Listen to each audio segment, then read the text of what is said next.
Good evening, everyone, and welcome back to a sunny day on Karamja.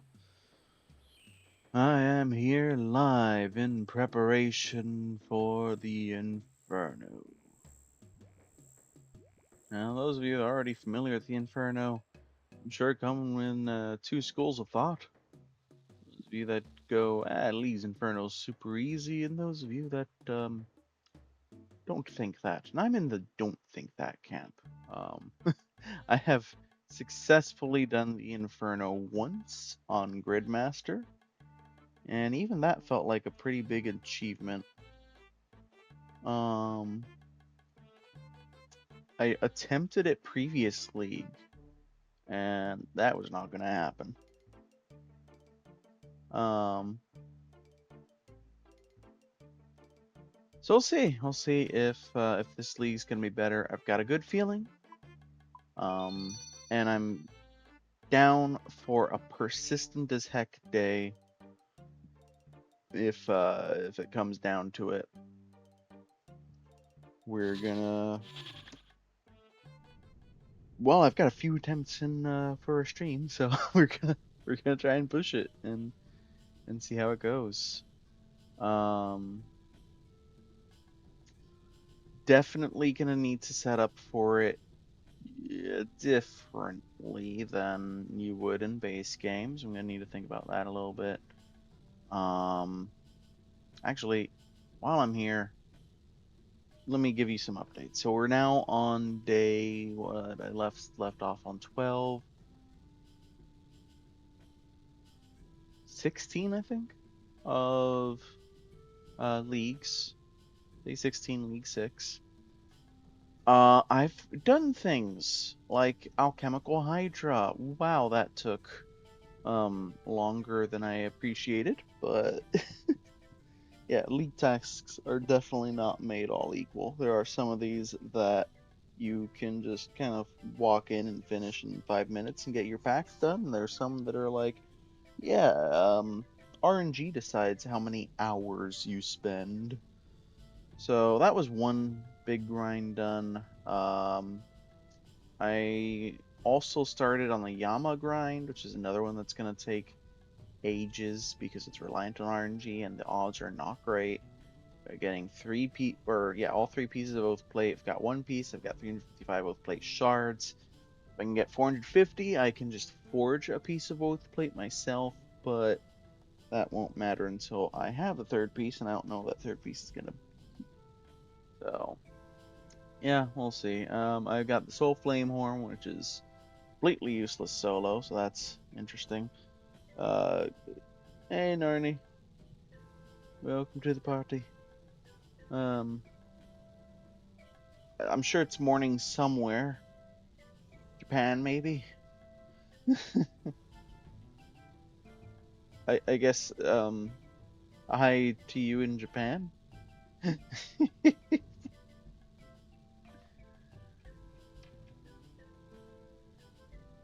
uh, um, Fair enough. I know that feeling. So where was I? Yeah, we've got a fair bit of progress. Let me show you where my demonic pacts are at. So of course I already did everything I wanted to from the magic trees for right now. I also hopped over and grabbed some prayer penetration. And then I took a little bit of a detour for max over heals. And I've been able to run through this whole chain. So I got a little bit extra magic damage when I'm not two-handing a weapon. Got some more accuracy. I've actually maxed out my rune regeneration. Got a bunch more defense. And the farther away something is, the more accurate I am. Rather, I have a chance of just hitting. I'm not entirely sure where I want to go from here. I could go for this that lets me swap styles, but the problem is keeping an eye out for max hits as well as everything else I'm already keeping an eye out for. I'm realizing is maybe asking a little bit much. Never mind having to then swap weapons and hit with the other style. Like, I don't know if that's actually going to be worthwhile. This one, Restore Prayer, I mean, that's kind of neat, but I have the Flask of Fervor that lets me max restore my prayer once every couple minutes. So actually not as good as I originally thought it would be. Um, Part of me is thinking I might go down the melee tree some and just get a couple points into that just to have a little bit more flexibility to certain things. The Judge of Yama is a good one to hit with melee as well as magic. Alternatively, I could go for some more of these prayer penetration points. Might go for that because then I can just do Yama a little bit more easily and go for demonic gorillas. I don't know. I really don't know. We'll see. Anyway, that's pretty much progress shown. And so now we look towards the Inferno. I will want.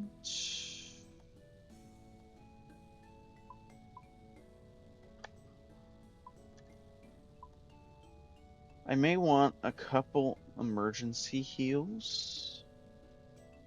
Let's grab like, I don't know, 10 anglerfish. And let's grab don't believe there's any poisons or stat hitting things. So let's grab a pile of prayer restoration. Game. Yeah, super easy. Okay, I was just lag. I don't want to be lagging before taking on the Inferno. Uh, hit no, please. No, I don't want to try Pest Control Worlds. Last Furnace, that should be wildly unpopular considering barely anyone took Fremenic. Alright.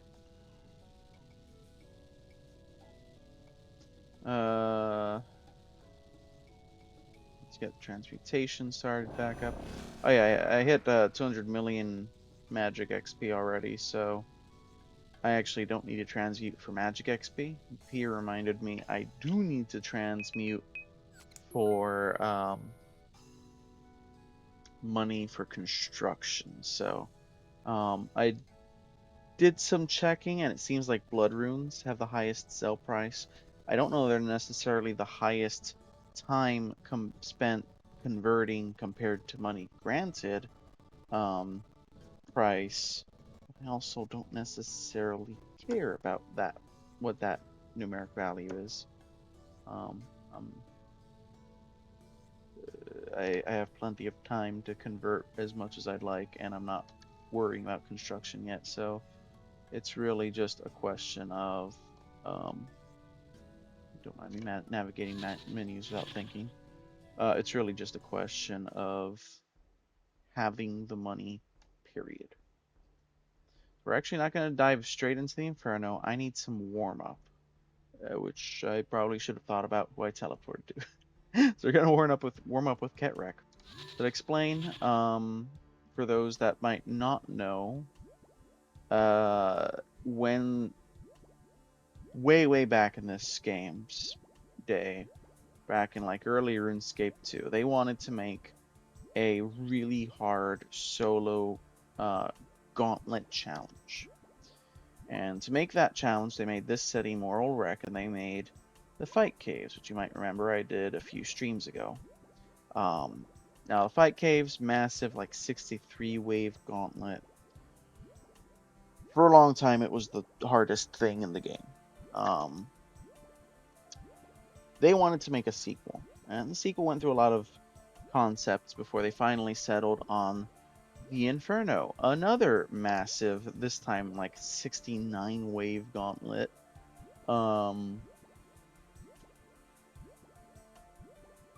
That's even harder And it's basically, it takes all of the ideas, all the concepts, all the creatures from the fight caves, and goes, yes, but what if they were harder? It is brutal, and I don't know if I'll ever be able to do that in the main game. Um, the it is very taxing on actual just endurance because it requires so much concentration over such a long span of time. It is painful. Um, so it is content I might never touch outside of the leagues. I really appreciate that leagues lets me dip my toes into it, get a feel for it, and then actually that does increase the chance that I could try it outside of the league. Um, in the case of the Inferno, though, it's kind of one of those insane things that I don't even know if I want to do that then. Fun news, though, Inferno is actually not the final version of a solo gauntlet they've ever made, as since the Inferno, they have put out one more, which is over in Barlamore, the Fortis Coliseum. I've not done it yet. I will stream it at some point. Um, this is actually only a 12 wave gauntlet, though, and instead of being really long with a bunch of with just a lot of crazy hard enemies, it is fairly short with a lot of crazy hard enemies and also randomized modifiers. You get to choose one of three of as you ascend through the challenges. So honestly, I massively prefer Fortis Coliseum. I think that is a much, much better version of that. But that is just my own opinion. I'm sure you'll find someone who might disagree. I don't know. I give them a lot of congratulations for learning. Now, as to Ketrek, yeah, kind of. The real roguelike area, actually, if you want to go even beyond that, um, there is one other I forgot to mention, which is literally just called the Gauntlet, and that is not the most recent, but it I think came after the Inferno. Where is that? Oh, yeah, that's over in Tyrnwyn, in the city of Prifddinas. Um, that is actually full-on roguelike. Not only is every dungeon randomized, but you have to go in with nothing. You cannot bring any gear with you of any kind. All the gear you get from inside the dungeon. You basically have a limited time to gather as much gear as you can and prep before you get teleported to the final boss. Um, and then, yeah, good luck. You can walk into the final boss early if you feel ready for it, but it is definitely rough. That one is the only one I actually have done outside of League. It's pretty fun, actually. I really, really like it, which is good because you gotta do it a shit ton as an Iron Man if you want to get all the gear from it. It is the drop rates are not generous, but I don't mind too much if it's at least fun, and that one is. Last I left off on my normal account, I am trying to level my combat skills higher so that I can do it a little bit better. Because you might not get anything from your gear, but you do get something from, having the levels. So it's worth it's worth working on those levels.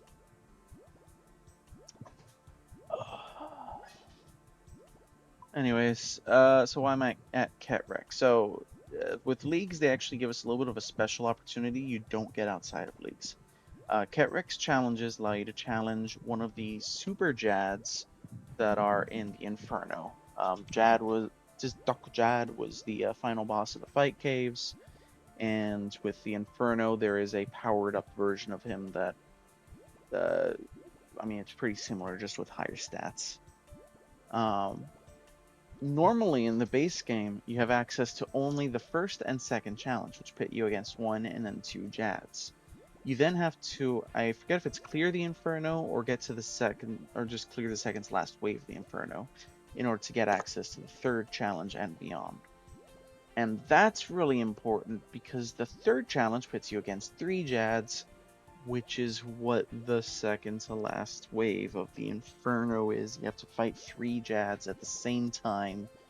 Like I said, the Inferno is brutal.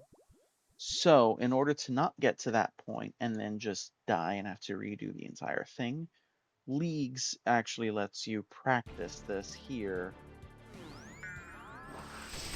And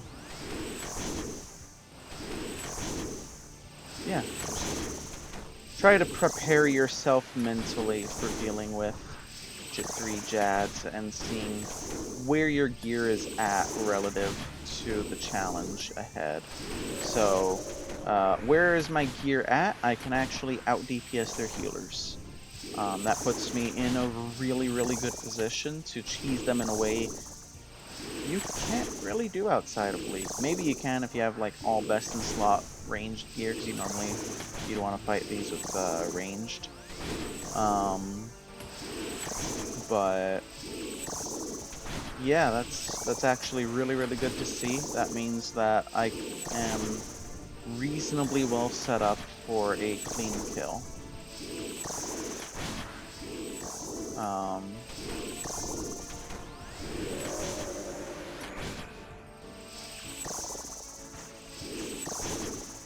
Oh shit.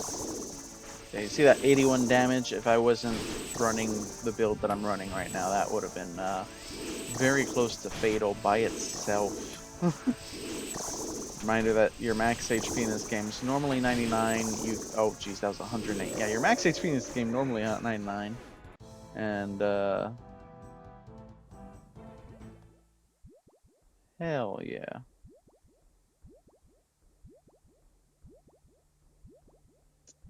That's pretty crazy. Let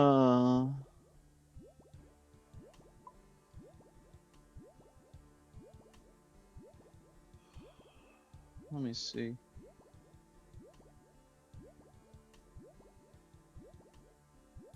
Yeah, there's one for doing his 5th challenge, his 6th challenge. Oh yeah, there's one for his 4th challenge. One for doing all of his combat achievements.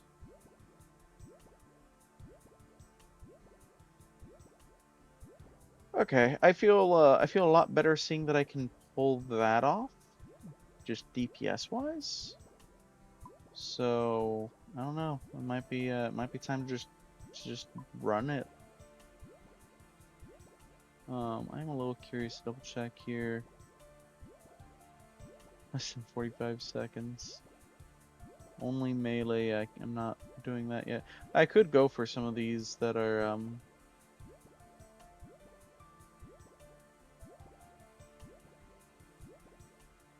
there's a few of these I could go for. But I'm not gonna do that right now. That is not what we came here for. I forgot. I don't really need the toggle. Whoops. Hey, random guard, you'll forgive me if I just teleport over here, right? Goodbye. Alright, oh shit, okay. So there's one more thing about the Inferno I forgot. That is my bad. I cannot wear this fire cape into the Inferno. I have to sacrifice it. The fire cape is the second best cape for, well, for pretty much everything except ranged. In the game. You get it from doing the fight caves. You can get multiples of them, that's fine. I could do the fight caves again for another, but you have to sacrifice it in order to do the Inferno.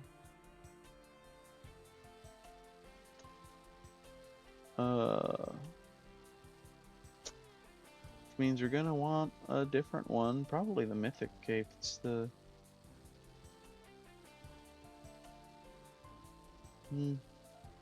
Actually, no, I think I'm gonna bring the Magic Cape. Those buffs look pretty nice right now, in comparison, especially it's trimmed so I get the prayer bonus. Alright,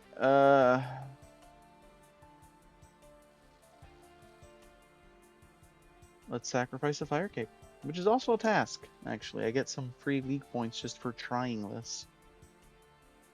It's very nice of Jagex, I appreciate it. We went too far, way too far. We need the memories. Jalit Mejzol Gringilren would not understand. Let me understand. We Tajar have special abilities. When incubated in lava, a hatched Tajar retains knowledge and memories of ancestors who returned to the lava. Not all memories, though. Older memories are not retained, so we experiment. We increase the depth at which eggs are incubated. Over time, this worked. Newly hatched Tajar had more memories of lost history. Sounds fantastic. You're uncovering a forgotten past. Yes, but we kept pushing. We wanted answers, but we went too deep. Eventually, the birthing pool collapsed into a sinkhole. At the bottom, we found some sort of ancient incubation chamber from before earliest memories. We now call it the Inferno. Decided to experiment more. We take eggs from creatures in Fight Cave and incubate them down there. When eggs hatched, we see it was not a good decision. They were bigger, stronger, and fought each other for dominance. Instead of knowledge, we now have Chamber of Dangerous Creatures. It gets worse, but I don't know if I can trust Jalit Mejzol Gringilren with this knowledge. I like to think I'm pretty trustworthy. If you tell me, maybe I can help you in some way. I have one. If you sacrifice your fire cape to me, I can take your word. Okay. Very well, hand it over. Really sacrifice it? Yes. Thank you, Jalit Mejzol Gringilren. You can enter the Inferno now. What should I do down there? Creatures are very dangerous. If you can kill some of them, it would be very helpful to Tajar. But now you can be trusted. I must also give warning. Another being lives in the Inferno, one more powerful than any Tajar. We do not know where he came from. All we know is that Tzgalzuk is hungry. Hungry for memories. Memories beyond the Inferno. We think its goal is the city itself. Lots of Tajar memories here for him. Luckily, he is trapped in prison down there. We're keeping him at bay by offering sacrifices. We fear he can't be defeated. Maybe we can hold back his creatures and keep cities safe.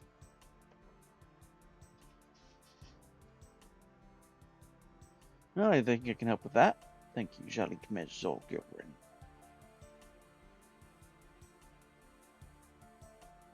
Yep, of course, Zuck is the final boss. And we'll see if we can beat him. Allegedly, he can be beaten.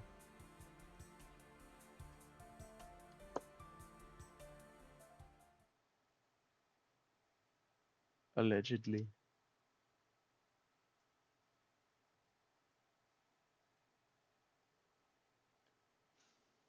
Alright.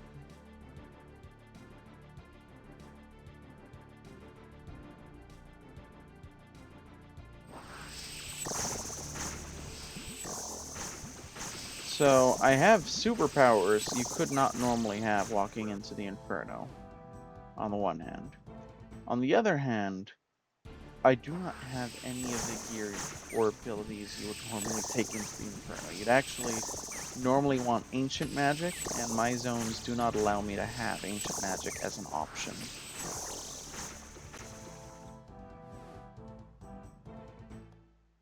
So we're gonna have an interesting time here.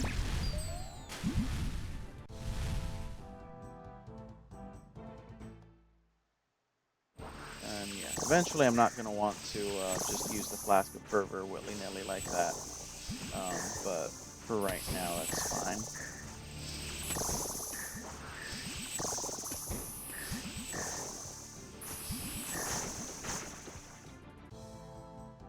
Eventually, that's going to be how I stay alive against certain waves.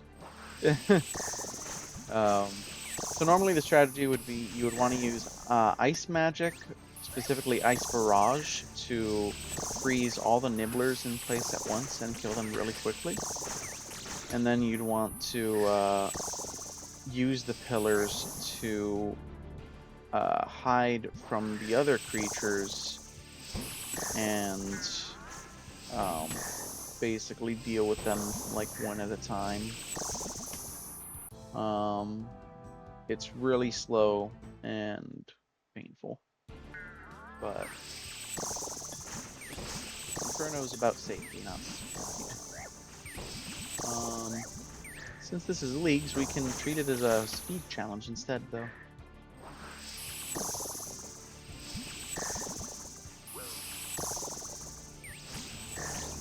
Just because league buffs be crazy, yo.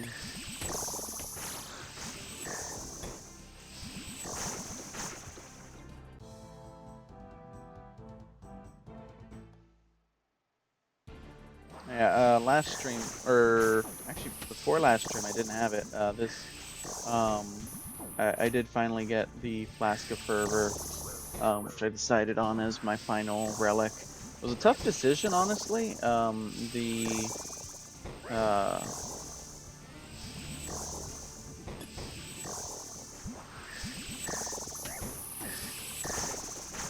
what is it? The Executioner's Axe was really tempting.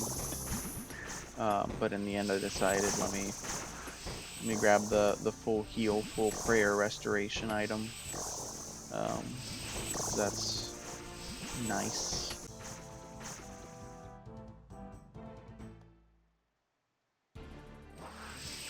This build renders it almost moot because, yeah, if something can get through my layers of overhealing, I probably don't even have the time to react to get to chug a Flask of Fervor for it to save me. But there are some specific use cases for it.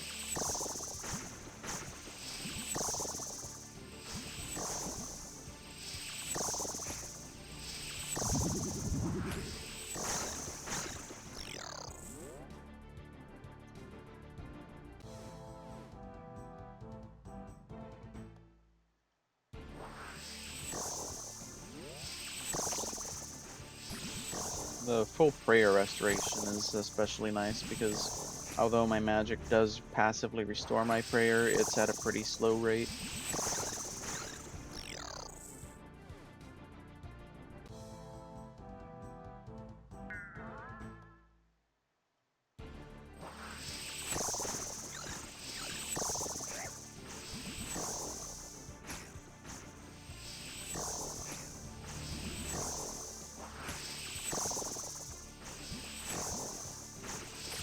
What do you mean I missed on a nibbler? Got all the buffs in the world to my chance to hit, and I just rolled a nat 1.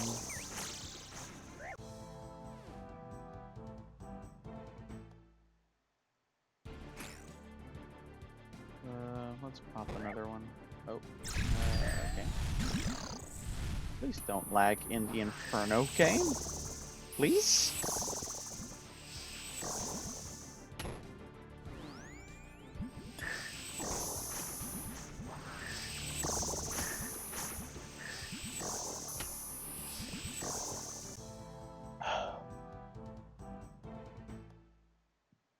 As you may or may not be able to tell, the nibblers are unique to the Inferno. However, the bats are basically just more powerful versions of the prayer draining bats from the fight caves. Yes, they still drain prayer with those ranged attacks if you don't pray against them. The Jowl Impulse, I think, are unique to Inferno. The blobs are the blobs, it's just now they can attack with all combat styles, and when they divide into smaller copies, each of the smaller copies attacks with their specific combat style.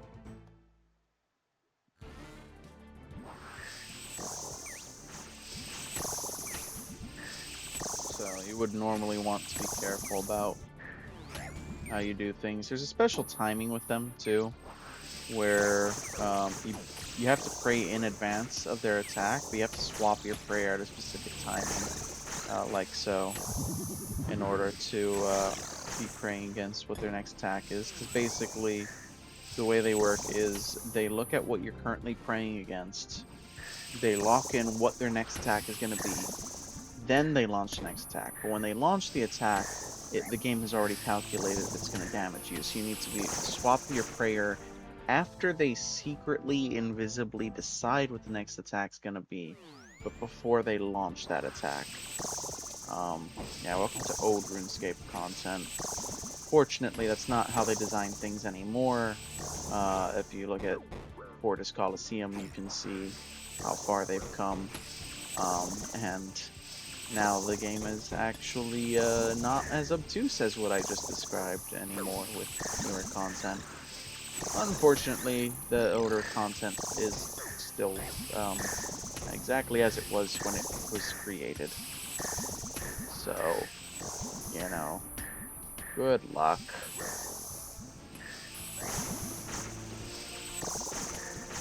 I love this game, but damn, there are some parts of it that have aged really well, and there are some parts of it that have aged like milk.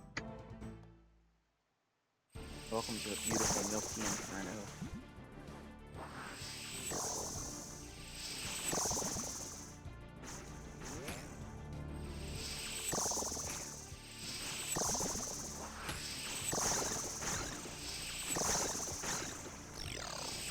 At this point, it's become such an ingrained rite of passage for the highest tier of RuneScape players that I don't know if they'll ever change the Inferno. I'm just glad that they're making newer things not be like that. That's nice. It's bare minimum.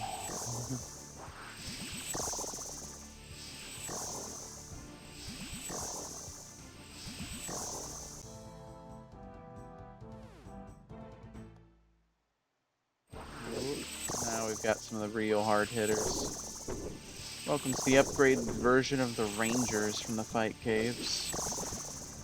They're pretty much the same as their original form, just they hit like a truck now.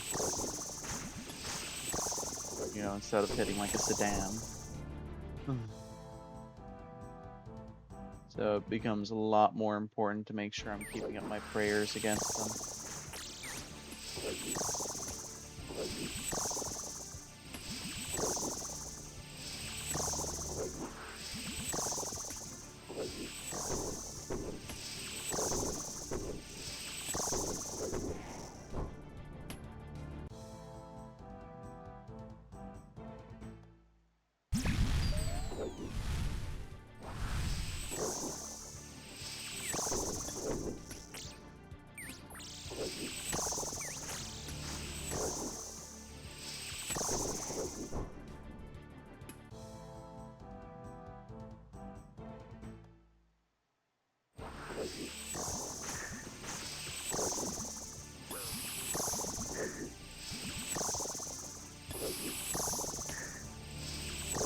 If for some reason you don't want to just ancient magic, those nibbler swarms can also be taken down via chinchompas, but it's not as effective.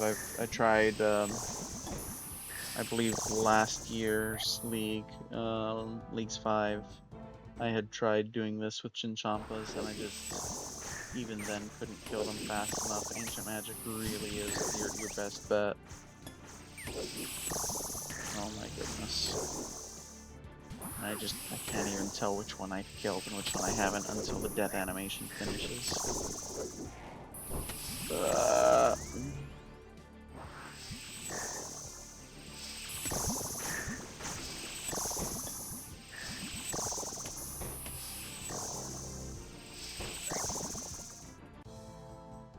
Okay.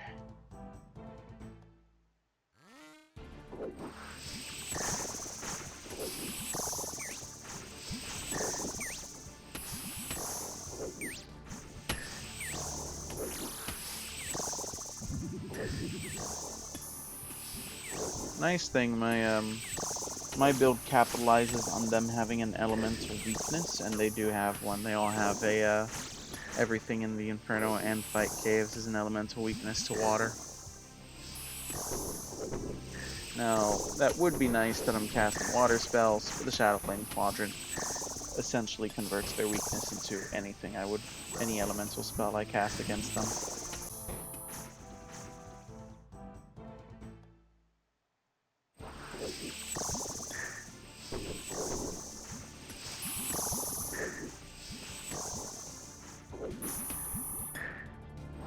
Okay. Okay. Thanks, game. Really helpful.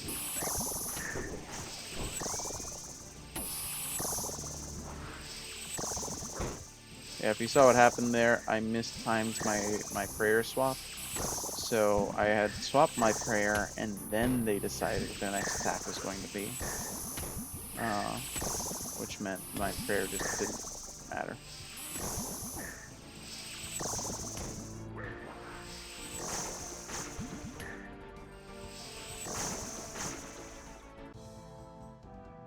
It's hard. This place is hard. Let's pop that. Cool.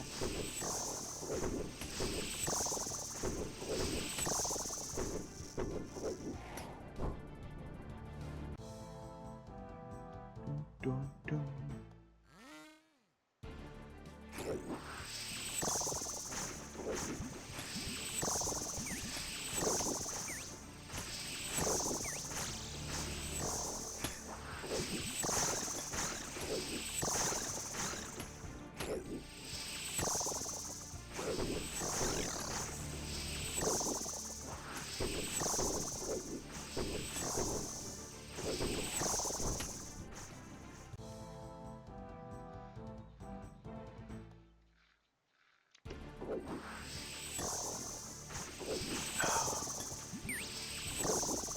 Trying to kind of throw everything at me, which tells me we're probably getting close to the next creature joining in. Life becomes pain when that happens. The next creature does not play nice.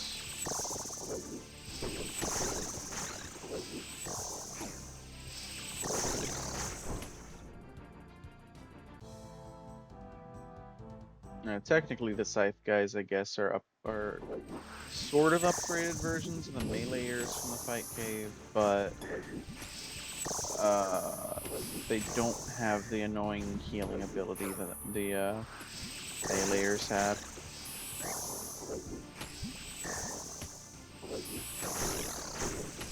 They do have a burrow ability, though. If they are unable to attack you for too long for any reason, they will burrow and basically teleport next to you to compensate for that. There is a combat achievement, as I recall, if you can clear the entire Inferno without them doing that. I'm gonna slightly try for that, but I'm not gonna stress too hard if I fail, because that is asking a lot.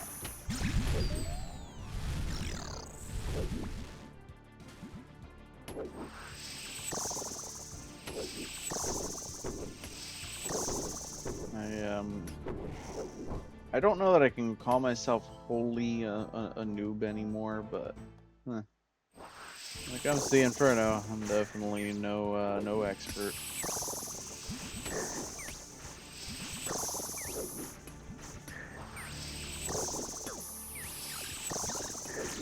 Oh yeah, I need to get that achievement. Make sure he doesn't burrow. Speaking of, you don't even have to try sometimes for them to get caught up on something and not be able to reach you. You do want to pray against basically, if you're actually using the pillars like you're normally supposed to, you would want to pray against whatever's attacking you, because you would carefully make sure that only the things you want attacking you are. That's not always possible, strictly speaking, though, even when you do it correctly. So, in cases where you are going to be attacked by a bunch of things at once, you want to pray against whatever the most dangerous thing in the room is. And that's actually true of fight caves as well as Inferno. Because fight caves, safe spotting is not always even particularly feasible. So,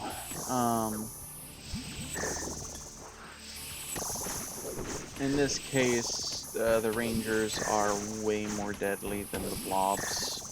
So I really just want to worry about praying against the Rangers. Where this gets a lot harder is, you might notice, if you remember the fight caves, there are no majors yet. And once the upgraded majors come in, we're going to have problems, because both the Rangers and the majors hit really hard. And, technically, I think the majors hit harder. that fact does not necessarily make things any smoother or easier. Because really hard is pretty relative when you're talking about both of them being able to kill you in just a couple hits. Now again, it's a couple hits normally. League buffs mean that I can actually survive way more.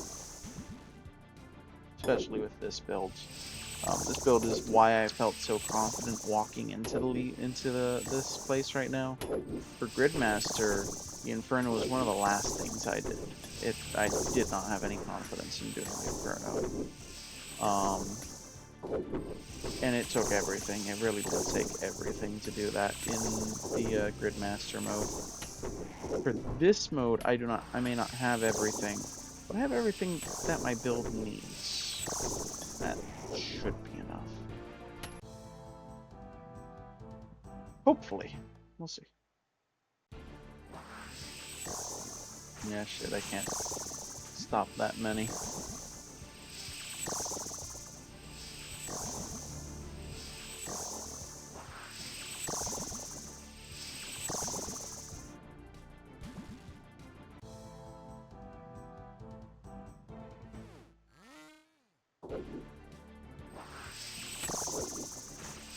Oh shit, there they are. So meet the Major. It is, unlike a lot of the others, minus the Blob, it is not just a powered up form. The Major can also resurrect any creature in the room except the Nibblers. It can only resurrect a creature once, and it resurrects them at half health. But it does mean that you no longer have a choice in how you take things down. The Major needs to die first. Well, it's second, technically. The Nibblers always need to die first.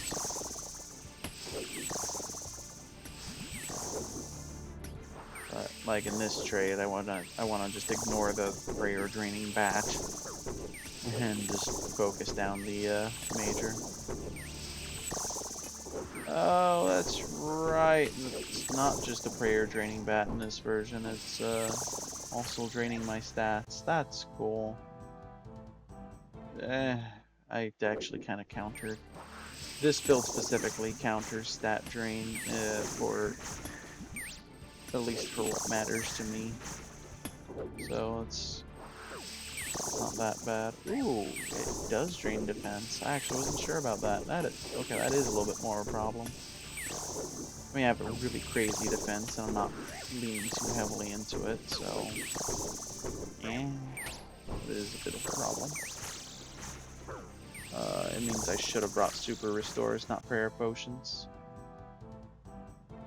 Mechanicals! How dare you?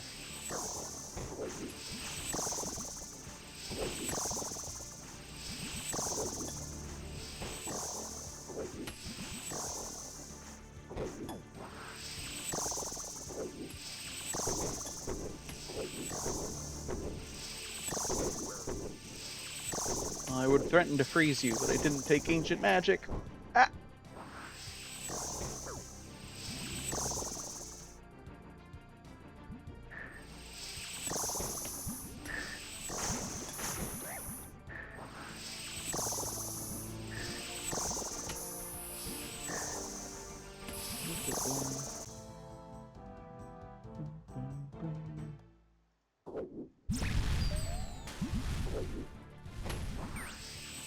Oh, well, shouldn't have done that. Okay, good. I killed him fast enough. Yeah, they don't instantly move to resurrect people. You've got a little bit of a grace period if you're fast enough to kill them. Unfortunately, they're gonna be a threat for the rest of the Inferno.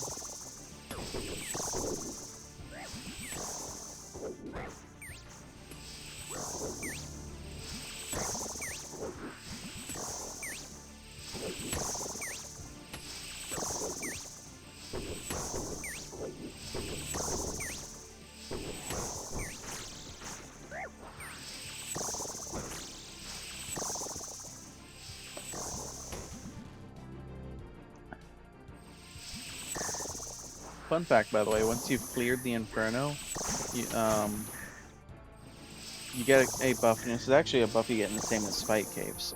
Once you clear the Fight Caves, if you go to a Slayer Master, and if the Slayer Master asks you to kill Tajar, then the Slayer Master will also ask you, would you like to clear the Fight Caves instead? Once you clear the Inferno, the Slayer Master asks you want to clear the Inferno instead. Which, if you say yes, you get one try. It's actually the only Slayer task that you can fail in the entire game. But you get, not only do you get Slayer XP from every single creature in Fight Caves or Inferno that you kill, but you also get the damage bonuses of wearing a Slayer helmet against every single creature in the Fight Caves and Inferno. Just very significant. But again, you have to have been able to clear it once without those buffs.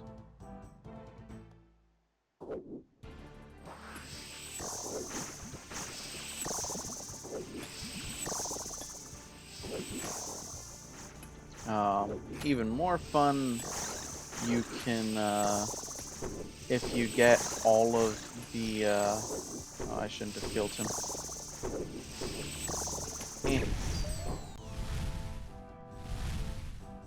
Oh well, I shouldn't have done that either.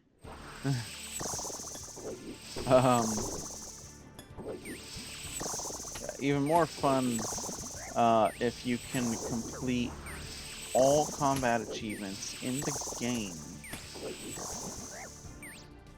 for every boss, every challenge. You get the Zuck helmet. This is basically just a it's just a cosmetic thing that looks like the final boss of the Inferno with his head. It's a pretty massive flex, to be honest. I believe the Zuck helm also allows you to always get the bonuses of a Slayer helmet, because you can combine it with a Slayer helmet, and then you'll always have the bonuses of a Slayer helmet whenever you go into the Inferno. I don't know why you would go to the Inferno anymore after that if you've done all of the challenges here, but you know, if you feel like it, you can, and you'll always get those buffs.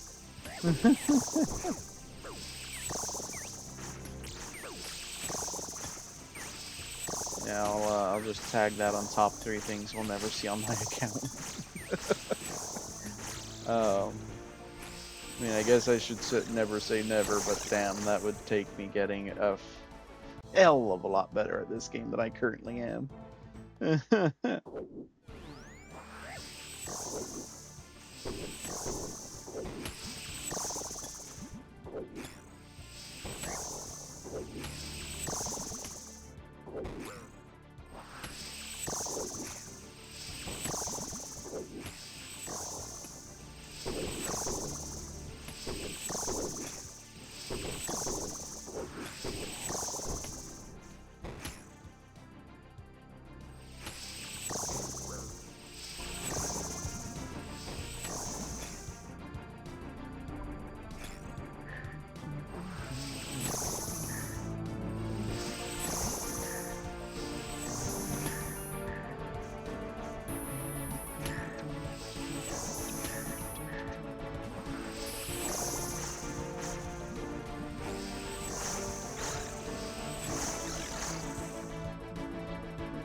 On target the nibblers. My goodness, stop waiting for their entire death animation to play out. Oh, and I need to make sure this guy doesn't get bored and dig away. It's probably a little silly of me to be chasing after combat achievements when I barely have the confidence to do this at all, but yeah, it's Leagues, why not do something silly?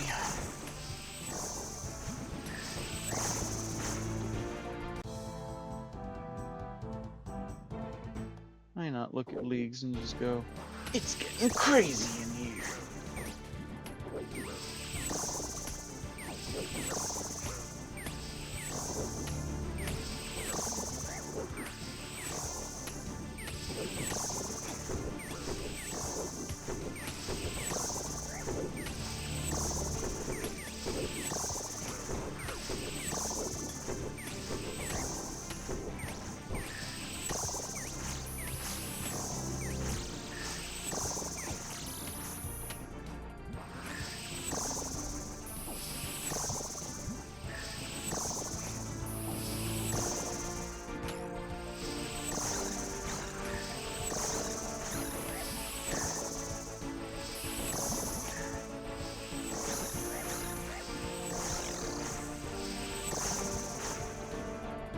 Oh yeah, the bats also drain run energy.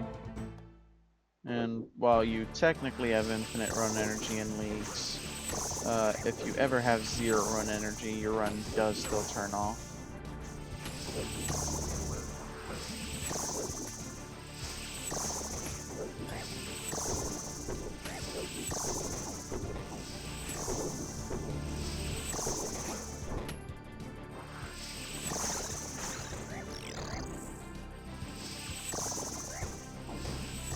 Oh, Twitch app. There's one thing I'm gonna miss when I go to stream something else. It's gonna be having Twitch chat connected to my game so that I can actually see it. I might look into how to make that a more normal thing.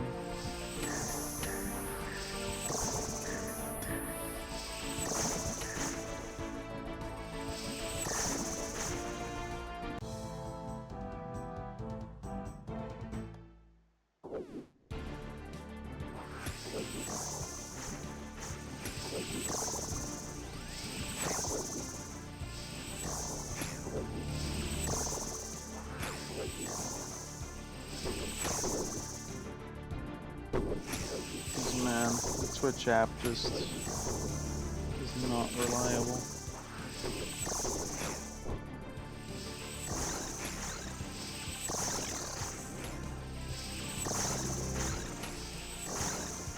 We're over 2/3 of the way through Inferno, which is nice. The rough part is, though, this was never, none of this was ever in doubt. It's really the last couple waves that are the problem.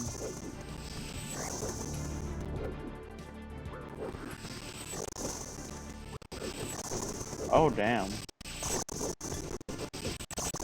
Yeah, I didn't know it didn't scale down. I am vaguely aware of its existence, but good luck.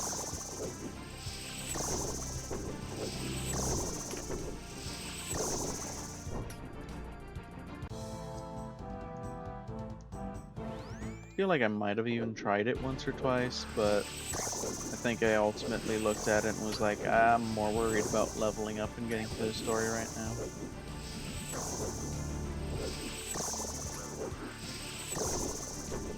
Oh, I didn't know they did multiple versions too. Yeah, it's that problem I'm describing here, man.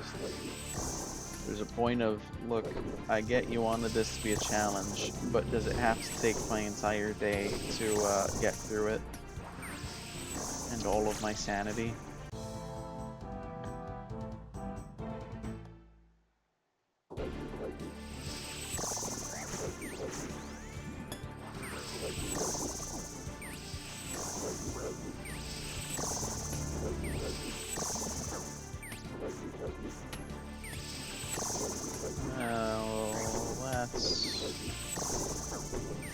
Okay, that's getting a little concerning.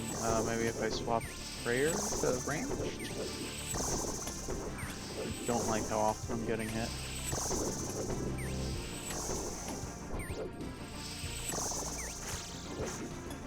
I mean, that's good, but what are we talking about with a break? Like, is it just log off and you log back on there, or can you actually leave the dungeon? So that's how 5K with Inferno work. I can log off at any time, but then when I log back in, this is where I'll be.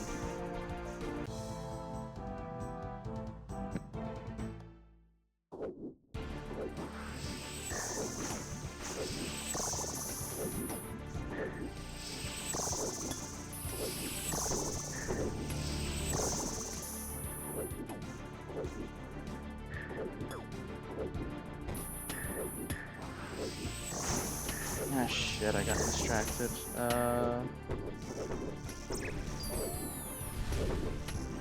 Had something come up briefly. Alright. Can we even do other stuff before 10? Set next time start at next 10-4. Okay, good, good. And yeah, the challenge for not getting these, for not letting these pillars get destroyed is borderline impossible without Ancient Magic Barrage. I really don't think it's possible. If it is, I'm sure some ultra mega elite expert can correct me on that. But even then, it still wouldn't be possible for a filthy casual like me. That's cool. I really like how I right-clicked that spot and the nibbler just was not a target available, but the nibbler was there. That's great. Thanks, game. Thanks a lot for that one.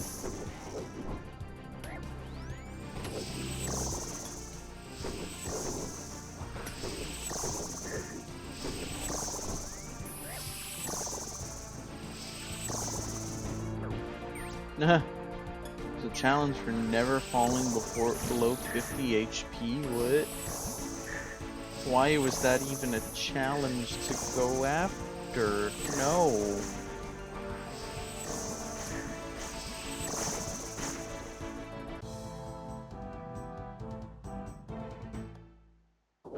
This game is insane, man. Some things it asks of you. I actually might have to start using some safe spots a bit.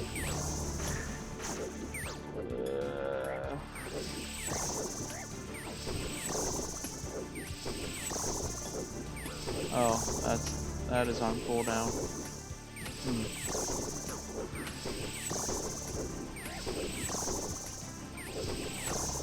Yeah, that really does.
Okay, good.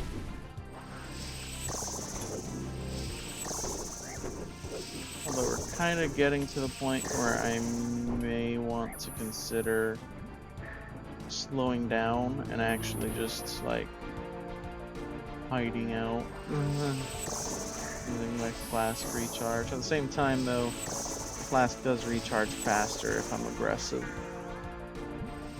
The flask has an interesting mechanic where the cooldown on it is reduced according to the damage I deal.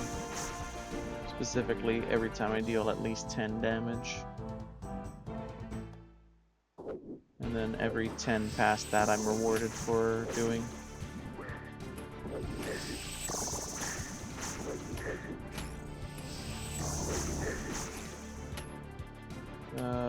I actually don't think I have a choice. I'm gonna have to, if I still want the Don't Burrow achievement, I'm gonna have to just brave this.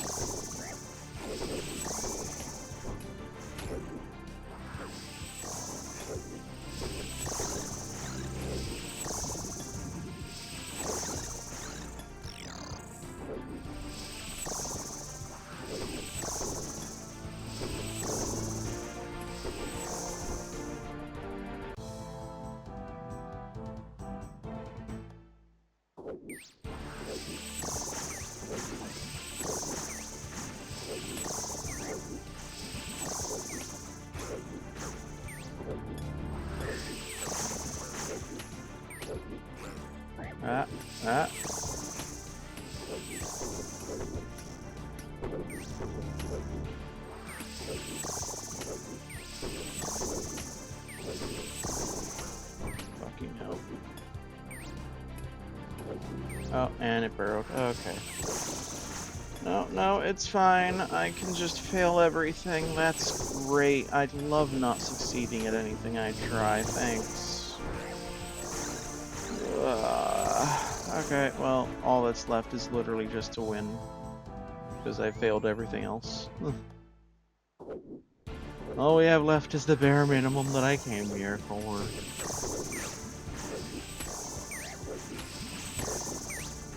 Whatever.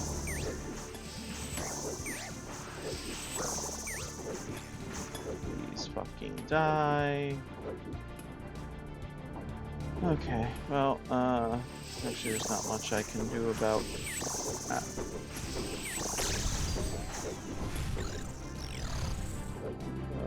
Any of that, so...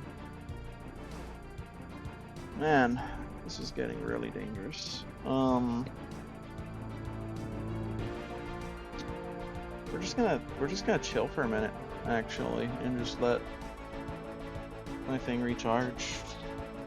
So everyone just take a minute, relax, stretch, and then we can resume.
Oh yeah, I realize I never explained. For those of you that might not be doing the league or haven't looked ahead, the Flask of Fervor fully restores my health, fully restores my prayer, causes 3 explosions of damage, and it grants me 2.5 seconds of invincibility while it's doing all of that.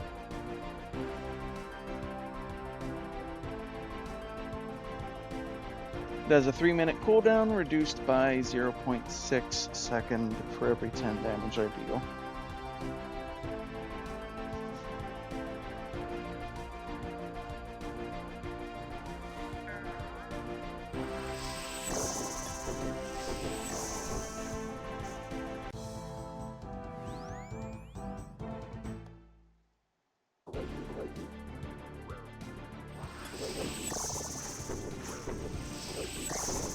I almost forgot the nibblers. Oh shit, I don't think I can... Oh, I actually might be able to. Now here, I almost gave up on killing them. Okay. Doesn't help that I am lagging for some reason. So that's pretty cool. Really like lagging while doing an extremely difficult challenge where you have to do things tick perfect sometimes. That's fun.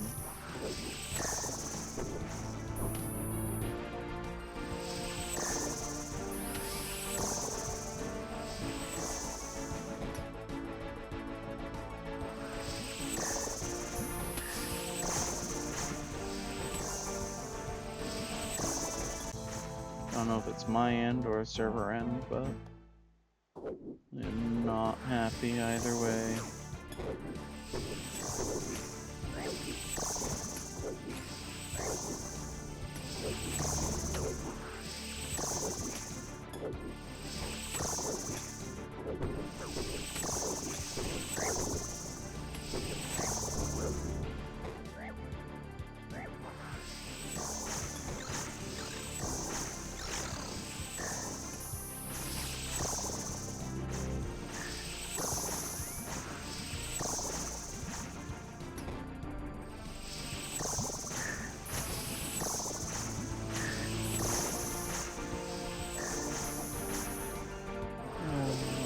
Close, man. We're getting so close. But even the part that I thought I had a really good shot at is starting to get really sketchy, which makes me worried about the parts that I was actually worried about from the start. Makes me even more worried, I should say.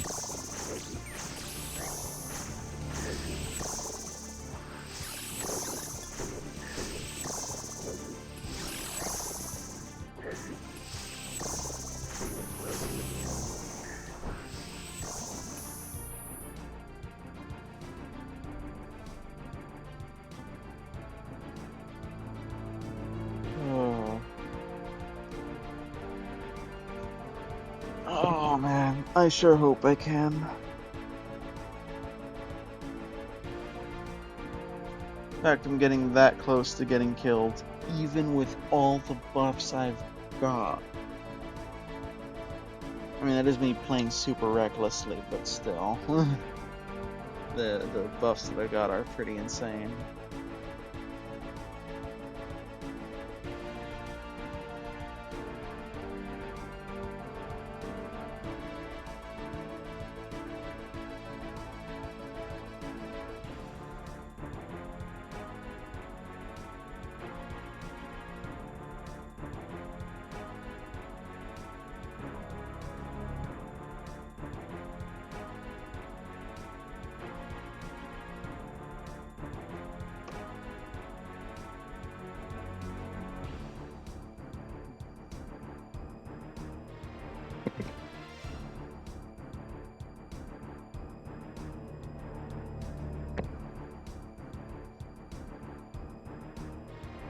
Next round is...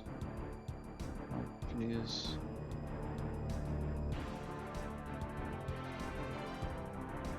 Looks like no bats, but 2 blobs. 2 blobs, ranger, meleeer, major, and 3 nibblers.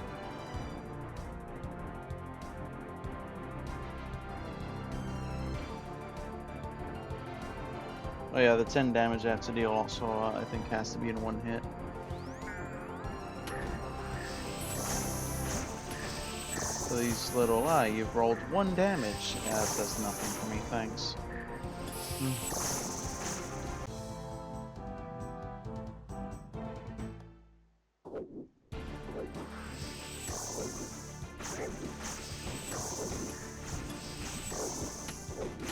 Let's get you shoved firmly behind that wall. Let's hopefully not lose the wall. Cool.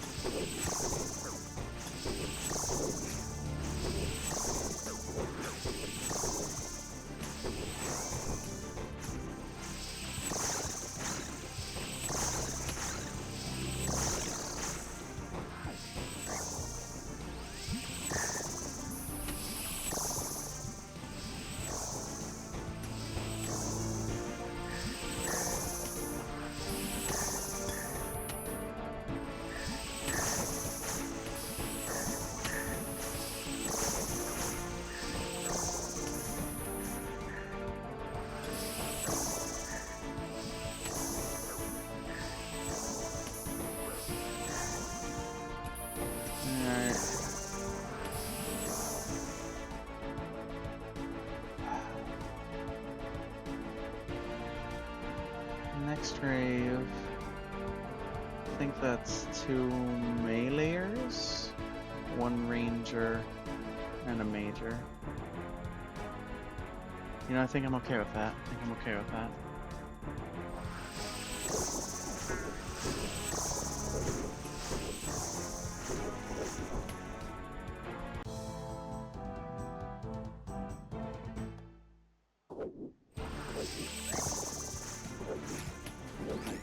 No, well. We have one pillar left. Let's go.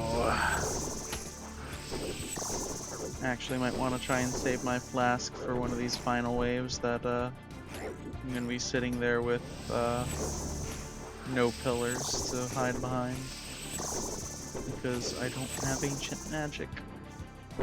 Next wave is 2 rangers and a major. You know, weirdly for this build, that might be preferable. It's like, I may want to just pray range, to be honest, instead of praying mage. Oh yeah, we're almost done. We're getting real fucking close to being done. Look at that next wave, 2 majors.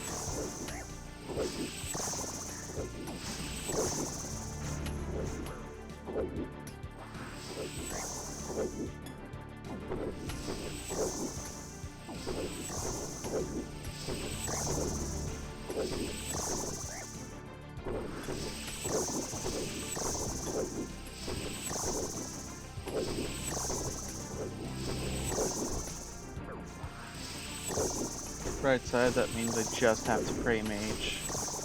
I'll be fine.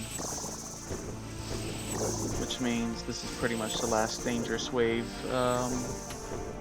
before Zuck. Or, yeah. Oh, before Jad.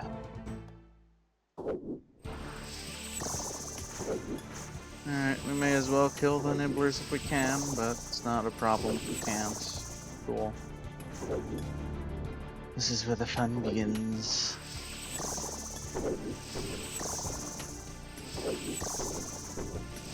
Up next is the Jad wave. The single Jad wave.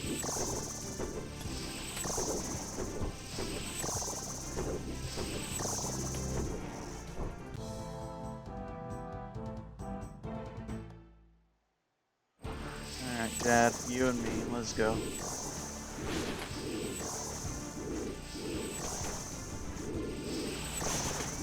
Ow. See, that's the problem with me and Jad. I always panic and pray incorrectly because I panicked. Jad always makes me panic. And that is why I've not been able to clear that outside of leagues. I've gotten to Jad in fight caves, the normal fight caves, and then I just panic and die.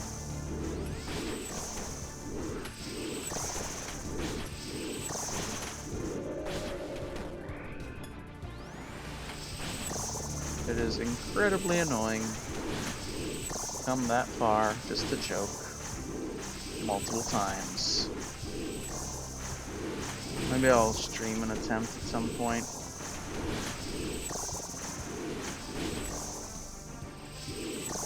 I'll just be very, very sad if lag kills me on stream. Be very sad if lag kills me on stream here, but at least I don't use any resources. Outside League, I'll actually be using hardware and resources.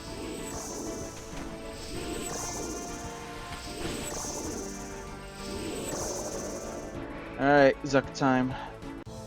There is no prayer that can save you from Zuck.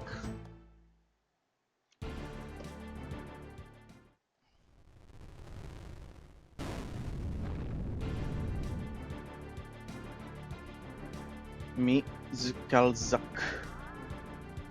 One of the hardest bosses this game has ever produced.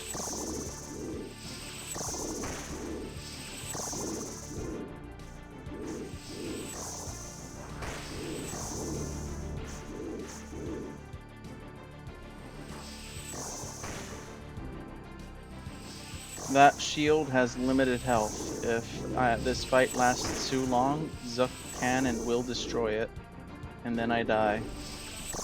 Zook's max hit is 100 and something, and he cannot be tick eaten, which is a trick that lets you sometimes survive things that you probably shouldn't. Yes, that is a Jad attacking me at the same time as I'm still fighting Zuck. Hi, welcome to the Inferno.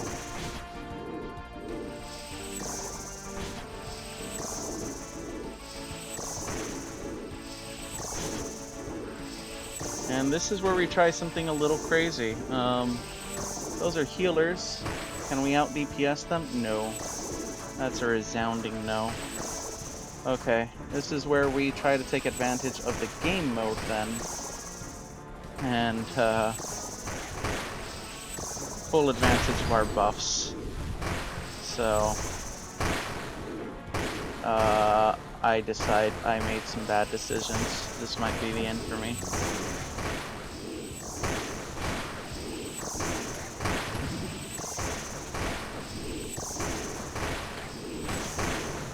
Let's see if I can out-heal Zuck.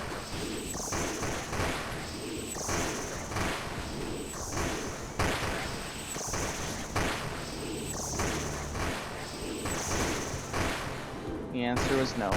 Wait, the answer was... what? I don't...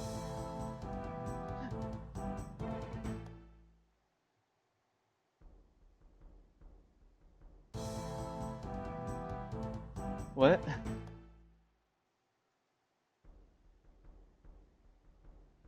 Oh, no.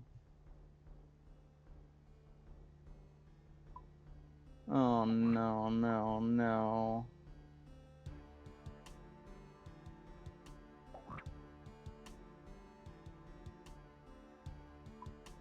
So...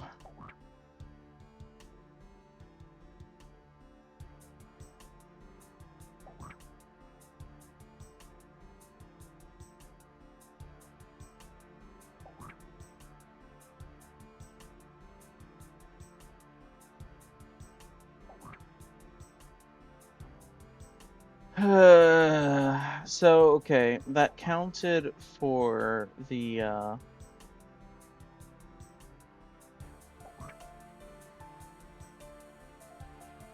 speedrunning achievement. That counted for the kill achievement. That counted for the combat tasks.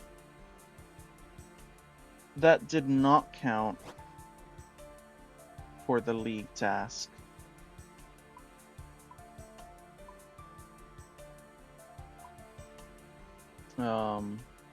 That did not count for giving me the Inferno cape.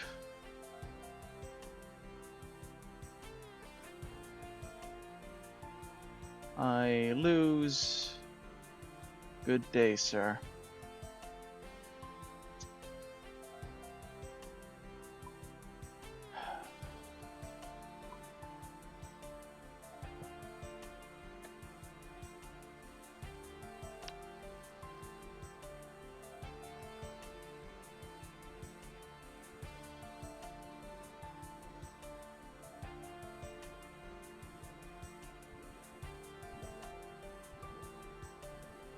Yeah, it does.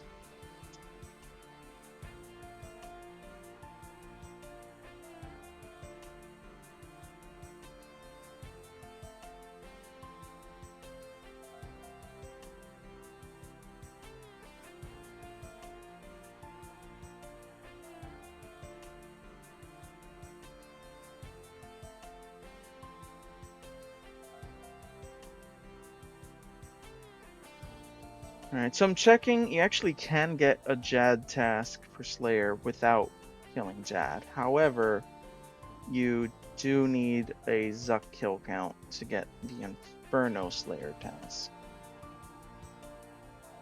That didn't count for getting me an Infernal Cape, but that did count as a kill on Zuck, which is a really weird situation I imagine very few players have ever had to deal with, but it means that there's a chance I might be offered a Zuck Slayer task.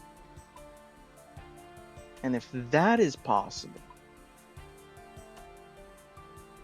then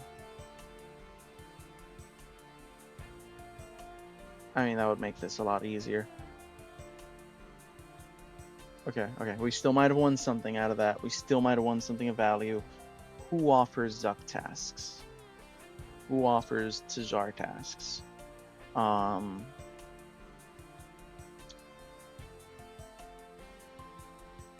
Slayer Master. Okay, Taildar, Neve, and Duradel.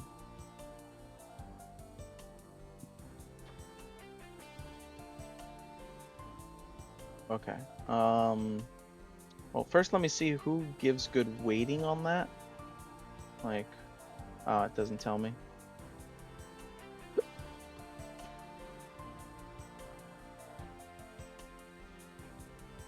What if I go to their specific page? Oh, their specific pages do tell me. Okay. So Duradel has a weight of 10 on it. Neve has a weight of 10 on it. And Taildar has a weight of a weight of 8. All right. Let's Karamja gloves. Let's teleport.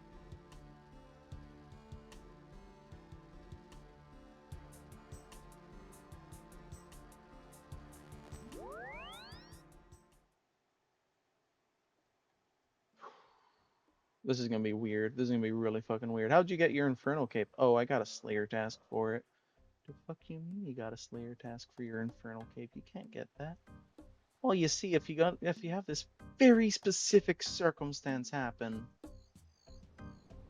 I don't know for sure if he will offer it to me, but we're about to find out. All I know is I could use the like 15% accuracy and damage boost. All right. Do I want to kill any of those? No.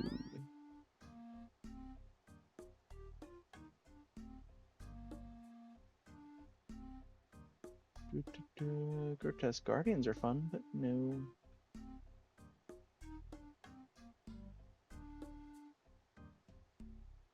Water Fiends, Black Dragons. Keep fishing, Duradel. Keep fishing. Aberrant Spectres, Lizard Men. I already got the 150 men. Lizard Men count.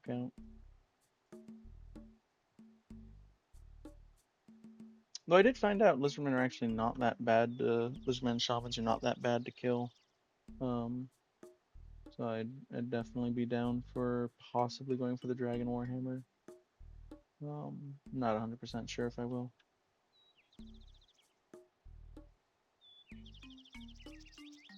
Well, the other thing is it wouldn't even be that useful to me, like, if I really think about it. Tajar. Or Zuck. Oh my goodness, I can get a Slayer task for my first Infernal cape. That's funny. How many Zuck? What? Okay, Culling Spree is weird in its interaction here. What happens if I just walk away? That's not how that works. Okay. It looks like we're good. Okay. Shenanigans. That was not a complete waste of time. Not only did I learn things, but I now got a buff. The silliest way possible. I didn't even know this was an option. Nor would I have pursued it if I did. Oh, Yeah, it's kind of nuts.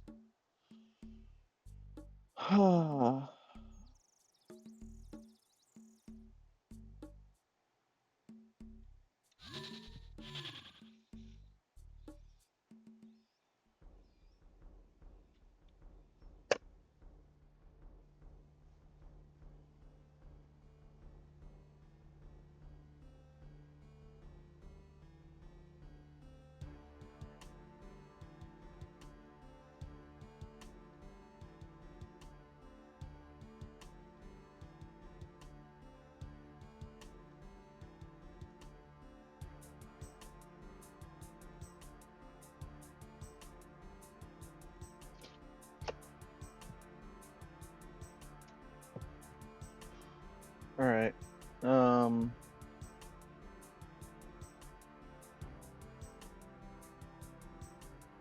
So here's what I'm thinking. We're gonna chill out a minute. I need to take a breath. Um,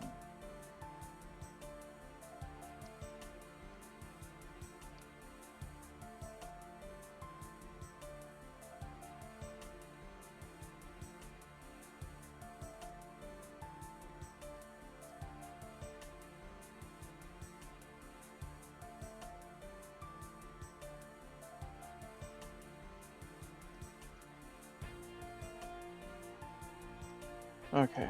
Yeah, I think that's what we need.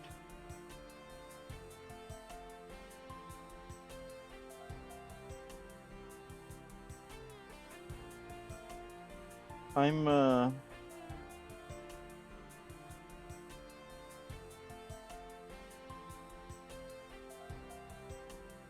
I'll be back. Be back. Uh,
Okay, I'm back.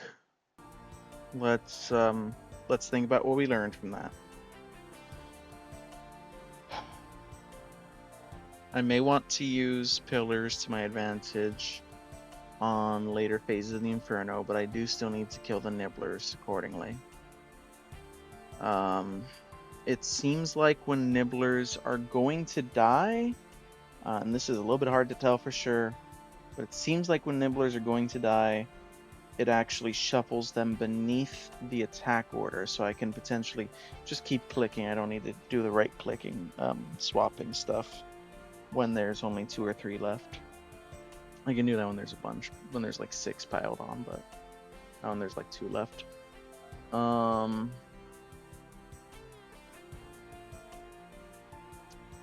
Jad, just Jad is Jad. Zuck, I can get away with ignoring the Jad, but he's attacking the shield too. So I may want to consider fighting that Jad, which would be really hard though. That said, I can also kind of get away with not if I do the rest of the fight correctly. The problem is Zuck healed way too much from his healers, and I do not have the DPS to ignore them, so I have to swap to the healers fast, as soon as they appear, and get their aggro. I don't know if I target the Jad or not. Kind of leaning towards not. Kind of leaning towards still not doing that. Because moving while also dealing with the Jad sounds rough, but it might be worth it. The problem is I wouldn't be able to deal with his healers and move to avoid Zuck and swap prayers. I don't have confidence in myself in that. So I think what I probably want to do is just tag Jad so that hopefully he attacks me. And then I want to just try to pray correctly. And then keep doing Zuck correctly. And again, yeah, when his healers come out, I do want to tag Zuck's healers so that they fight me instead of healing him.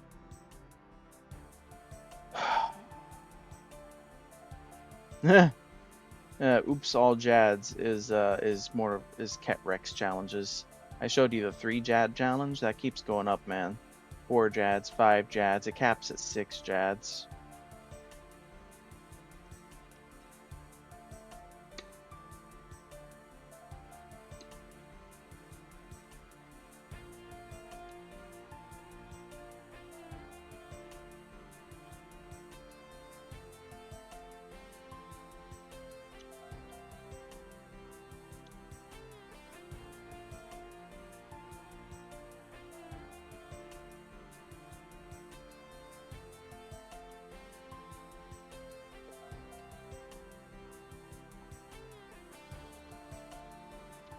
I gotta psych myself up to this again.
Alright, I'm sorry. This is letting nerves get to me. Oh goodness.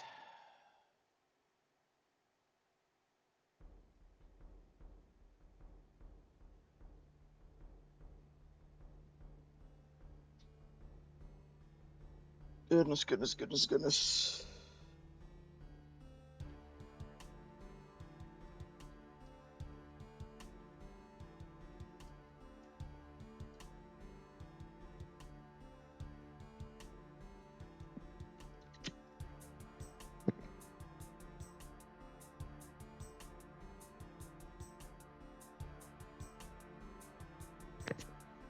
Alright. Fuck. Let's try it.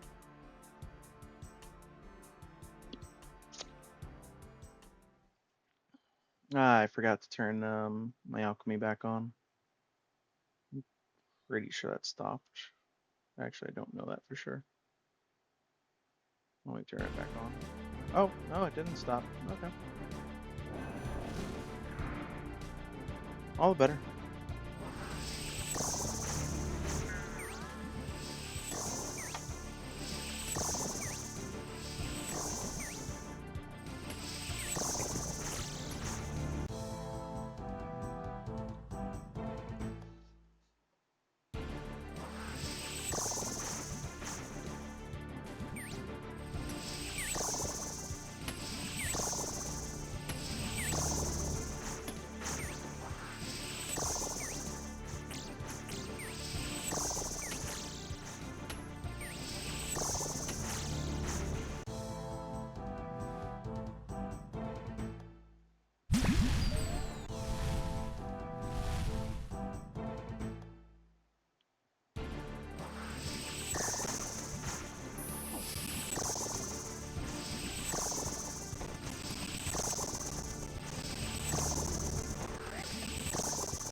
Swish, splash, splash. Whoosh, splash, splash.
I didn't ask how big the room is. I said I cast Fireball. Oh, sorry. Fireball.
Oh, yeah, Narnia, I don't remember if I told you, but I finally saw,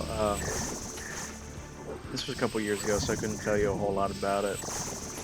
I just don't remember if I got around to telling it, but I finally saw The Gamers. I believe we also watched The Gamers 2 Darkness Rising, but I don't believe we got around to part 3.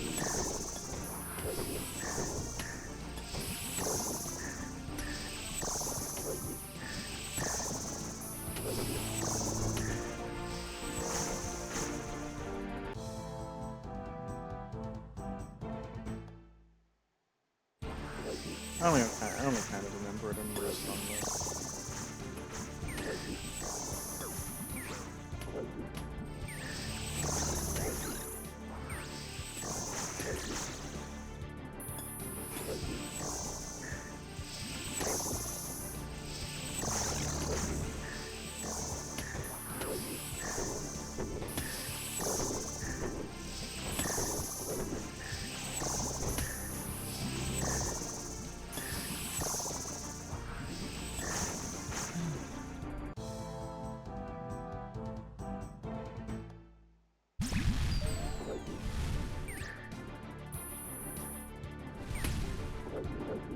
Hello?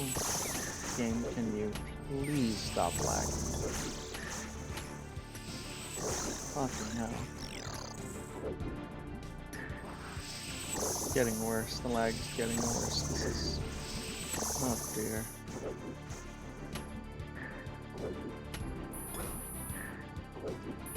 Sure, I'm glad that clicking to attack things means clicking to move there. Thanks. Oh my goodness. Please stop misclicking. My fingers and my eyes are not agreeing anymore.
Well, it's been a nice break not having majors in the mix, but it's a break we're not going to have for much longer.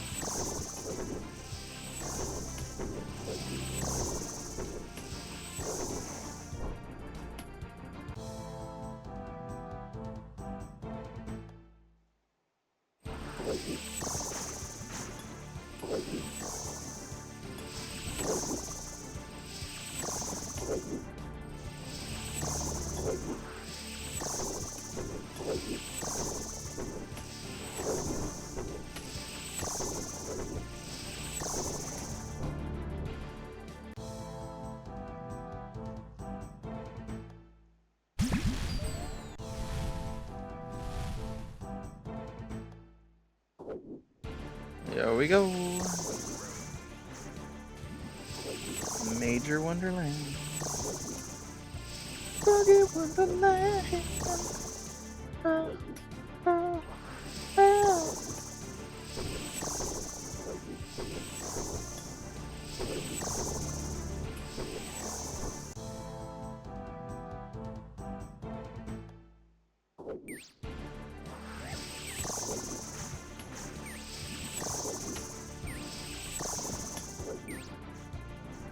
Hello?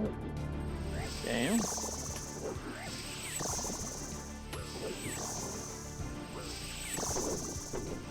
You just never tell which I'm clicking on. Is it the one that's already dying, or is it the one that I need to hit next? Who knows? They're all ID the same.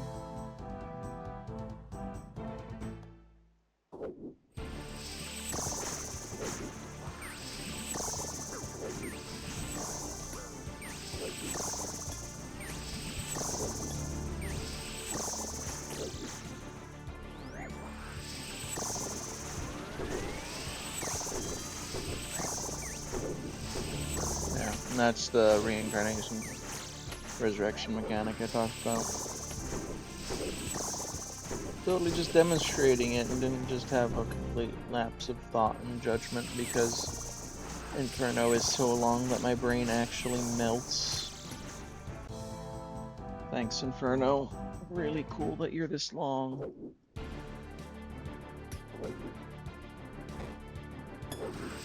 Oh my lord, please stop lagging.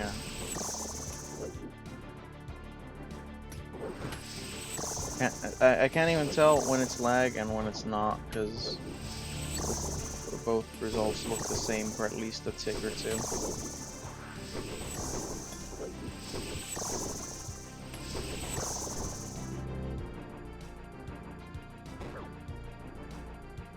Hello? Like, you saw me click on that, right? I'm not going crazy here. I just ignored my click, like... I click things and the game just says, nah. Don't feel like it, Mr. Krabs. Hello? Oh my lord. What the fuck is happening on this? Is the server getting DDoSed? Or is my internet just about to go out? Is the stream working? It looks like the stream's working, so I don't understand.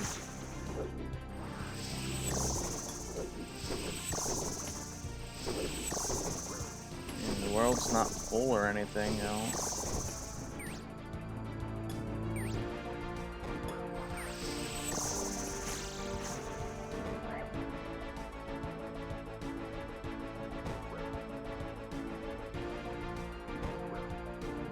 Put in a logout request. You pause at the end of the wave. Try to log out again, you'll have to repeat this wave. Yeah. Okay. I'm gonna try and swap worlds. This is getting ridiculous.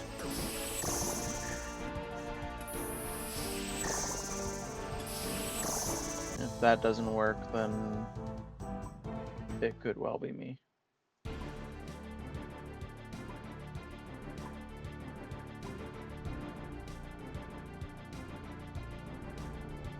Oh yeah, another fun piece of advice. Whenever you log out during this challenge and you log back in, it will automatically teleport you to the center of the room. That is both for the Inferno and for the fight caves. In addition to that, the timer pauses for it, as could be relevant for speedrunning challenges. But nothing else pauses. Like my flask is still recharging its cooldown. So you can actually use the logouts strategically, both to reposition and to re-prep.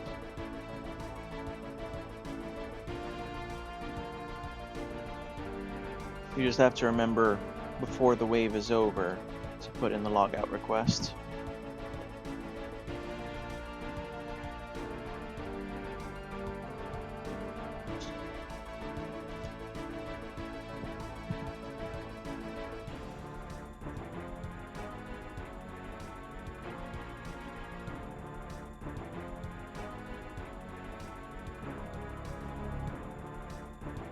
It's really helpful for certain combat tasks in the fight caves, because you can thank you, game. Very cool. Certain combat tasks in the fight caves, you can potentially be in a really bad position for the upcoming wave, and it'll let you get into a better position. Hey, Arcade.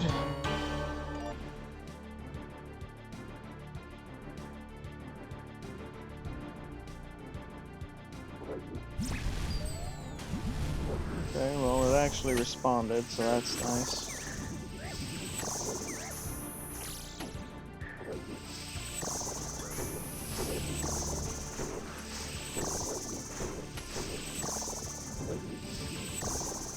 Congratulations on functioning.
gonna go ahead and I'm gonna click the hydrate button on you, Arcid.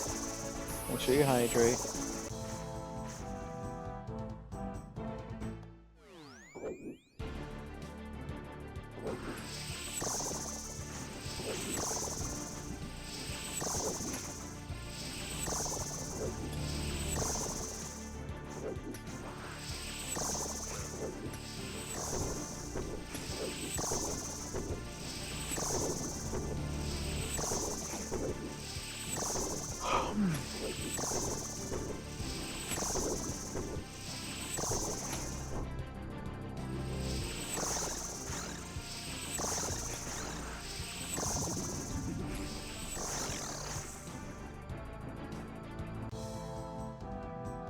Welcome, Warden.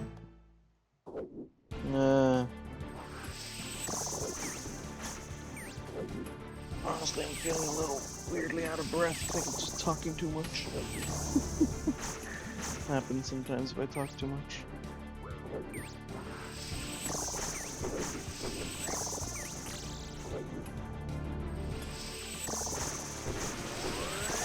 How many times do I need to teach you this lesson, old man?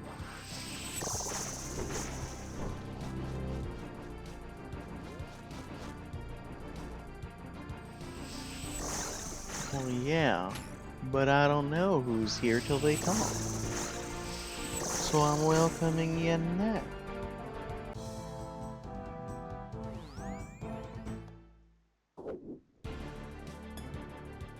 Hello?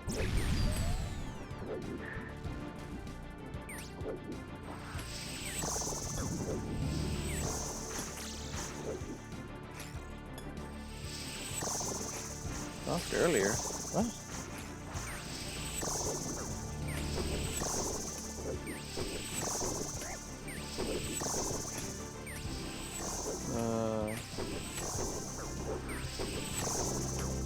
It comes to make you Neptune and Inferno. Yeah, I just did not see that. Okay, my bad.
Nice thing about the blobs, the whole, I figured out what I'm gonna cast, then I cast it, and yeah, it's spray before I cast it, but after I lock it in. Mechanic that they do was, to my knowledge, never used again.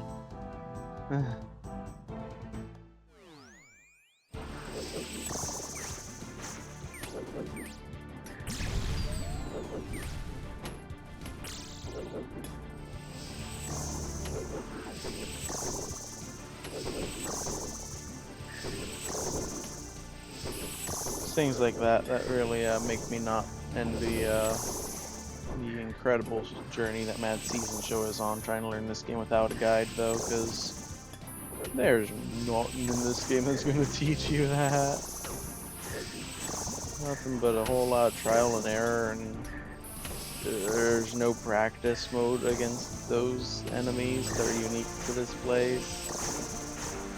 Yeah, good luck. I hardly know how the original people who did this learned it, let alone how he would be expected to learn it.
Yes, that's all I needed was to buy time.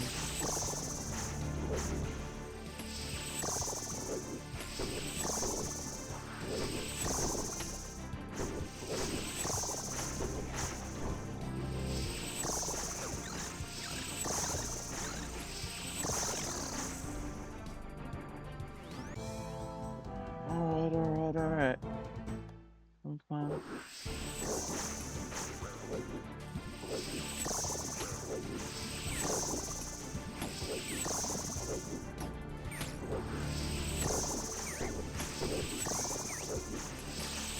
Let's actually just kill all of these.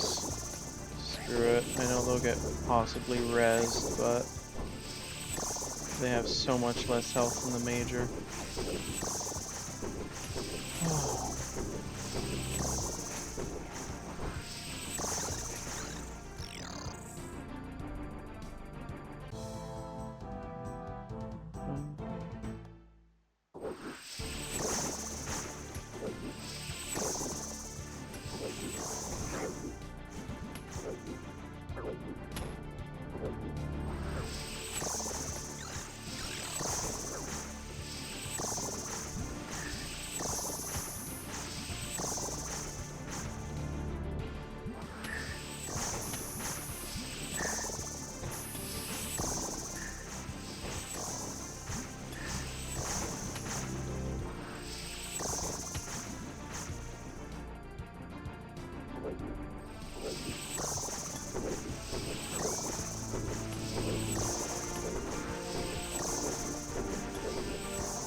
next wave is actually one of the hardest for this build, in this strategy.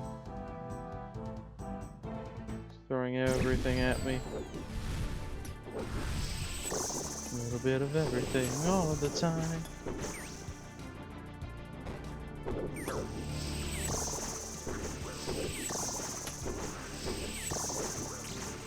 Hello. Hello, welcome, Market. Take it you decided not to stream today?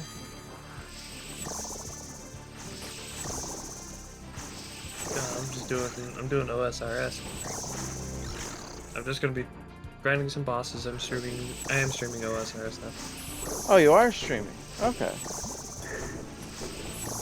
Yeah, I just thought that why not pop in?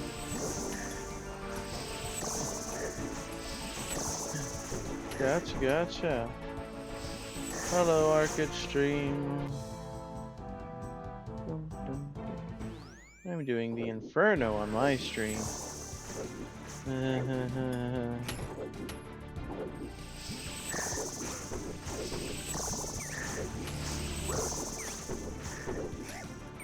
hate so much of what you choose to be. Good luck with that. Thank you. This nibbler is invincible because it hid under. God damn it! Go to. You know, never slow your task. Yes, I know. Yes, I'll go fuck myself. Thank you very much. You fucking piece of shit. Go burn in fucking hell. You fuckwad. Fuck!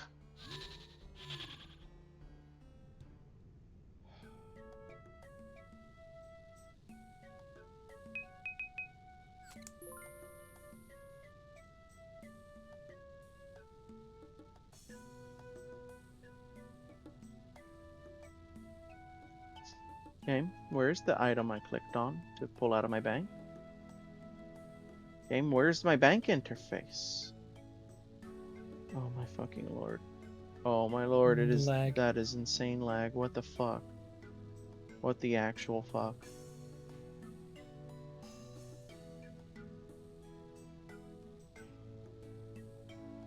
Oh my lord, this is insane.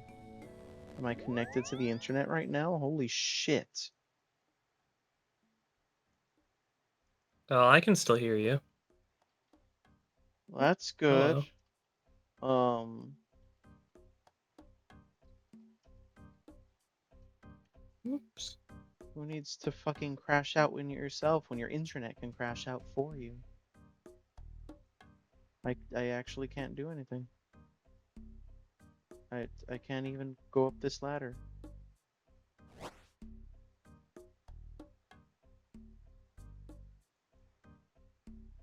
I'm testing internet speed right now. How much bandwidth do I have to spare streaming and playing this? That's the only thing I can think of to even check.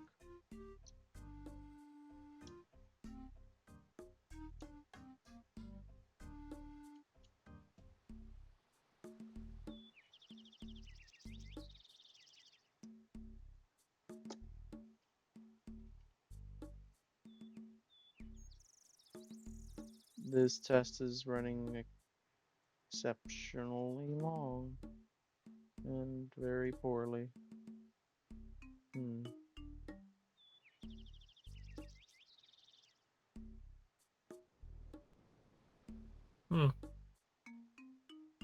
Discord says I have no ping to its connection.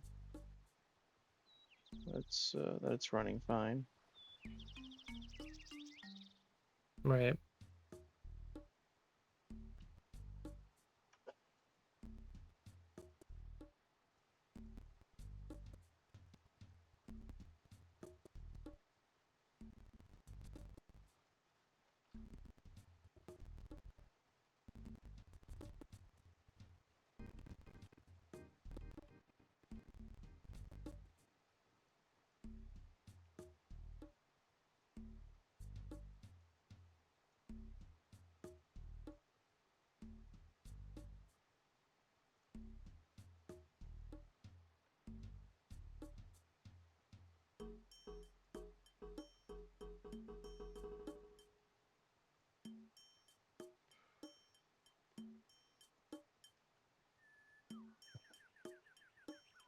Well,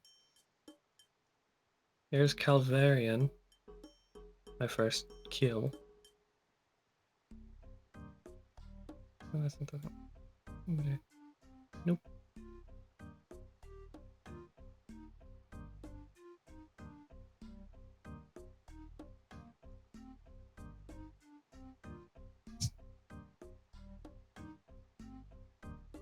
Oh wow, I never see cave horrors.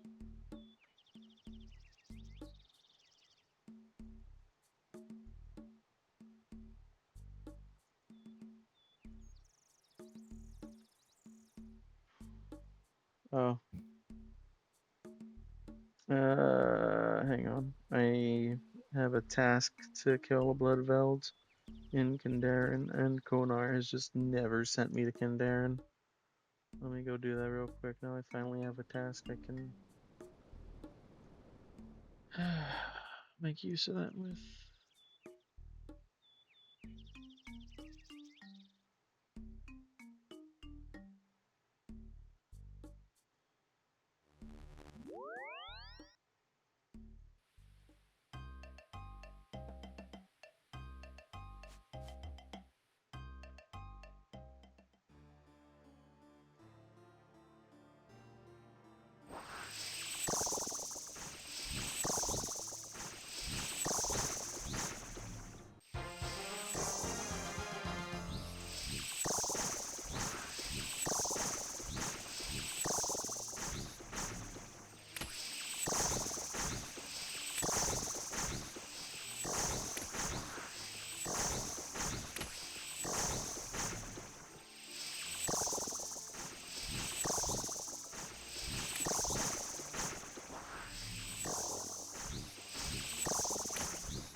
All right, the test speed is completely stuck. That's great. That's really great. Internet speed test isn't even functioning for me right now. I didn't even know I could get access to Mortmire Fungus. I wish I had a better computer. What do you mean you didn't know you had access to Mortmire Fungus? You have access to Mortmire. Not yet, I don't. No.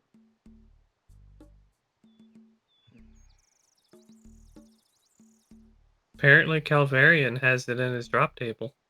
No. Neat. Yeah, 120 noted Mortmire Fungus.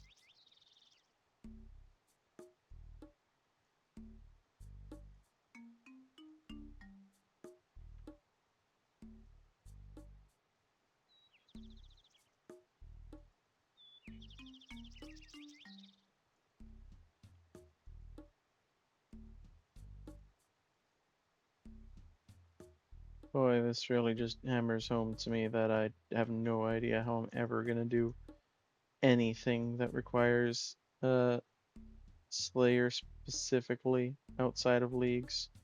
I have an option of 3 creatures every time I talk to this dude, and it is still impossible to get the task that I want. I don't I don't understand how people do it.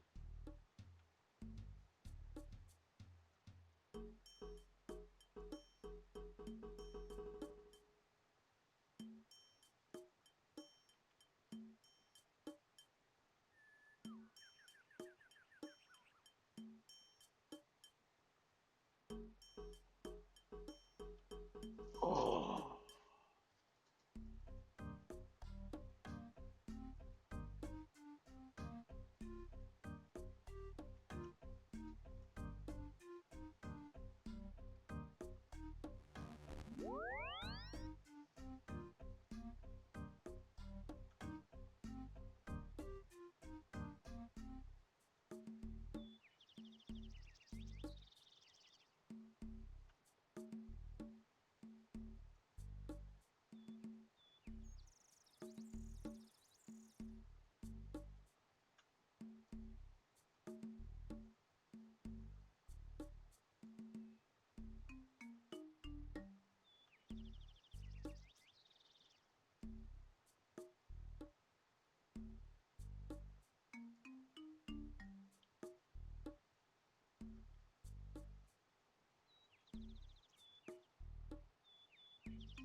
This is insane. This is actually insane.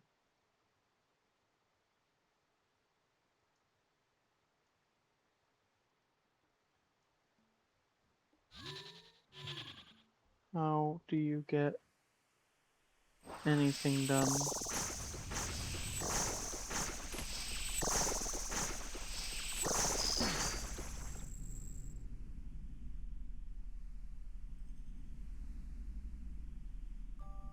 I mean, I tend to just do whatever tasks they provide me. Yes, but I'm fishing for very specific tasks.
Thanks for nothing, Duradel.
Oh, hey. Sandfeast hero. Sure, I'll take that.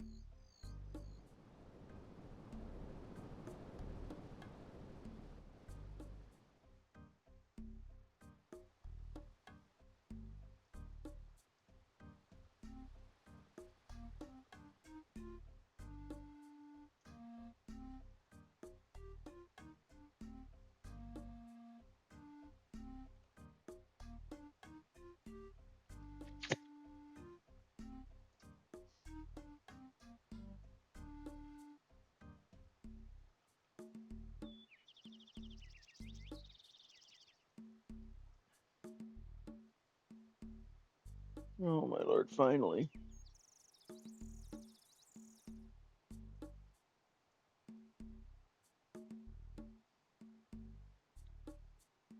Just goes up.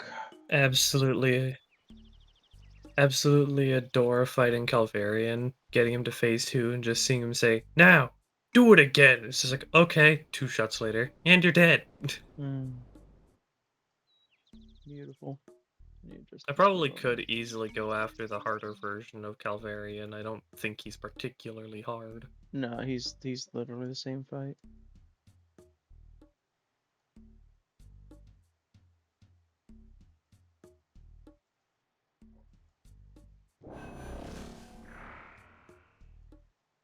More phases are basically the exact same thing, just Exact hits harder. same. Just hits harder. Which, you know, you can just very easily take no damage, so yeah. Yeah, as long as you remain moving, it's from what I can see, it's not exactly hard to survive him. No. Fun fact, outside of League Calvarian is due to both his ease and his positioning, is the best one to farm for the dragon pickaxe in the game. I'd believe it. All you need is good prayer gear.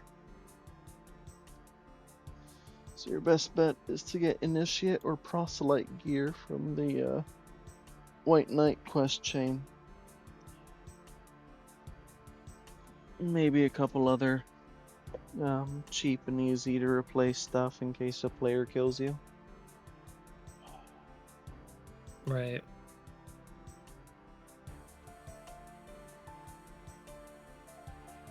But that's also what part of what makes it I so think nice is boss is actually so easy that you just don't need to bring all of your big strong endgame gear or anything. right.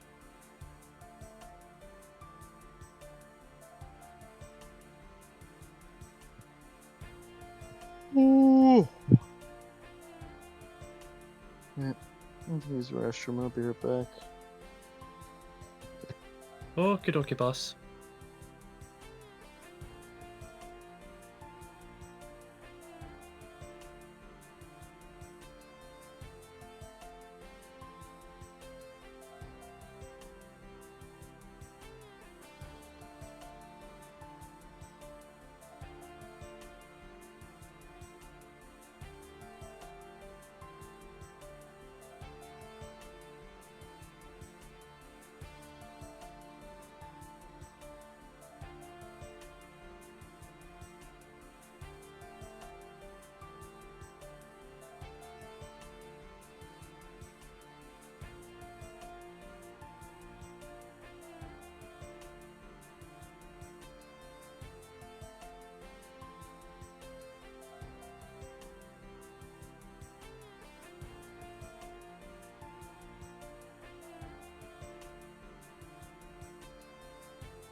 Oh, I see. Do these things count as fucking hellhounds? Fantastic.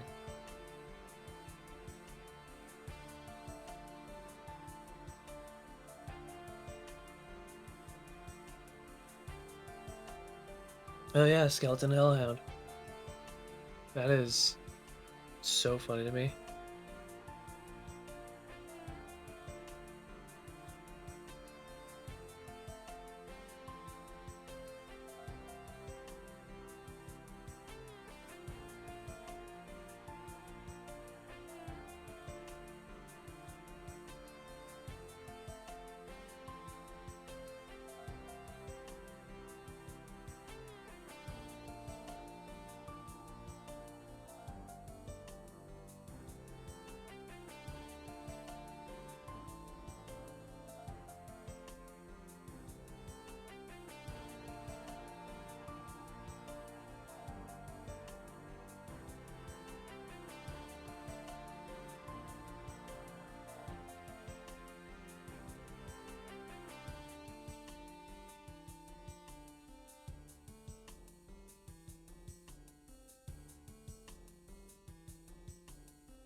Well, that's not what I was expecting to get while I'm out here killing this guy.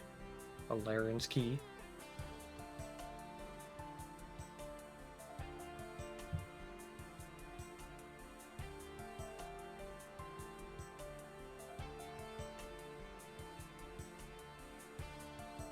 I will not perish. I'm too stubborn to perish.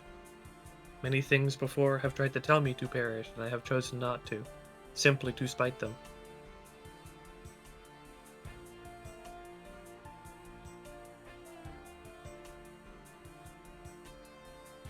Uh-huh. Sure you will.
I'm back.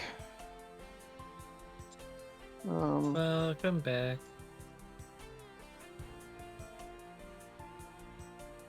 Thank you. I apparently did not pay attention to the fact that Calvarian summons are hellhounds, and I had a task to kill hellhounds. So anyways, I'm up 2 Laren's keys, apparently. Congratulations. Whether or not those Laren's keys, give me something is up to the game. By the way, the only other Demon Pack task I have for the Wilderness, aside from equip the Voidwaker, is equip a single piece of the Dagon High set. Good luck.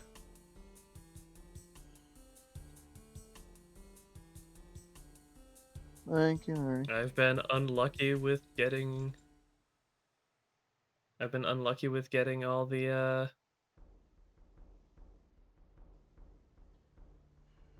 pieces for the Voidwaker without going dry. Gone dry on every single piece. Up to this guy.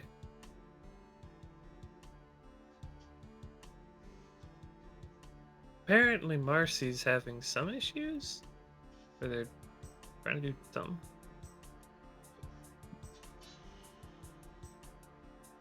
They're doing mixology. Marcy will be fine.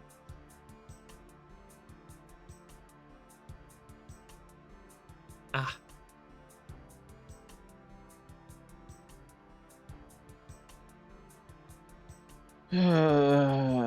Let's go in the most fun place on Earth again. Why does this content exist again?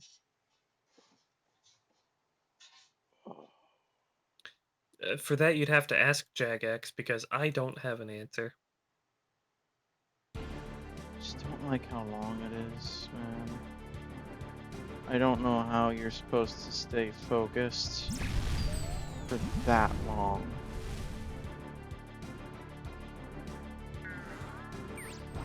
Like, I'm gonna lose focus eventually. How do you not when it is this long?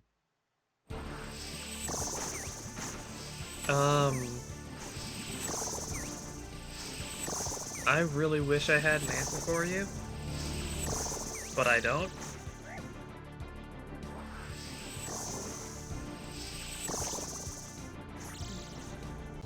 It makes no sense to me. It makes no sense to make a challenge this hard be this long.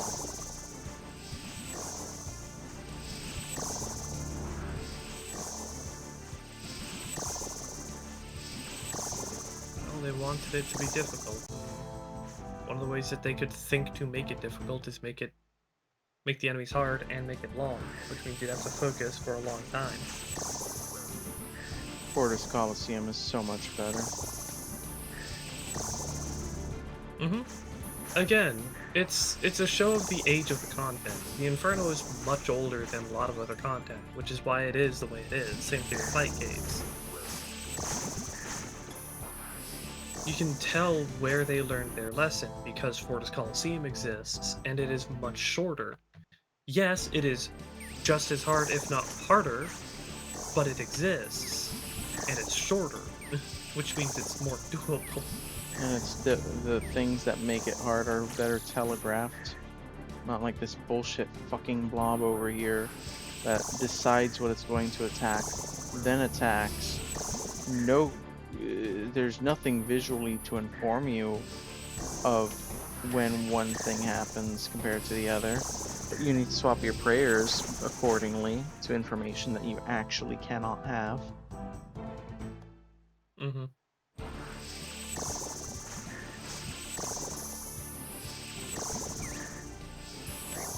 By the way, on really, and I mean really good attack rolls, I can theoretically one-shot one of Calvarian's phases. Nice. The closest I've gotten, though, is reducing his first phase to 16 HP. Mhm. That's pretty good. I've almost one-shot him.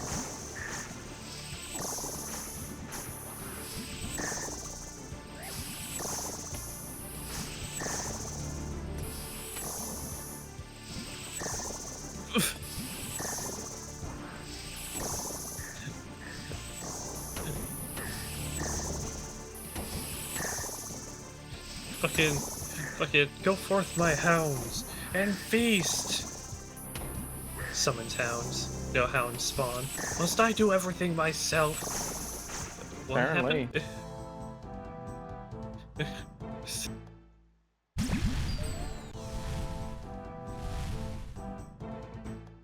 Apparently the answer is yes. Yeah, the dogs just didn't spawn. They actually just didn't spawn. It's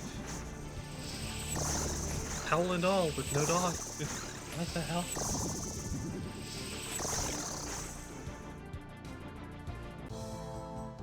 Oh, there we go. 21 HP. Mhm. Almost killed his phase 1 in a single shot. God, I wish. Also, I don't have to buy Onyx Bolt Tips.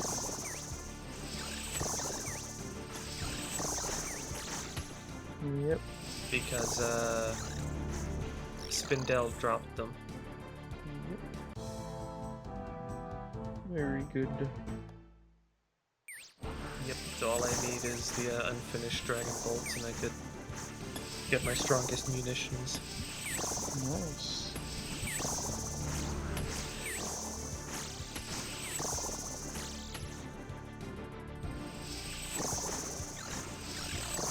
Hey, more Sandfuse Hero. More things I don't have to brew. Yay.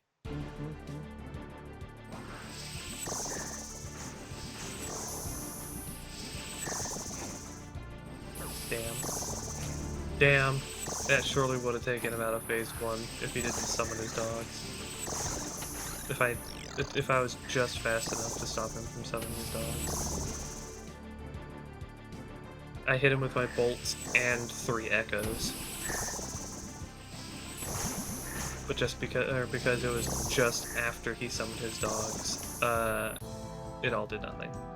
Damn.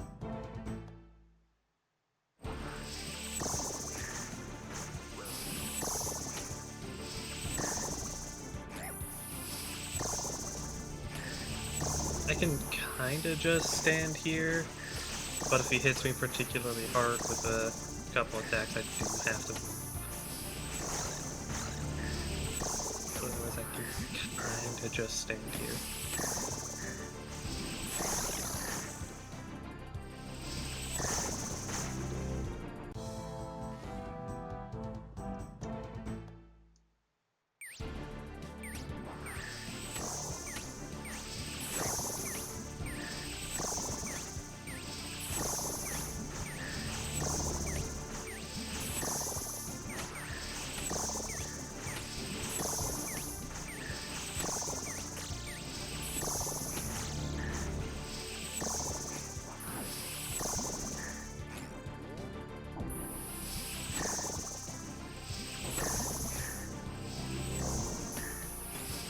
Man, I absolutely fucking love his taunts. You call that a weapon? Puts him down to half health. Yeah, I call it a weapon.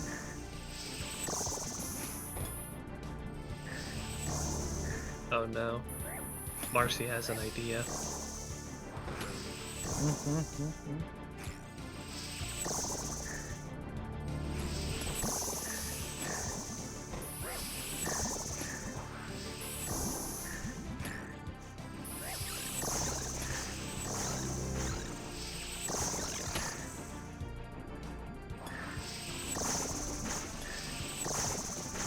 Oh, well that's not good.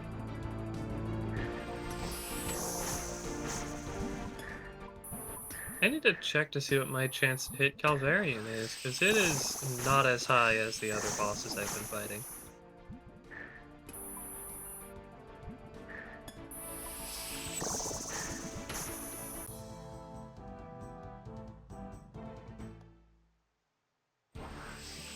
too surprised. He's normally a melee boss. That makes a lot of sense.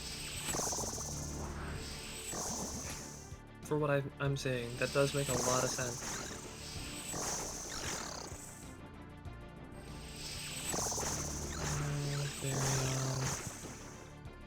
Okay, I've got an 84% chance to hit him, so it's not the worst. It's just lower than I was expecting, because I am actually missing him at about that react. Oh, that's not so bad. You know, yeah, it's really not. It's really not. It's just it's noticeable because the other two bosses I've been fighting I've been basically able to hit with every single attack.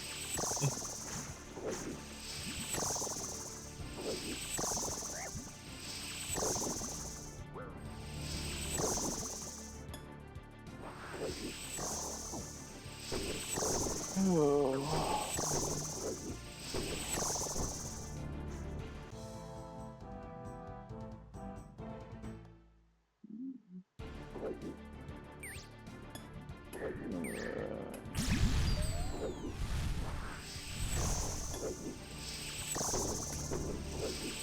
Huh. That's kind of new.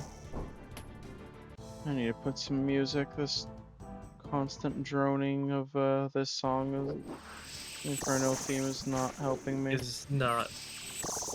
Yeah, it does not. Is... Also, speak of the devil. Calvarian's the easiest boss to get the dragon pickaxe from.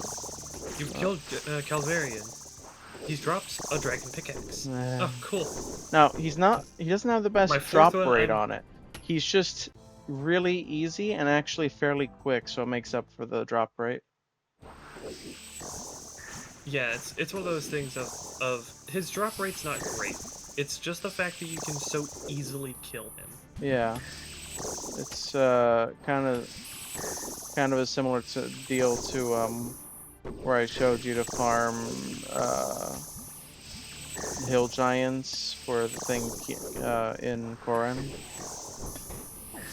Yeah, it's not a great drop rate. It's just that it can be done quickly. Yep. Per kill, terrible. They'll hardly ever drop it. But you can kill like one every 2 seconds, so. Yeah.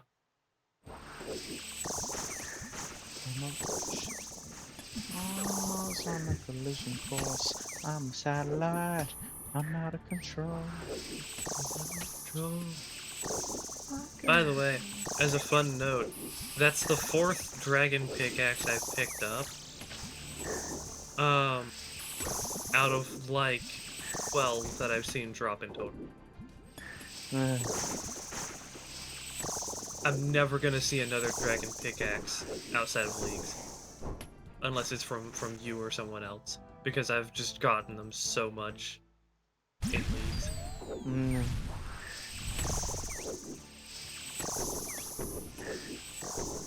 Remember, your chance of getting something on any individual basis is always equivalent. It's only across a large time span that it should reach the median.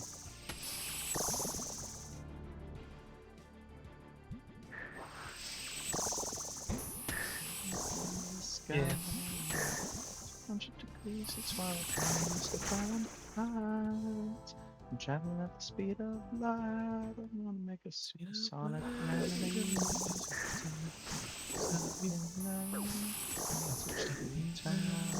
Having a ball. Stop me now. If you wanna have a good time, just give me a call.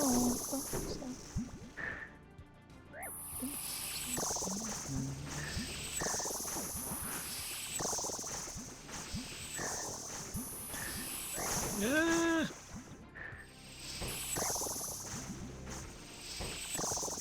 Oh my goodness. I have an 84% chance to strike this motherfucker. Hit him. Getting to this dungeon is torture, Marcy. Let me just... You don't know what pain is.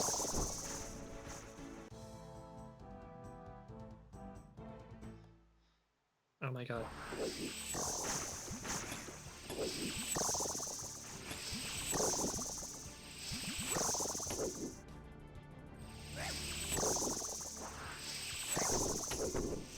Also, it just occurred to me that, I think that those calculations of my percentage to hit are missing a couple things. Double check. Okay, prayer check. Oh, okay. Prayer and pot check. Okay. Yeah, no, that's accurate.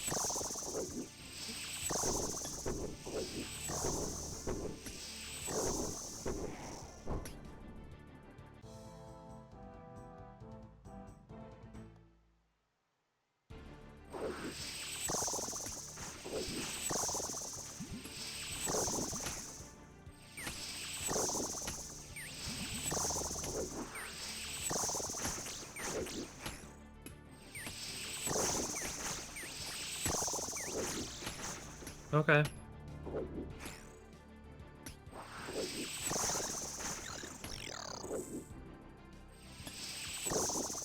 I don't want to hold still so you can smite me. That's something that stupids do. Man, I think one of the things that annoys me the most, I might actually, as much as I like having my pet follow me around, I might actually put them away because holy fuck, the fact that the game prioritizes your pet over the enemies trying to kill you, Yep. kinda fucking dumb. Very. What the fuck? Wow. Anyway, I've been out to Spiderling, I'm picking you up. I'm just gonna hold on to you for a little bit.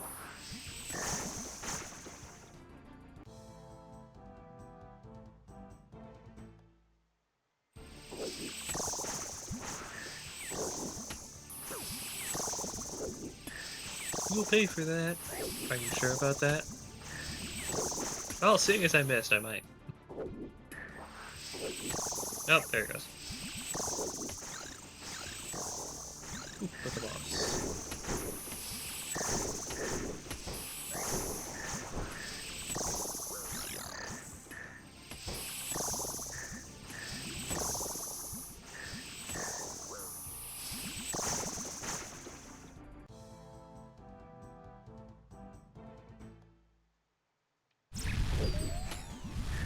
Oh, that's useless. Oh, I guess that's more coin. But I don't really need coin either. Drop the two-handed dragon sword. You'll have to do construction eventually.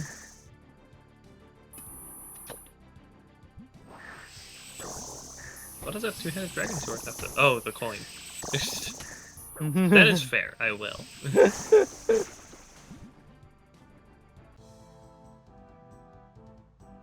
love the thought. I love just the. What's that got to do with that? Oh wait. That's right. Construction is the most money-hungry skill in the game. And you, sir, what excites you about getting a two-handed dragon sword? I like money.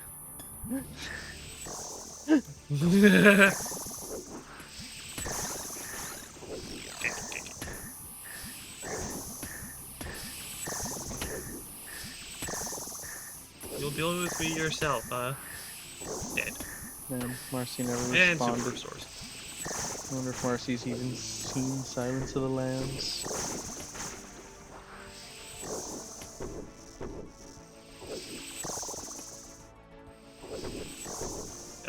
Probably not. Probably not. Marcy does. I mean, no offense to Marcy, but they do not strike me as the most culturally, the most cultural person. Damn.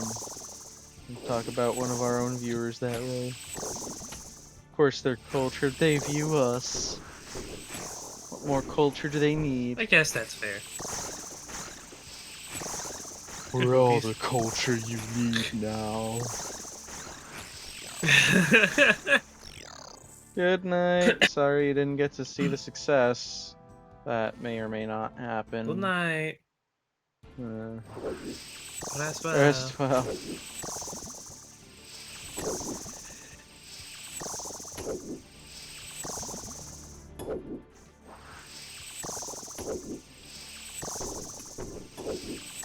Oh, shit.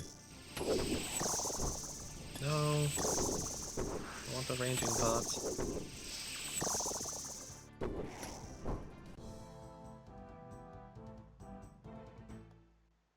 Explosion!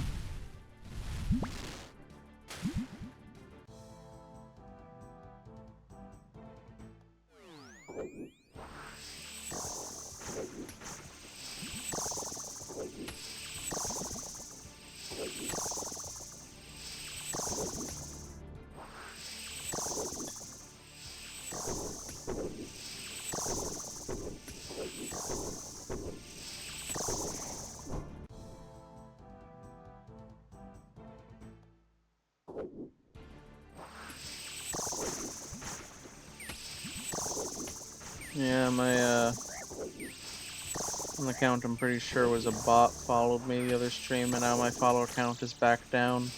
I think Discord busted the bot.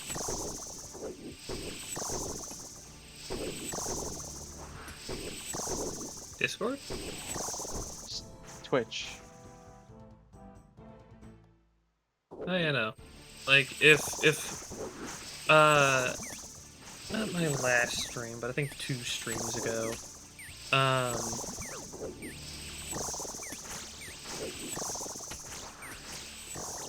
think 2 streams ago, I had someone follow me, and, of course, you know, the kind of classic weird message for bots, you know, and I was like, I don't trust that one fucking bit, and I check, it's like, oh, hey, this account was made 13 minutes ago. Yet no. All that matters is that we used against many. That is what's important. Valor pleases you, come. Grant me one request. Grant me revenge. If you do not listen, into hell with you. Works.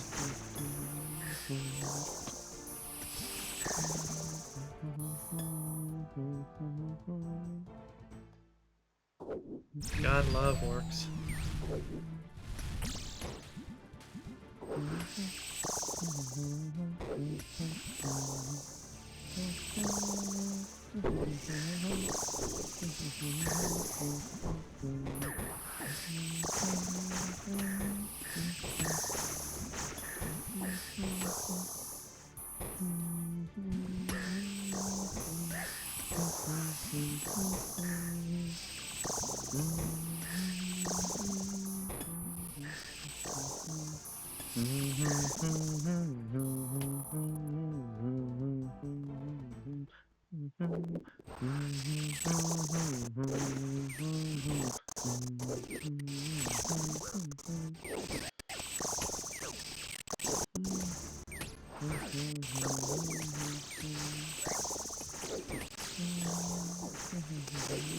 Well,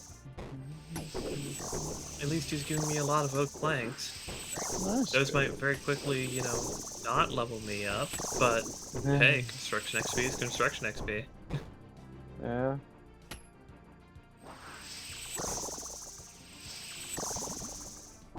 We don't have access to mahogany homes without Asgarnia, do we? Korend you do.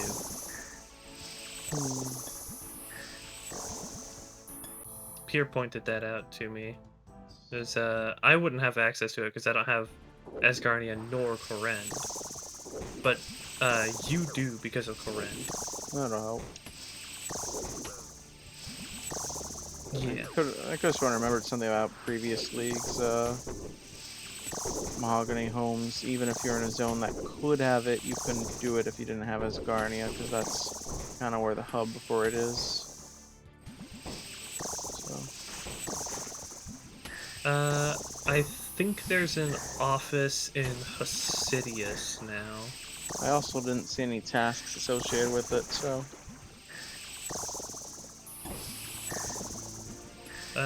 You'd have to ask him here. He'd know better than I do.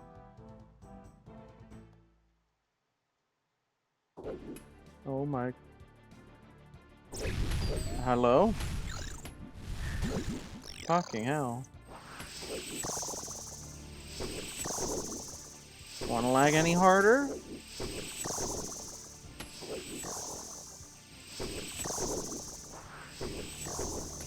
Tempted, and it will.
Holy mother of God, what is this lag? Why? Why?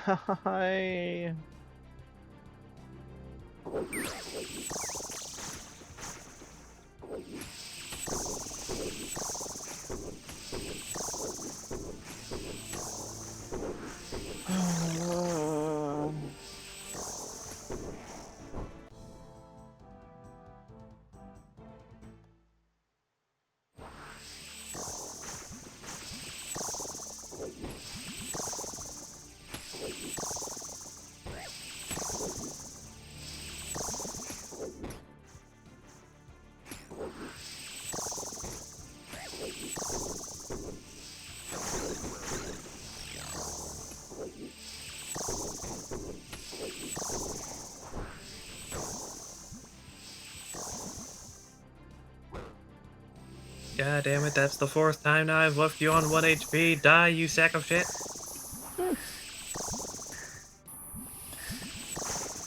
What's that trait orcs have? Nah. Where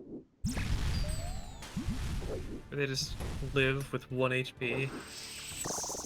I believe so. For some reason, 5e only gives it to half orcs. Even though I believe they call it orcish ferocity. That's the one where it functions that way. Not to be confused with the 3rd edition and Pathfinder ferocity, which lets you just stay standing below 0 HP. Basically stating that, yeah, I'm gonna fight to the death. If you have the ferocity trait, it's because you're fighting to the death. So anyways, my character has that. Alright, so... Yeah, which fits Lorecore. Yeah. Someone pointed out, it's like, you know, you're gonna have your own version of Sun Barbarian Death Syndrome. I'm like, yeah. If there's still a fight going on, Lorecore's still fighting until there isn't a Lorecore.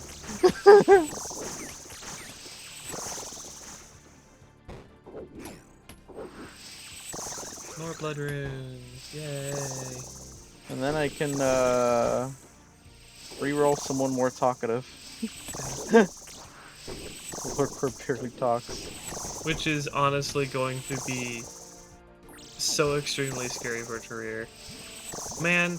Oh, I'm just not having Lorecore in general. I don't know how make Tarir it would scary. take it if she loses Lorecore. Yeah.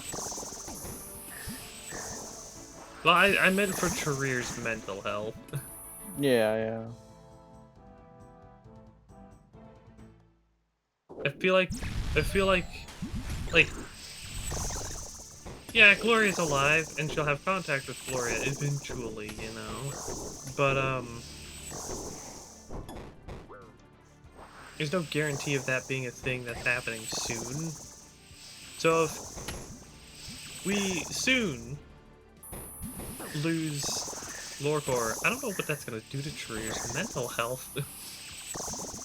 Yeah. Of course, it's hard to imagine Lorcore not being perfectly willing to come back, so if there's a resurrection option, that probably won't be the end for him. Me, the player, I'm not overly biased, because there's plenty more character ideas I could explore, but Mhm. if it's an option, there's not really a reason that Lorcore wouldn't take that option.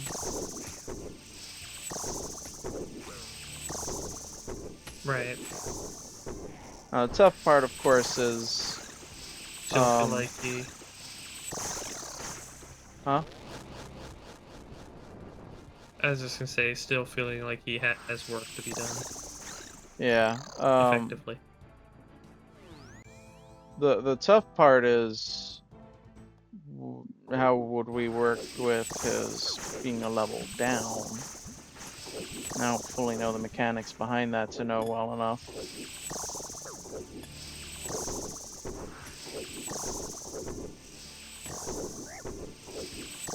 One of the simplest things, because I think it's a temporary revival sickness thing.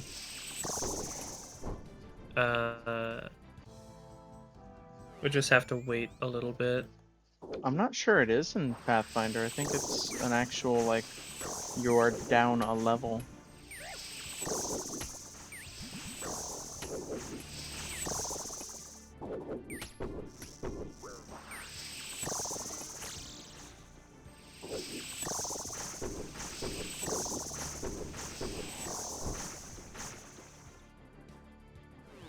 That is just XP you have to get back.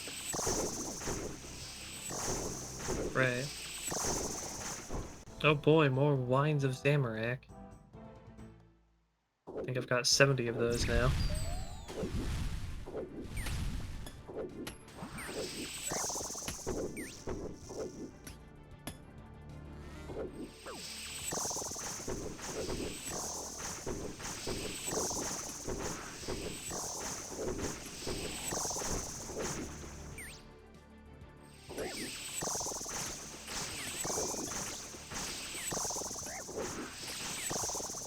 Yeah, it's 5e that was just like, resurrection's not that big a deal.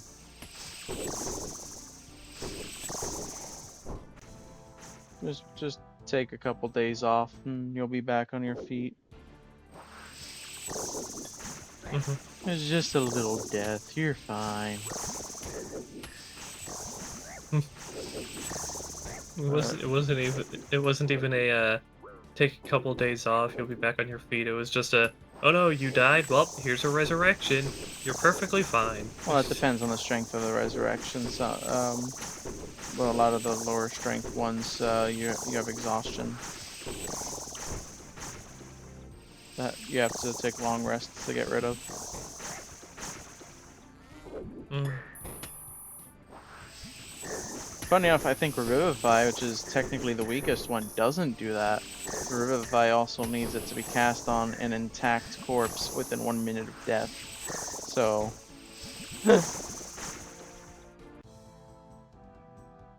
Yeah.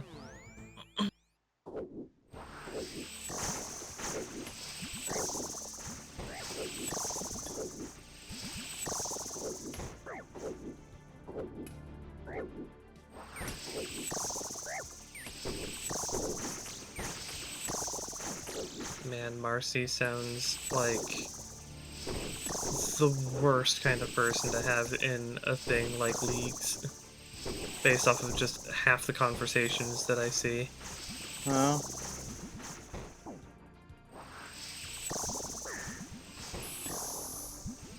Because it feels like they're very, what's the word? Indecisive? oh.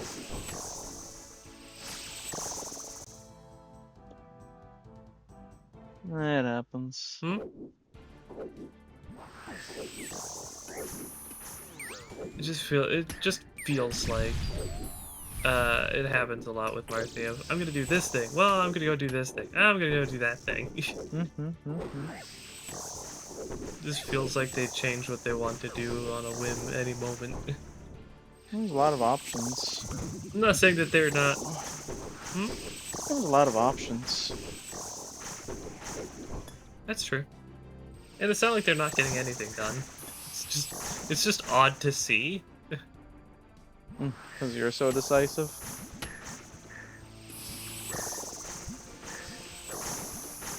I'm decisive. What the hell are you talking about? Exactly. I'm decisive? Yeah. No, it's just odd to see someone else being indecisive. Okay. Really provides that viewpoint of just, man, is that what I'm like sometimes? Holy shit.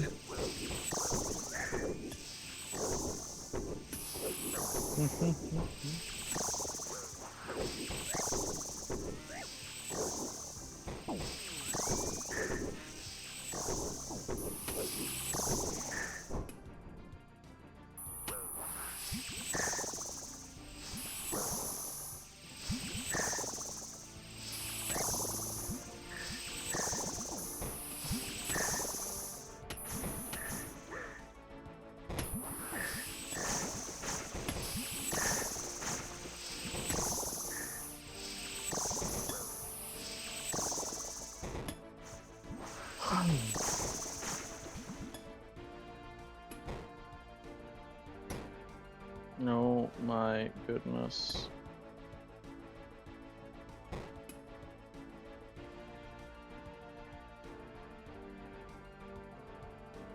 Okay.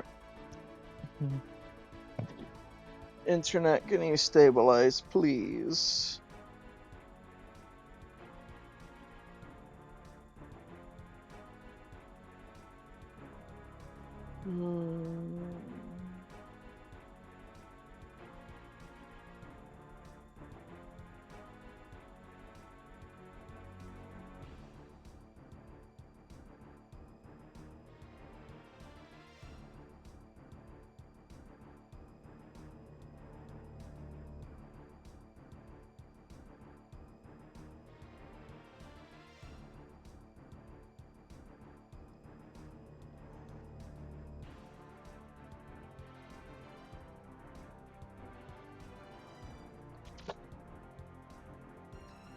Okay.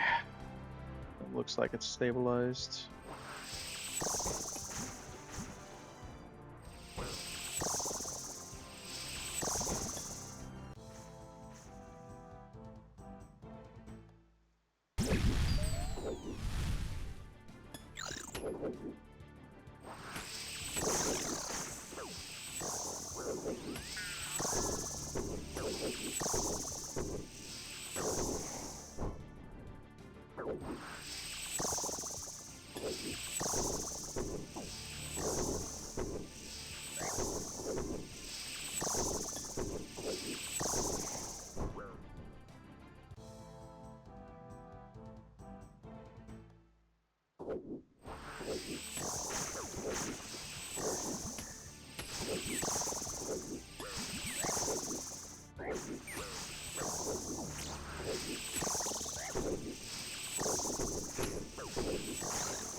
apparently being grabbed by a warden. How dare.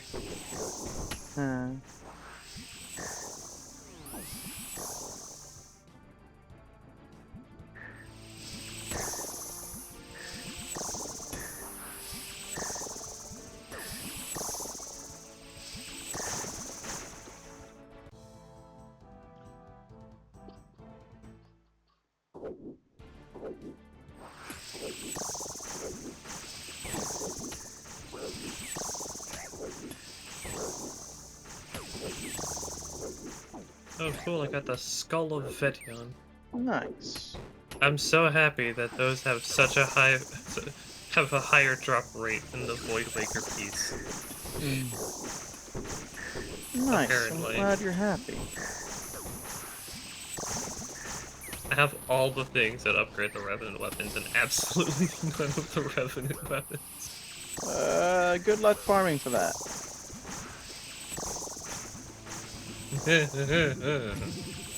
Yeah, I'll need it. Yeah, you will.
Being a little impatient with my clicks. Bamboleo, bambolea.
You keep bringing them, and I'll keep knocking them down.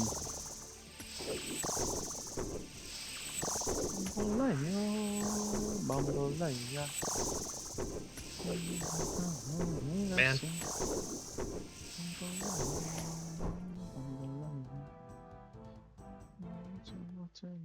Let's see.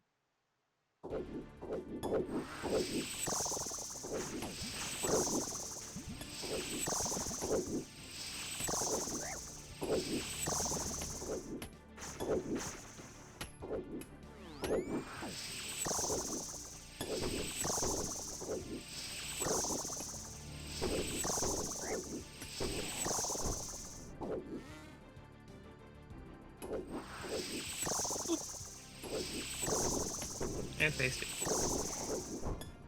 And a boop.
All right. Let's go, Freddy.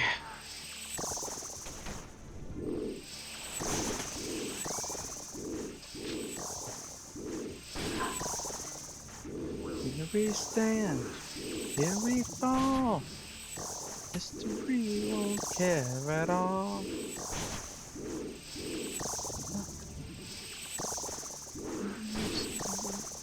Tonight, we don't waste no time at all. If you think of the chance to call, to you and to us all. Just waiting for the hammer to fall. What is happening? Why am I only hitting ones and twos?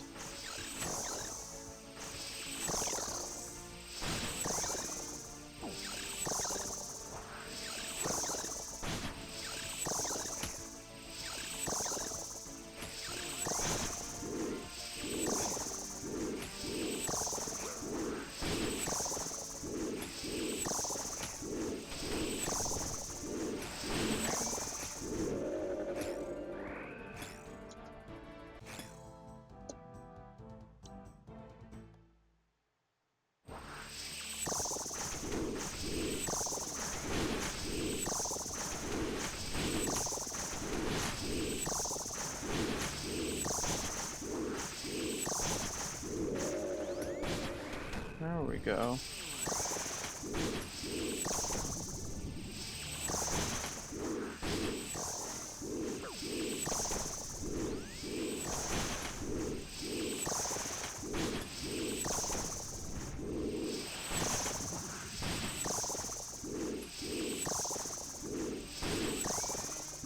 That's moderately frustrating. That is a second skull of Vetion. Nah. Same thing happened with Spindel, by the way. I got 2 claws of Venonat, or 2 fangs of Venonat. Well, that'll be great when you get a bunch of duplicates of the Revenant weapons and they just refuse to drop the one that you're missing. Don't. I am telling you what that is like. I am neither cursing nor predicting. I am flat out telling you. Don't. Let me have my hope.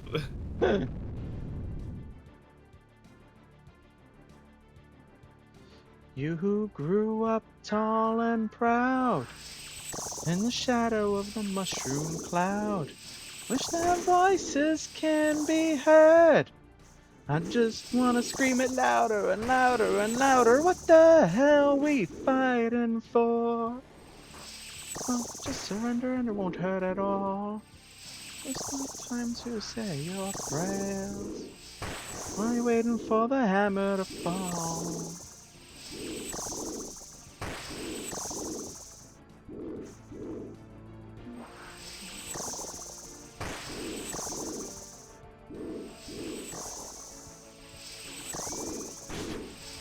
Jeez. Ellie. Listen here, you sassy fuck. There. Ah, that's not the right way to go. Ellie.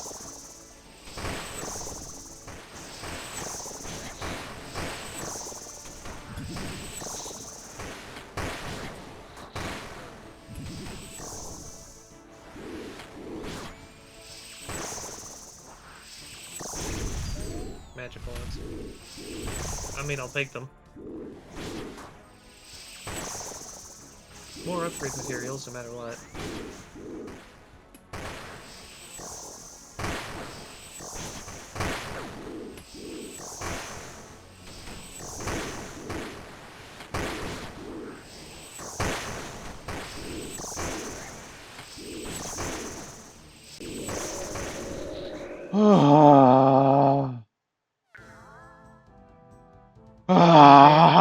You did the thing. Oh, by the power of Queen, I succeed! Hallelujah! Congrats, you did the thing. Oh. Oh, And holy that's where the other shit. hellhound is. Holy fucking shit. Finally. You did the thing! Oh. Now for the Oh. Chambers of Zarek. That's not hard, just annoying. Well, except on hard mode. I know. Even then, it's just mechanical. Oh, man.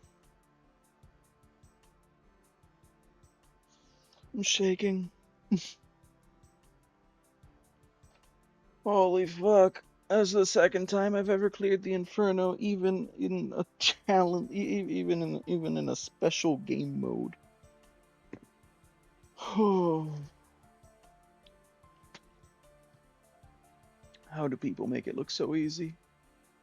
Settle just strolls in, goes, yeah, and I went in, and I got my fire kit, my Inferno cape, super easy. Okay. Well, that's because YouTubers, the way YouTubers work is they show you effectively the best of compilation. Yeah, That's settled true. is good, but I will not doubt at all that he dies at least once in the Inferno, because the Inferno is not hard, or is not easy. It's very hard. Yeah. Holy shit. Oh, look at that beautiful +8 melee strength on that cape. I'll kill you for killing my pets. Sir, you didn't even summon your pets. Equip an Infernal Cape, 400-point task completed. Demonic Pact gained. Congrats. Oh my goodness.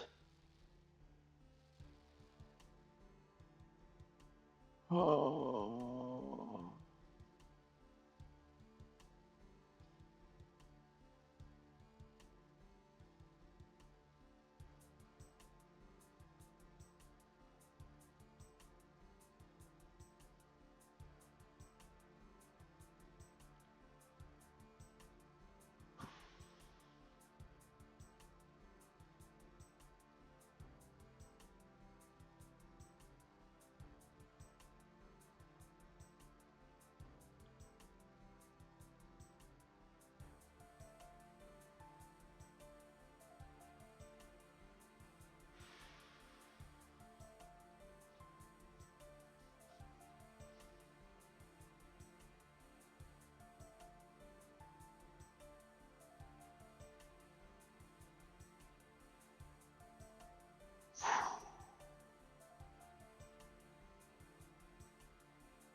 I'm sorry, my heart.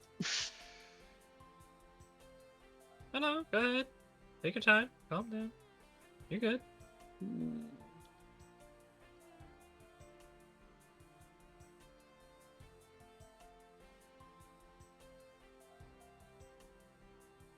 just got done with something somewhat stressful. I'm not gonna sit here and blame you for it.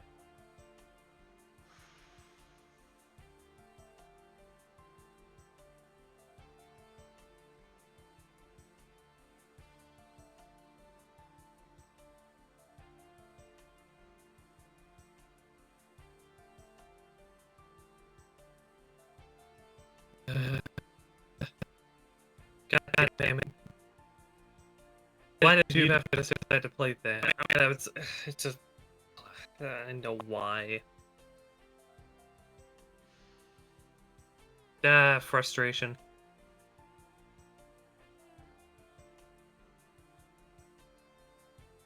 Gil, Mm. you know what? I'll let you decide this. Okay? Yeah. After League, there's a few things that are popping up in my mind as things we could do after League for co-op streaming shenanigans because it's fun. Okay. Okay? I know I want to show you Dark Tide. I know that you're not particularly excited about that because it didn't feel great to you the last time you played, and it just didn't make you want to continue playing. Yeah, and Is the even best way to put it. plus, even if I like it, now I feel I'm likely to like it on a similar level to Vermintide, which I only enjoy for like 2 hours at a time, maybe three. Mm-hmm. Which is fine. So here's what I was thinking. We could start a stream sometime with Darktide, play as many missions as you'd like. We don't have to do it the entirety of the stream. Okay? We could pick up something else. You know? And one of the things that first comes to mind as one of the shortest things that I can think of for us to pick up for a co-op thing would be Halo Wars.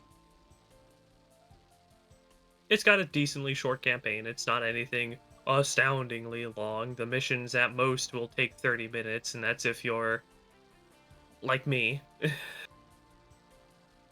If you actually try to rush through the campaign or rush through the missions, a lot of the missions have a par time of like 15 to 20 minutes. They don't expect you to play those missions for long. Mm-hmm. The only reason it takes longer for me is because I like to research everything. Mm-hmm. Does the research carry over So between levels, or do you start over each time? no, you start over every time. Oh, So damn. there's no point to doing the research. I just like to because it's just fun to me. So here's what I'm thinking: we do some Dark Tide, then we hop over to Halo Wars, all right? Then for the next while, we try to finish out Halo Wars because it's a decently fun game, and I like the story of it. It's I think the way I would put it is that is what a good spin-off series of Halo is Halo Wars and Halo Wars 2. Mm-hmm. Um, aside from ODST, ODST is fan fucking tastic, and I love ODST. And then after Halo Wars, because we'd have to find out some shenanigans for Halo Wars 2, because it is technically on the Play Anywhere side of Xbox, so you could play it on PC. Um,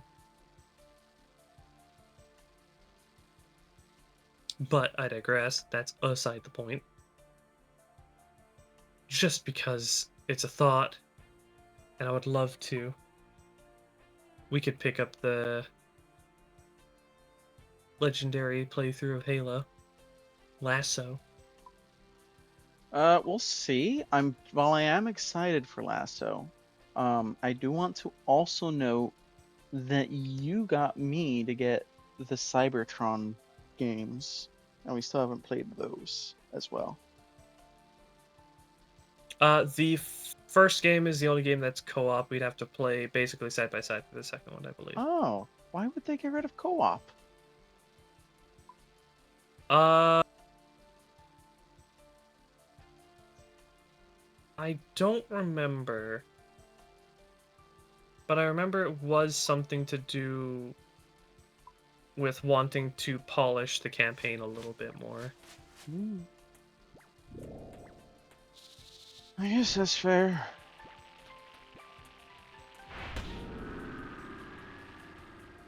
And I will be completely honest. Yeah, the campaign for the second one's a lot more polished than the one for the first one. Hmm. Yeah, I remember you The one mentioning for the that. first one's really neat and really neat early on and stuff, but later in the campaign, you really start to notice just, hey, there's some problems here. Hmm. I guess that's fair. It's not like it makes it. Mhm. It's not like it makes it completely unplayable or anything. It's just it's a little rough, and you can tell. Okay. Well, my only other note then is I'm still not sure about swapping how if slash how well swapping what we're streaming works, aside from if we just close stream, start new stream. Um, I don't know that there's I many mean, downsides you to doing just. that though. To just closing stream, starting stream, as long as we let everyone know what we're doing. I mean, I've seen other streamers and YouTubers swap games midstream. It's not uncommon. Well, yes, but I don't know the software end of it. Like, okay, it's possible, but how does that work out in terms of? So Yeah, the logistics. It's the same way that you set up different games in OBS, except instead of closing OBS or stopping stream, you just go to your Be Right Back page and ow, and 16 damage of lightning is very rude, sir. Cease. Mm. Um, and you go to, I don't know. Well, you have to be in your game setting. I misclicked. And go to your game capture, tell it, hey, I want to capture this game. It'll be a black screen for a little bit, because it's not capturing a game if you have the other one closed. Mm-hmm. Um, and then you just have to let it start to capture the game that you're trying to stream.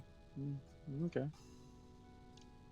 It's the exact same. It's just instead of doing it off screen, prepping for a Mm. stream, you're doing it on screen during a stream. Right.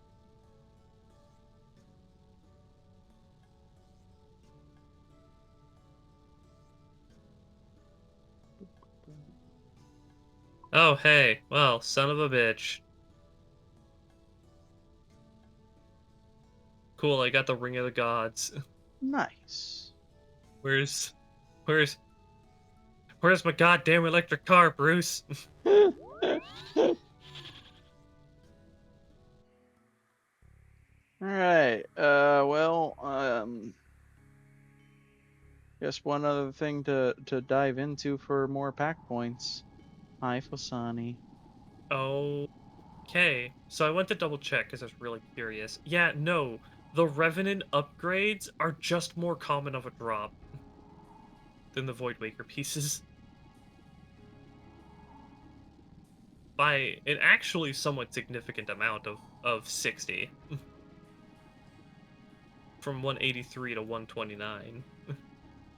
Like that's a significant drop rate boost.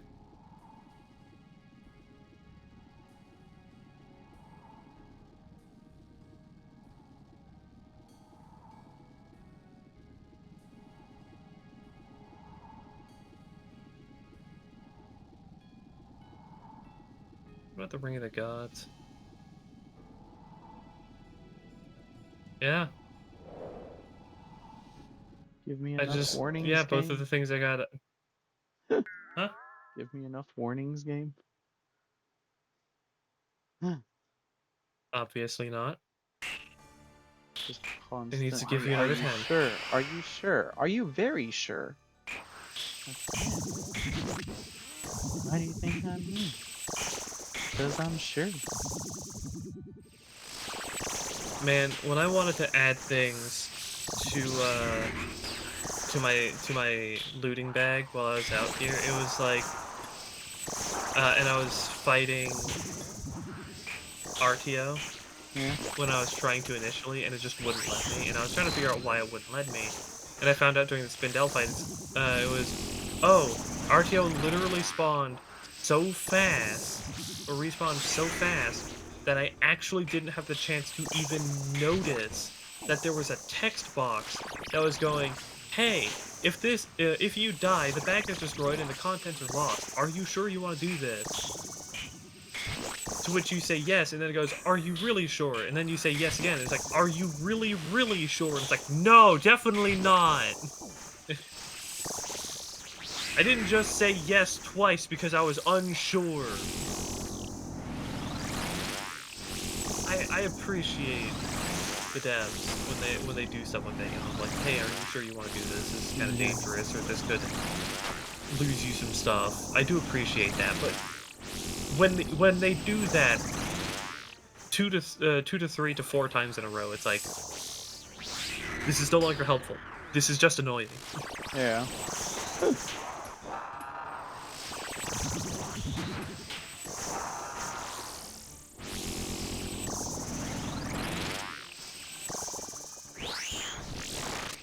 I love you guys.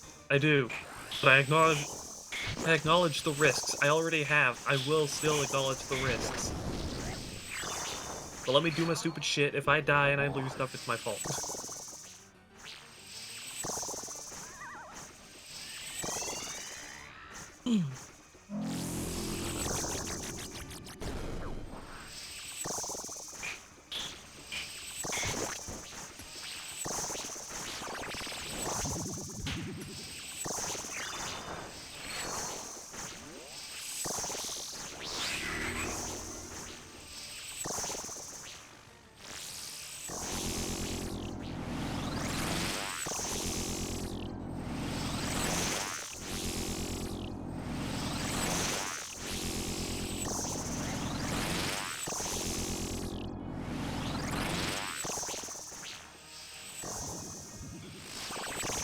Silly devs, I don't need to know what I'm doing if I have infinite sustain.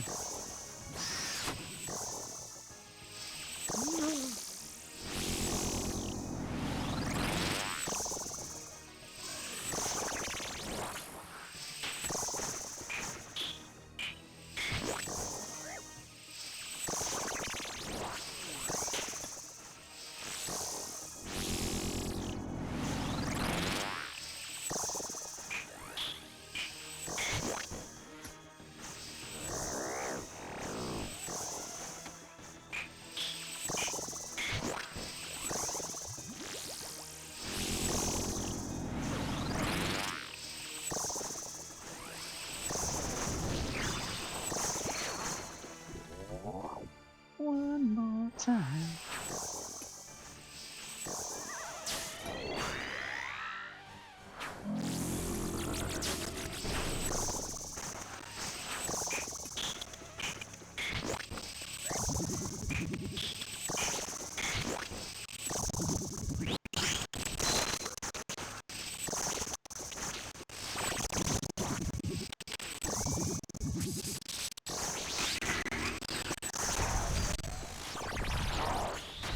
Wait, why are they immune to the Flash of Fervor explosion? What?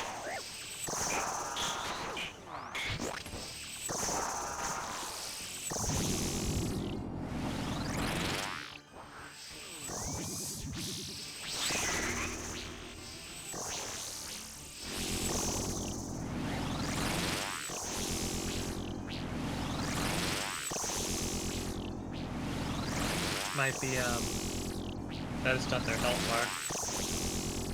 Oh no, I know what I was looking for. The Flask of Fervor just, they were immune.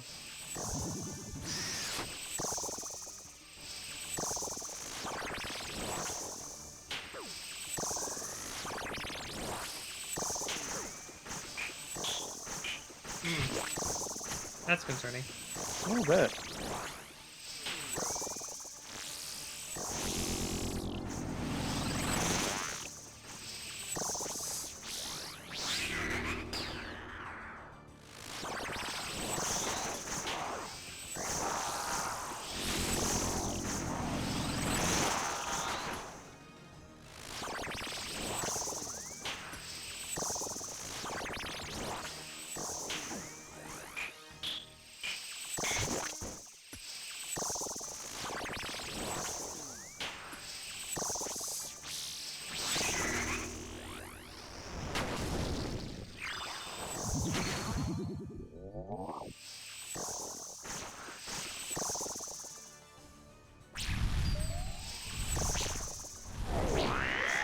What? Okay, well if that's not what I was supposed to do, then what was? Okay, and I'm lagging.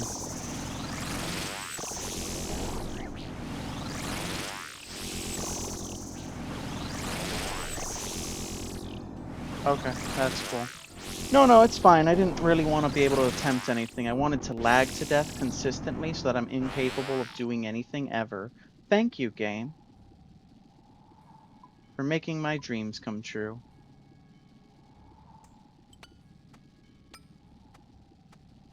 Shit like this is why I actually don't think I can stream anything hard in this fucking game, because I need a better computer. I need a better computer, but there's no money for a better computer, so, you know, fuck me. Fucking motto of everything. Fuck me.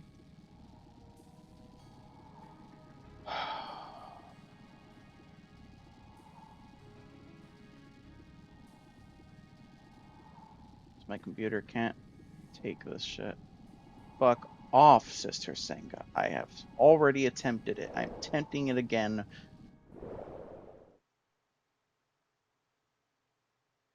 Don't need 50 million fucking warnings.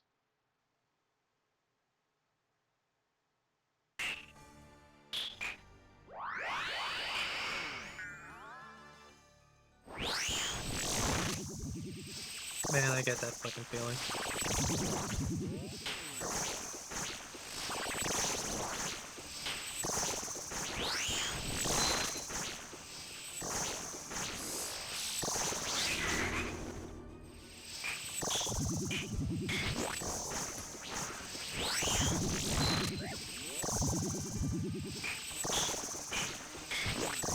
I go from tip of the spear to a walk in the woods.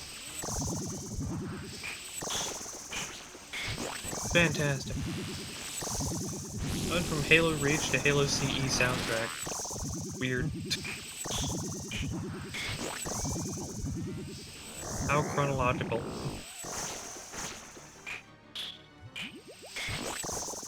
It's funny.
Just takes too long for my spell to get there.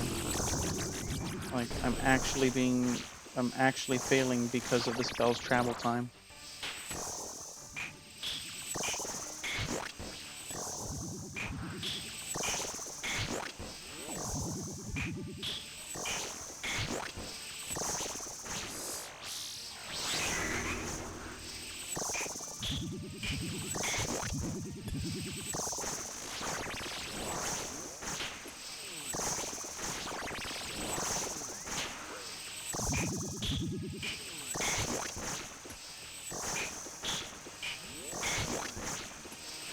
Yeah, I remember attempting her and she's decently hard. Yep.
do love that I can do nothing about that. That's great game design. Thanks. I love travel time on my spells.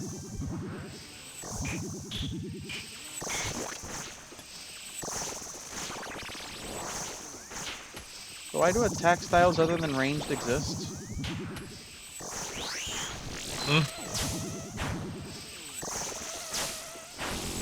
Game's bugged. It Because has there's a more than few one bosses. combat style.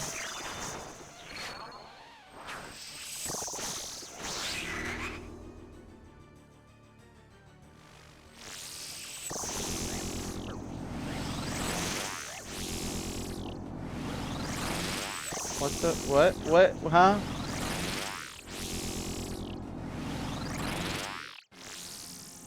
No, it's cool. I'll go fuck myself. Thanks. Really love really just fucking myself. It's really just my favorite thing. So thanks for sending me that way. Um, yeah. Could you do the same, by the way?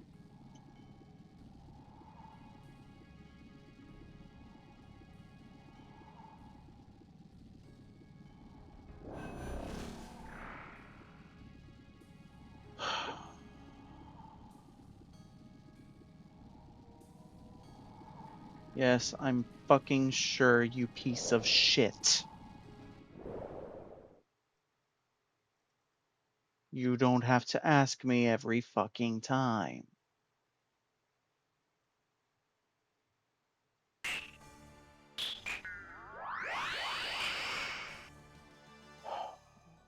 It's really starting to piss me off. Hello? Hello? Oh, right, I died, so that means I must not want to cast spells anymore. Thanks, game.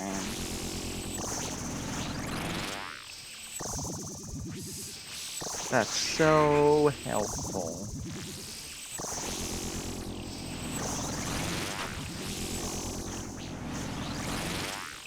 Oh no, it's fine. I didn't need run energy anyways.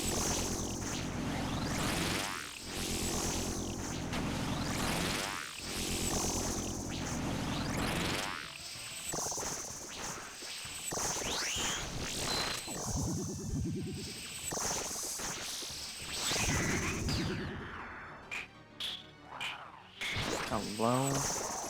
Thank you. Bloody hell.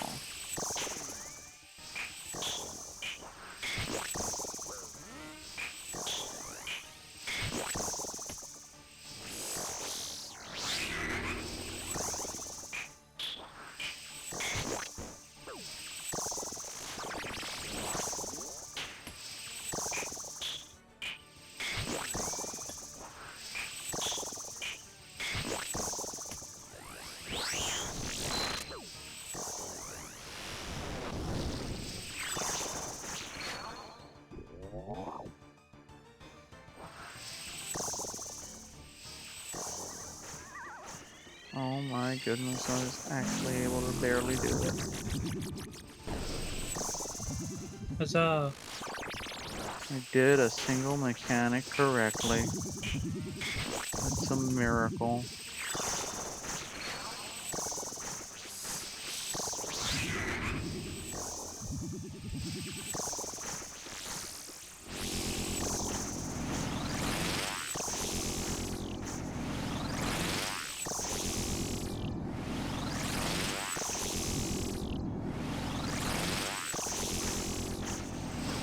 Oh, it's cool.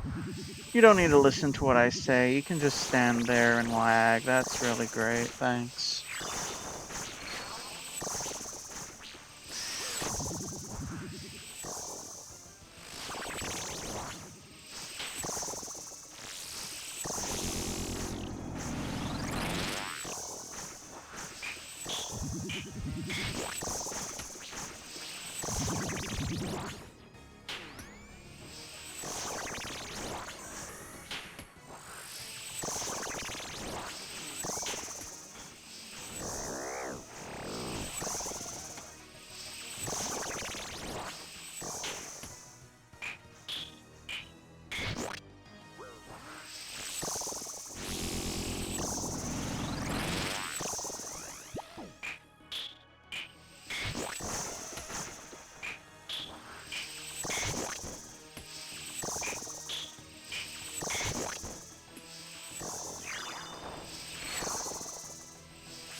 hate so much about the way that's programmed.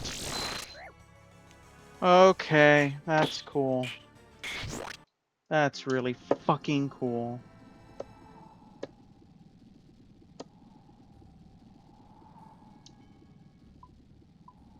Remember, kids, the more you do something, the worse you get at it. You only get one shot to do something well, and then you'll never do that well again. You might as well give up after the first try.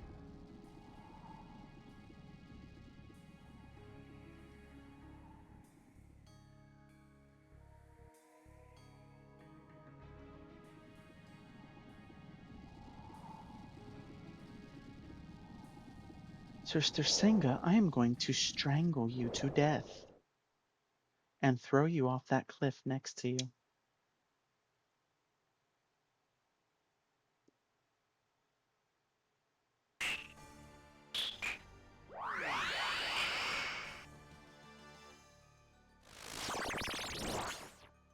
Oh, right, I died, which means I don't want to cast spells anymore. Thanks!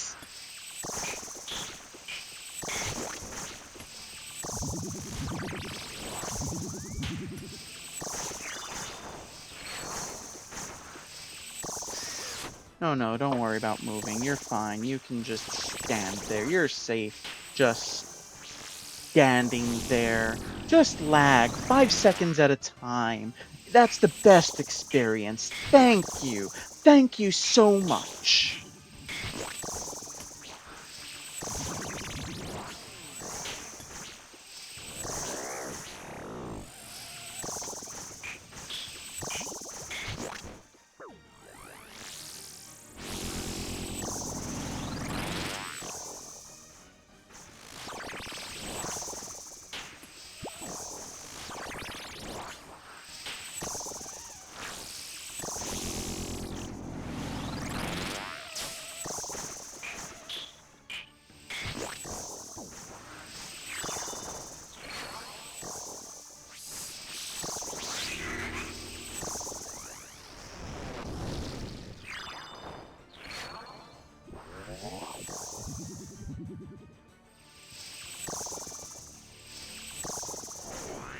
Oh, okay. I'm actually gonna need a fucking weapon swap because that one stupid ass mechanic just fucks you for having travel time on your spells.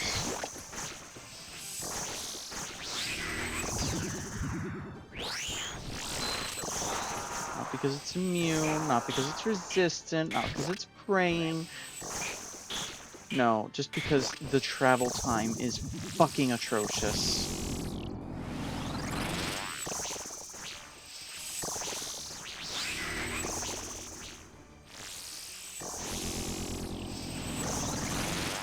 No, please, just stand there a little longer. I didn't really need you to move. I was just clicking for fun.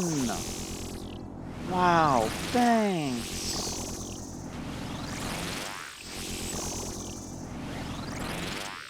Can't even see where it's coming from. That's cool. I'm blind, apparently. Oh.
Hello?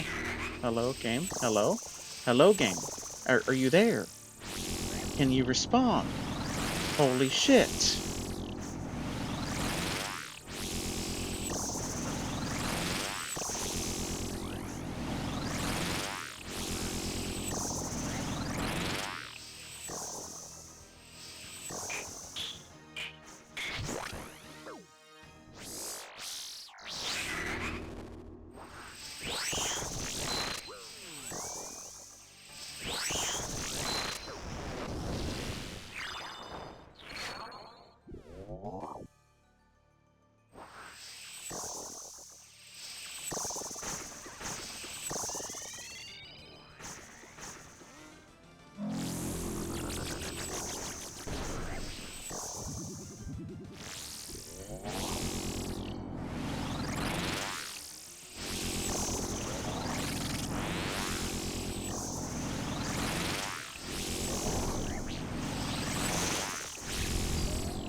Oh, okay, yeah. Phosani is permanently immune to that flask.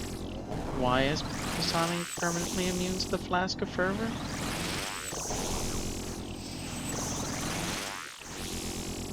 I do not know.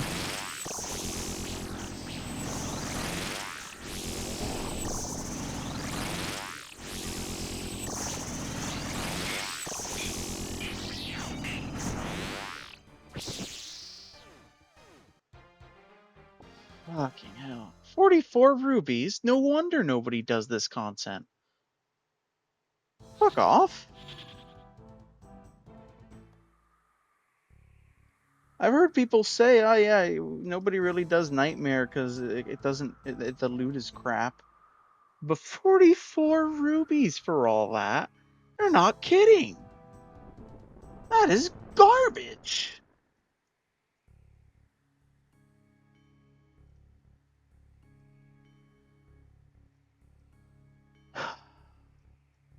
Yeah, that is honestly one of the bigger issues with RuneScape's harder content, which is also why I just generally don't really care to do it, is because what you get from it is just not worth it. No kidding. Holy shit.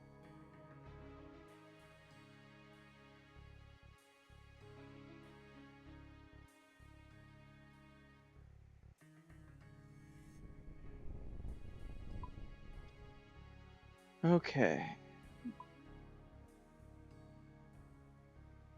Well, that is most of my demonic pacts. Um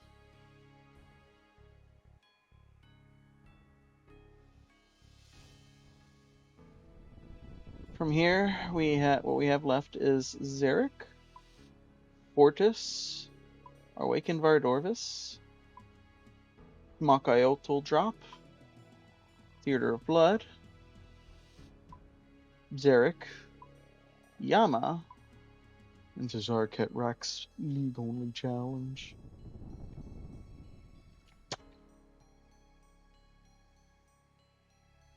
Yeah, good luck with that. Yeah, right. I might dip my toes, but I don't expect to do that.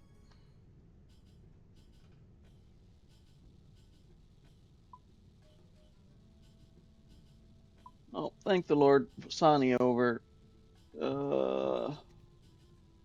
Just now it's a question of if I want to farm Yama, see how high I can get the Jazar challenges. Or what? Gonna be right back and use the restroom while I think about it.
I'm back. All right. We'll dip our toes.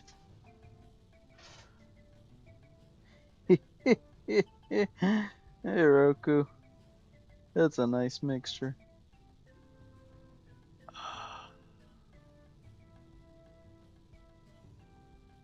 You missed unless you're here lurking. You missed the Inferno. There's the Inferno cape. Holy shit, that was hard. Um,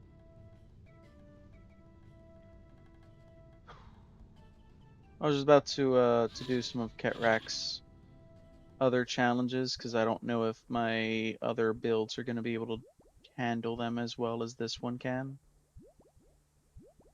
Um, so we're gonna look at we're gonna see if we can do some of the combat tasks too.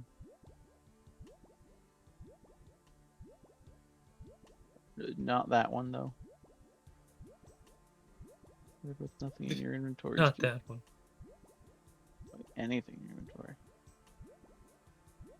Cool. So you just can't mage that one. Thanks.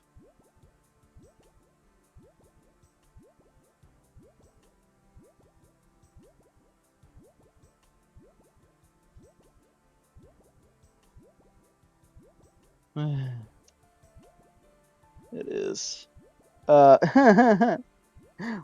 You know, I think you should just rewind instead. How was the movie?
Nice, nice. I haven't looked too much at hoppers. Eh.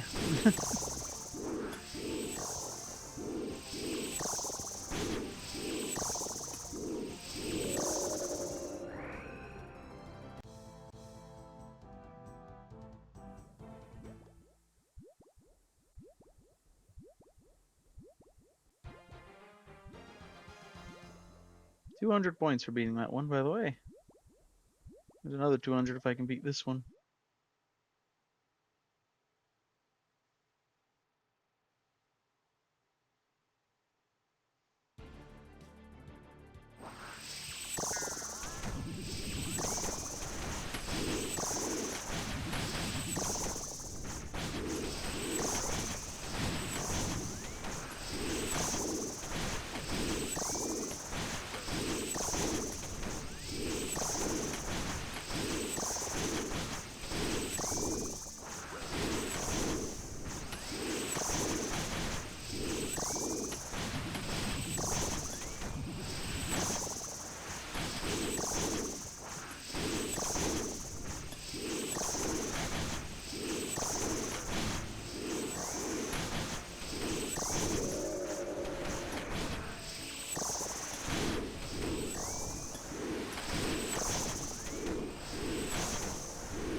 That's another 200 points.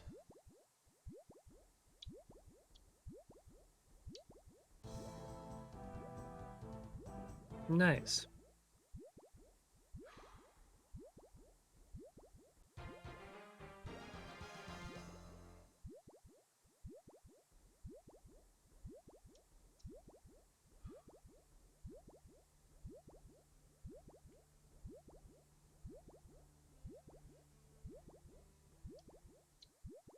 Alright, now the nutty one.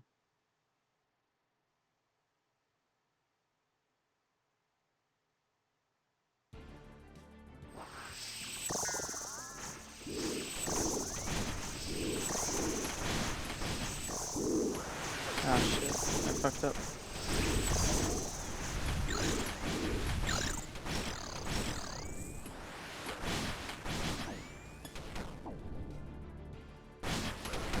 And then I lagged.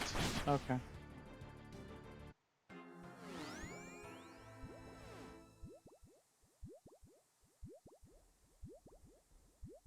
That doesn't reset my Flask of Further cooldown? Why? Whatever.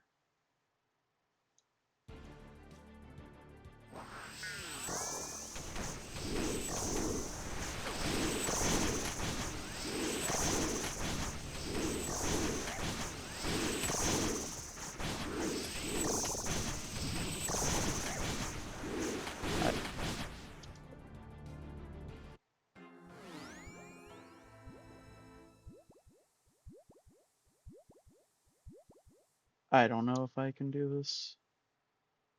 My brain isn't keeping up at all. The first one goes off and my brain's off. I can no longer tell what's happening. I mean, the fact that you got to the sixth one in general is really impressive. Thanks.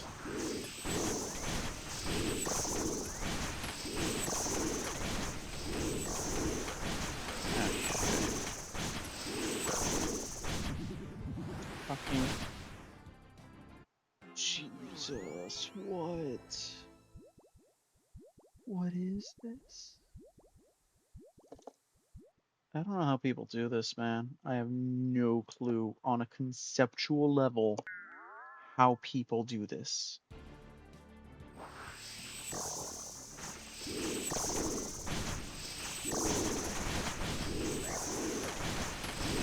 I'm not sure either. Anytime I don't know. I can't. I see I can't. someone That's as far doing as I it, go. I'm done. I'm fucking done. I don't know what I'm doing.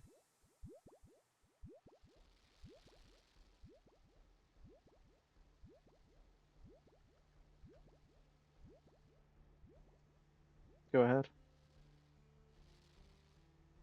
um, I was just gonna say, anytime I see someone doing it, they can somehow keep them going in perfect order. And it just feels like for me, it felt like for me by the third one, by the three Jad challenge, but it just felt like if any moment you have any inkling of lag whatsoever, they are completely thrown out of order. That's the other thing. Look at me clicking my, like, just swapping my menus right now. I'm lagging. I'm lagging on and off by a couple ticks, and that Hmm. that makes that actually impossible. I was noticing too when I was Yeah. swapping, like, this is, you can see when I swap on time and when I lag with the swap.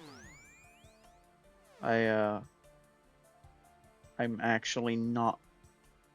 I don't have the hardware. I don't have the fucking hardware for streaming and doing this because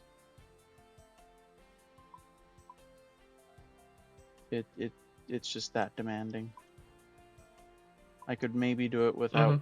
without streaming, and even that is the world's biggest maybe.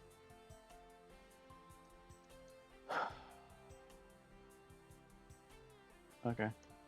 Well, this is basically an impossible task, which means that you have 7 other ways to get points.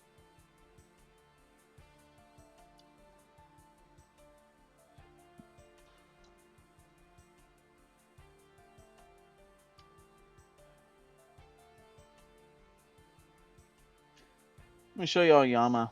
I've been farming Yama a bit, and before I can farm Yama more, I actually wanted to get a combat achievement from him. That I have to do in a very weird, specific way.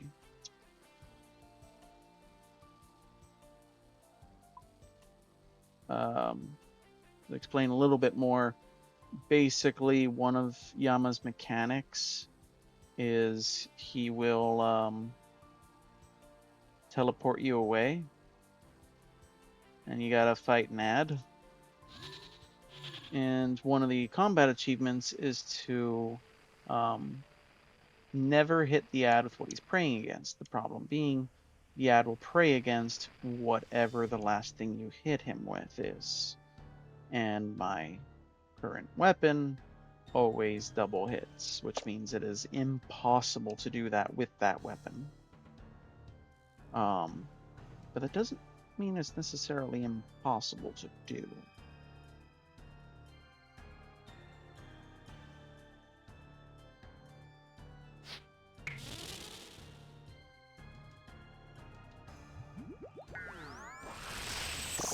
So anyways, this is the guy running the league himself. If you come to core end, you can fight him. Sadly, there's no special dialogue for the league. It just feels like a missed opportunity. It's kind of surprised because this guy's a sassy motherfucker. He is definitely one I expected to have a have some kind of comment.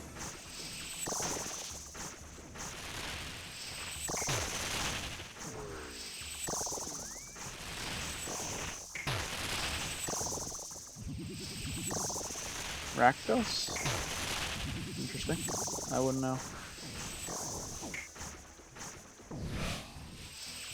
Yeah, even here I'm lagging.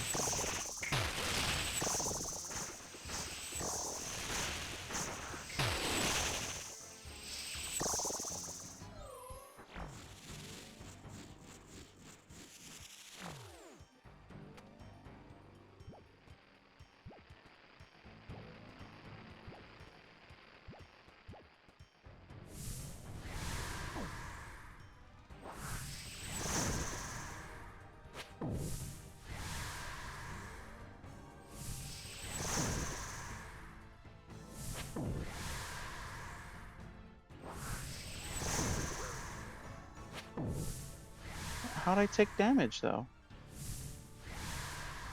I actually might not be able to do this. I sometimes just take damage, and I don't... Oh, I think that's just periodic damage, yeah. So you have to do this really, really fast. Yeah, I can't get that combat achievement then. I'm not... Maybe if I had help, because this is actually one of the game's very few duo bosses. Technically, that's 2,500 hit point health bar. That's supposed to be 2 people dealing with that.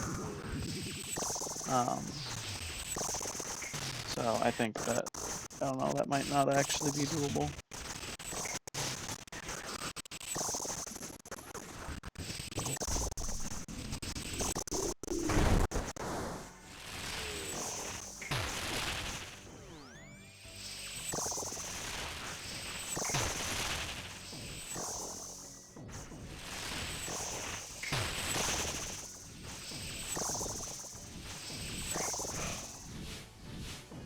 Oh, let me turn up my music a little bit. So if you notice the login screen, and when you home teleport, it's there's a different song that's playing now. It's the same one on those two. Yeah, it's his theme. They just did more variations of his theme for the league. Honestly, I really like. They leaned heavily into the flavor of it.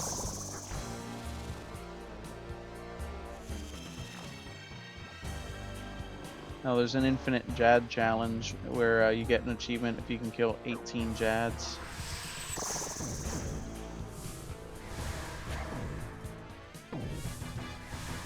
And the achievement calls it to defeat 6, 6, and 6 Jads.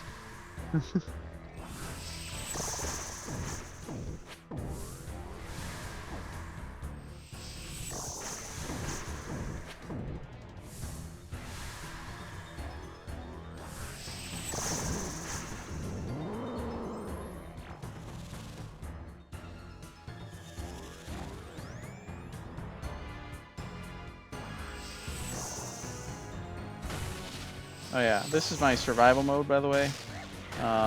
This is my damage mode.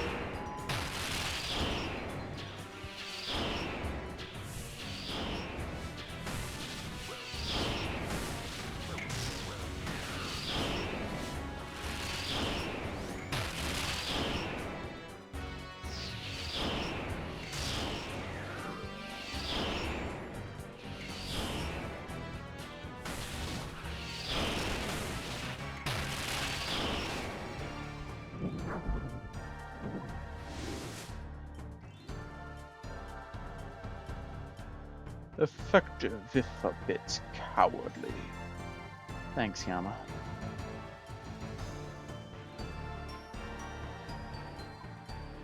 Okay, well,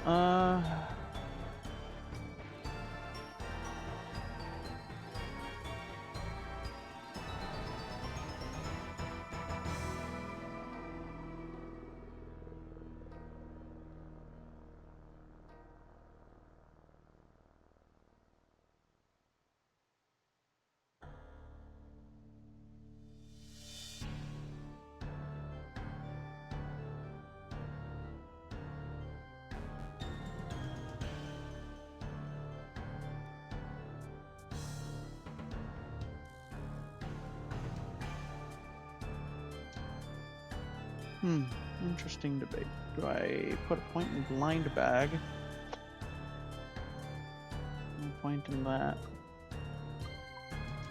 Let me look at my bank. I'll have to decide based on what I've got. I'm thinking Yama's probably gonna be the last piece of content I do with this build. And then I'm gonna try and swap to a specialized Chamber of Xeric build.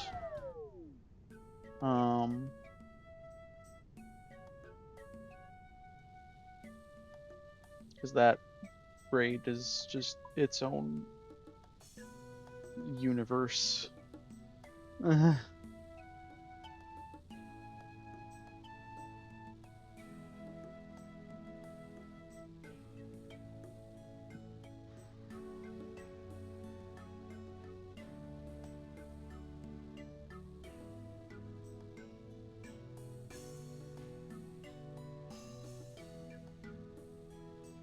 Yeah, I think I vaguely remember you, your Rakdos. That was red stuff, right? I mean, I don't remember you specifically using Rakdos, but I do remember using a lot of red decks.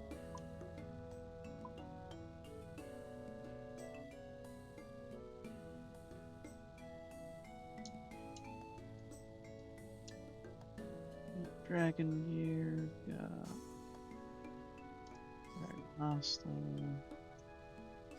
Hasta la Vista.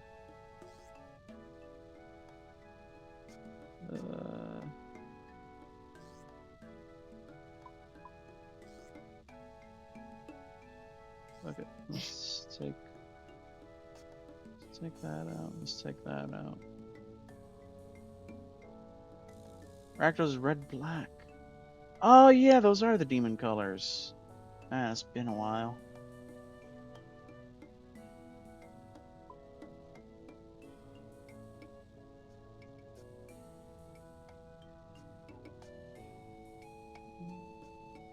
Actually.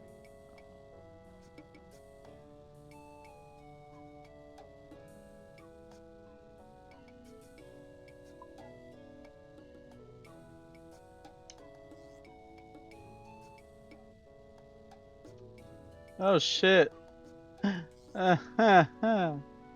That's an interesting choice. Yeah, I guess that makes sense for him.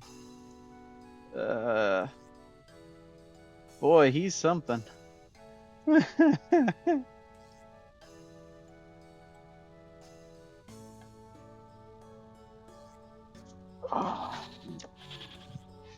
my stream for a little while longer. We're gonna chill out with some Yama.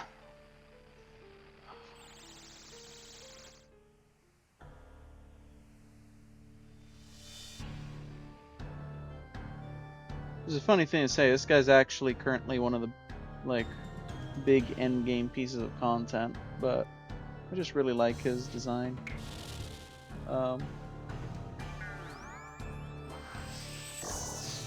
I forgot to put that point in, didn't I? Okay.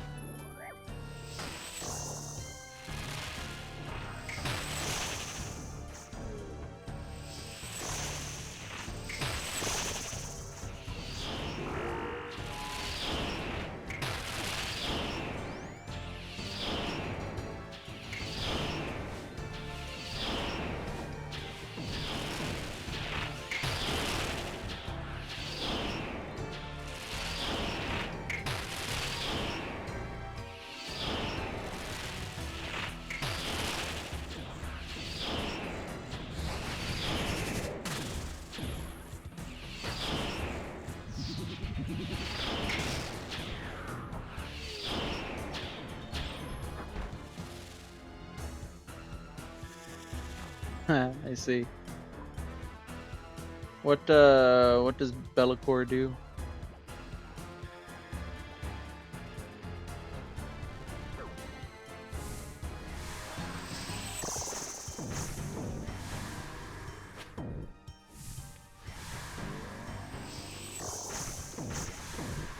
He isn't being a menace to everything in the universe, including the Chaos Gods.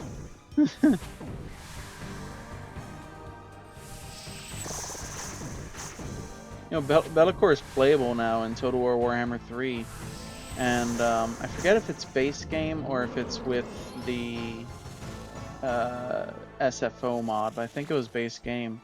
He has like a -100 diplomatic penalty to all other Chaos factions. He really has a way of pissing everyone off.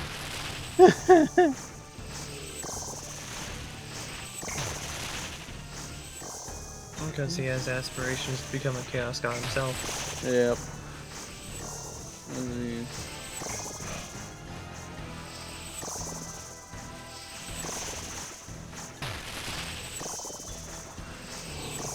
Bellacore enters, you draw X cards, lose X life, or X number of demons you control. Or torment, whenever another demon control enters, it deals damage equal to its power to any target. No, I mean, I understand. That's fine.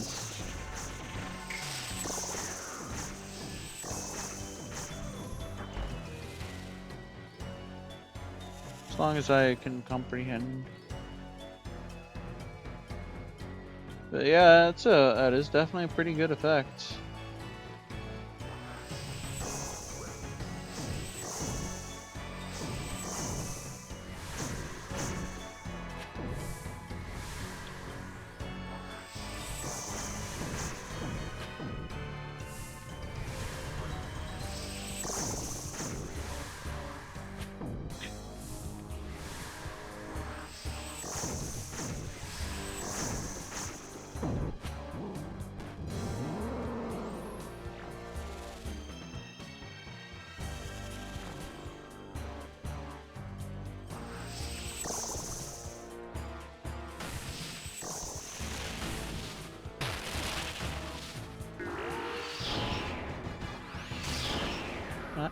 No. Ah. Gotcha.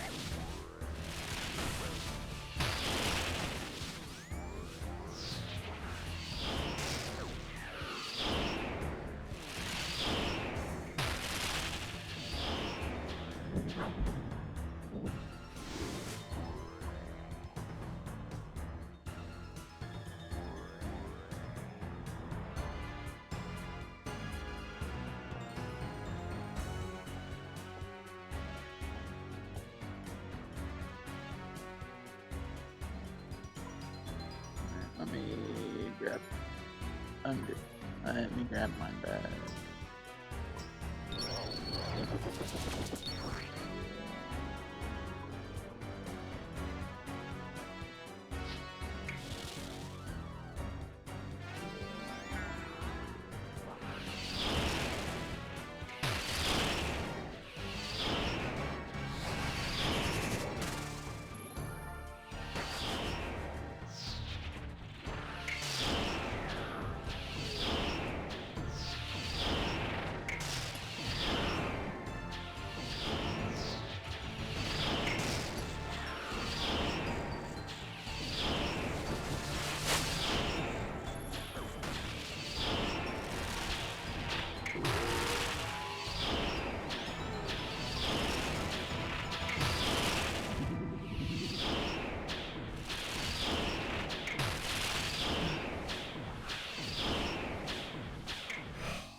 Oh. Don't see air. God.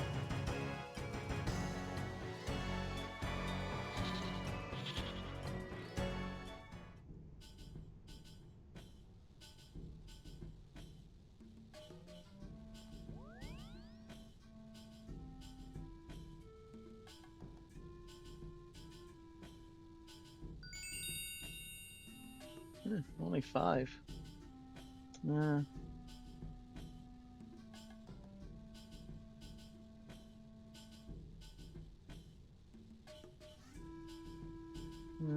It's one for just Aether, if you want just Aether catalysts.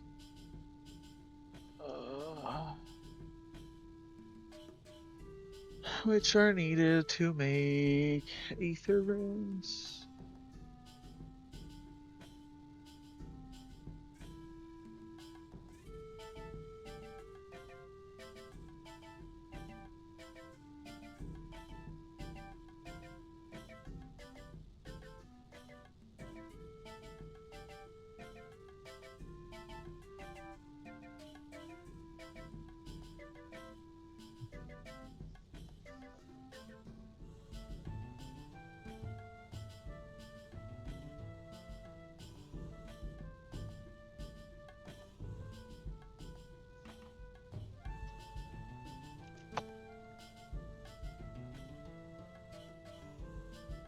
You know, I'm actually going to be crafting Aether runes, probably. But, nah, I don't know about doing that. I don't know that, that's going to be necessary. Alright,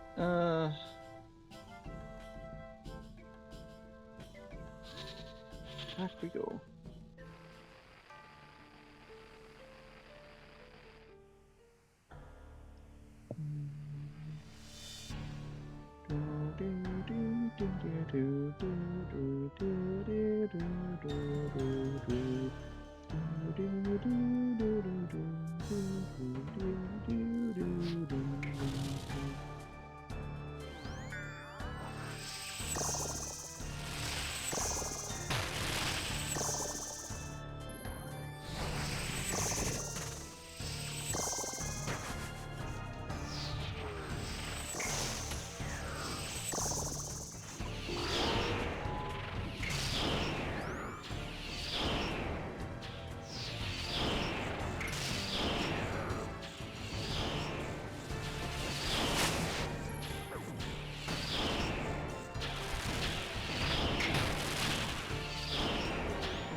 Be gone from my realm, insect.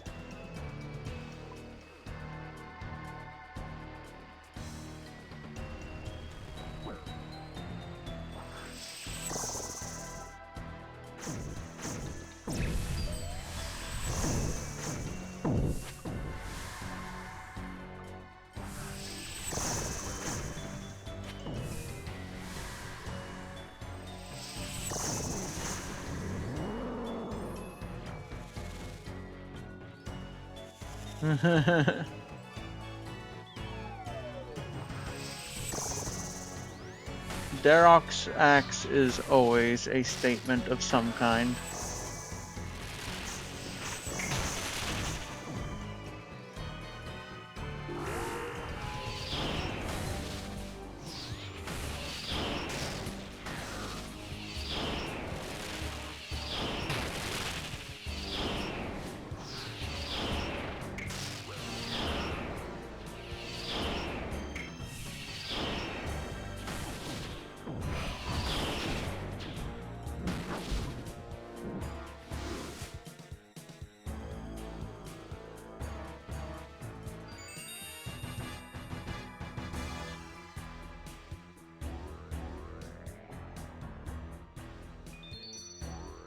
Dragon bolts. I think those are my first dragon bolts. And right now I'm using the mostly the Aram set with the Raging Echoes League cosmetic on it. I've got on the Shadow Flame Quadrant and Devil's Element, which are echo weapons. I've got the Boots of Brimstone from Alchemical Hydra, Brimstone Ring from Alchemical Hydra, and the Confliction Gauntlets from Doom Makayoto. And you can barely see it under my beard, but I've got the Occult Necklace from who dropped that? Thermonuclear Smoke Devil. And yeah, Infernal Cape, Rada's Blessing too. And I've got the Noxious Halberd to swap to. And of course, Darok's Great Axe. Anyways, I better start the next fight before I die.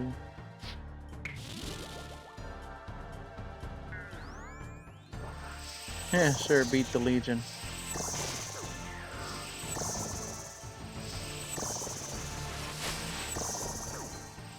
There's one thing Yama's made very clear in his interactions so far in his story.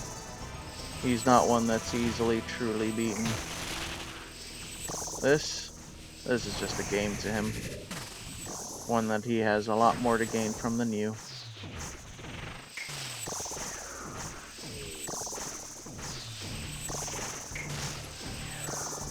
He's generally a really cool character. I like what they've done with him. I'm kind of hoping we see more out of him in the future.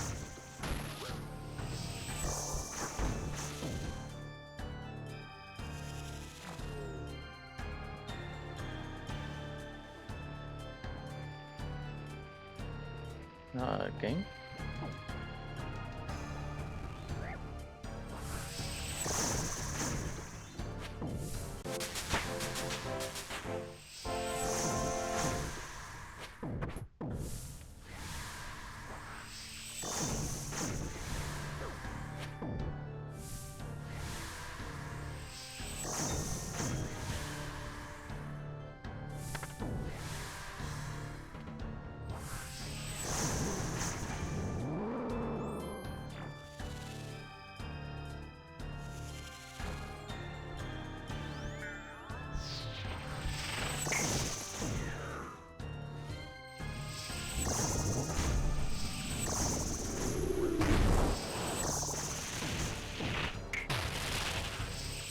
In case you're wondering, if I don't do that mechanic right, yes, that meteor can be an insta-kill.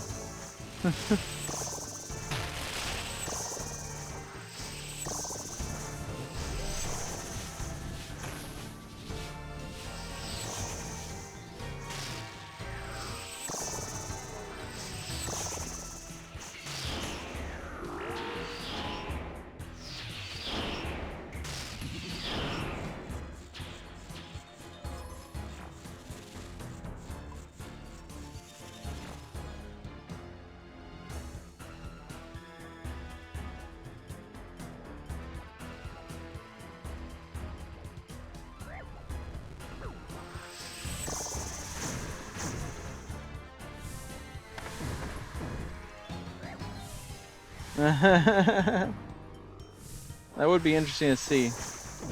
This one's actually really recent release. It came out just last year.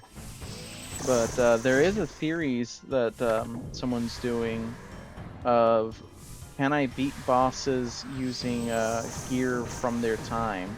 And he's been doing some other variations of that. And he ran through, he's done Cowfight Queen, King Black Dragon, Barrows, Fire, yeah, he did Fight Caves.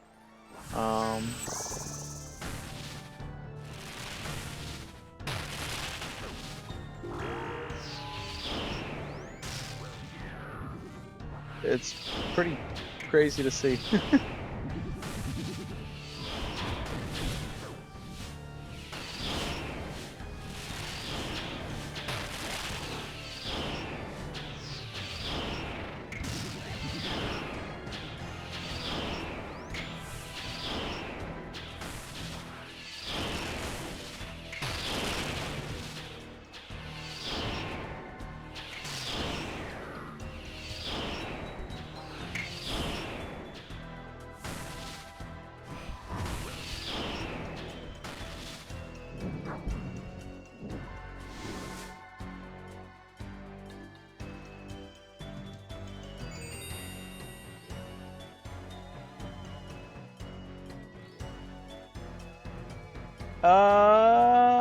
Not everything, actually. A lot of things, not everything. Some things are typeless damage and cannot be prayed against. Some things penetrate prayer.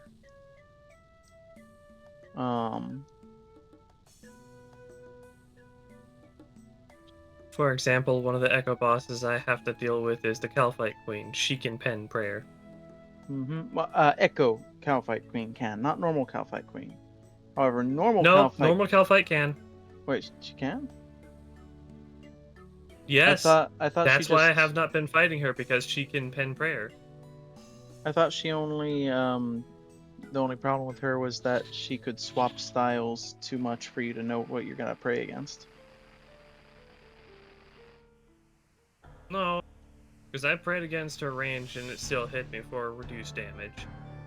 Yeah, well, there's a lot of complications with that idea, because number one, when does the game calculate the damage? Depending on the enemy, there's two answers. Some things, some enemies, the game will calculate the damage when you expect, when the attack hits. And then you want to have the prayer up before the attack lands, like that, actually, for example. When I do it correctly. Okay. Like that one, that's when the attack lands, that I need to be praying the right thing.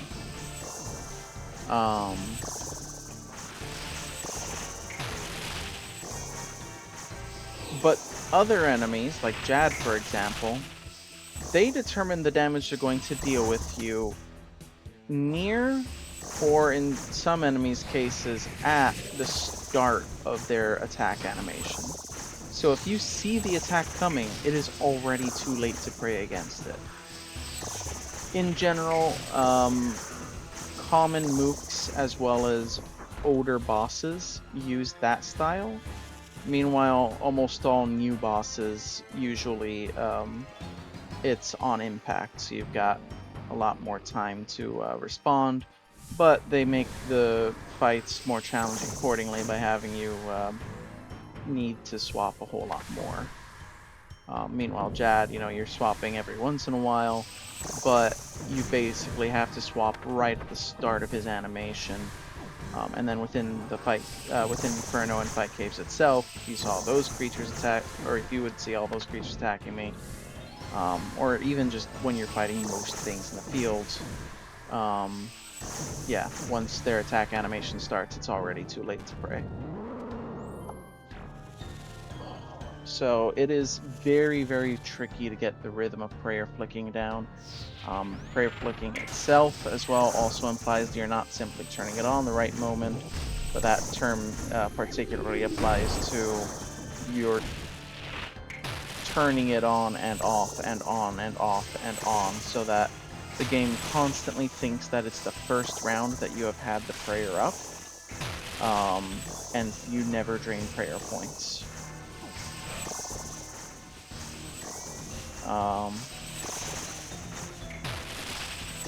There's also what's called lazy flicking, which is anything but, where you don't turn it on and off a bunch. You only turn it on right at the exact microsecond that you need it on, and then the rest of the time you just leave it off.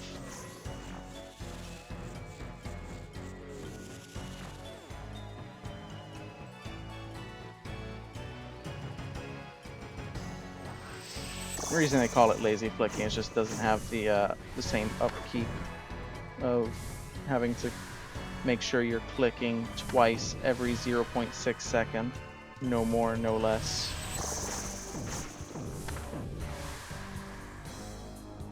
The point is you're tricking the game to think you're turning it off and then turning it back on within the same tick.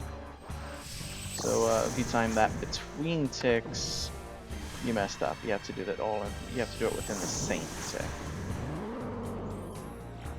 Real tricky stuff.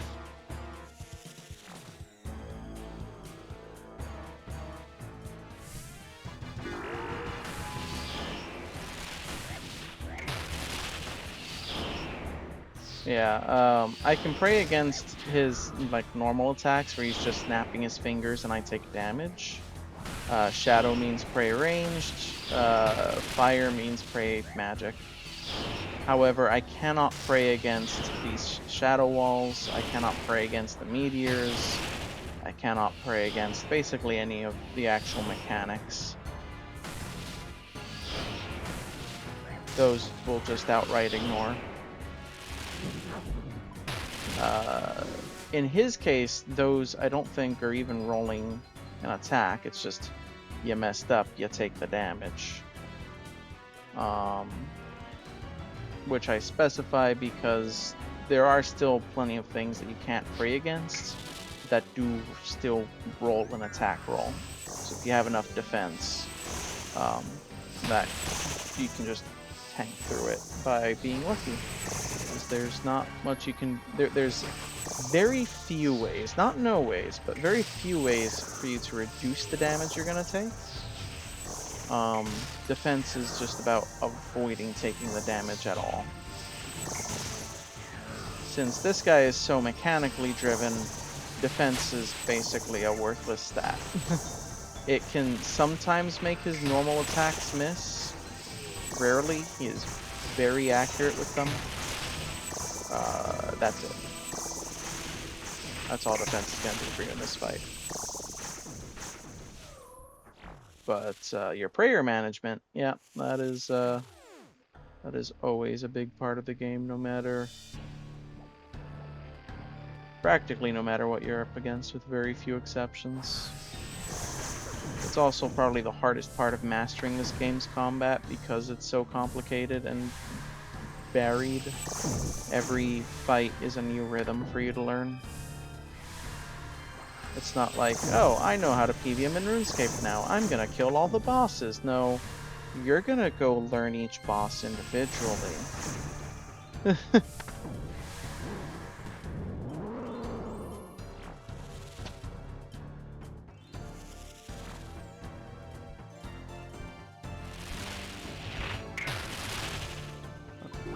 Turn on.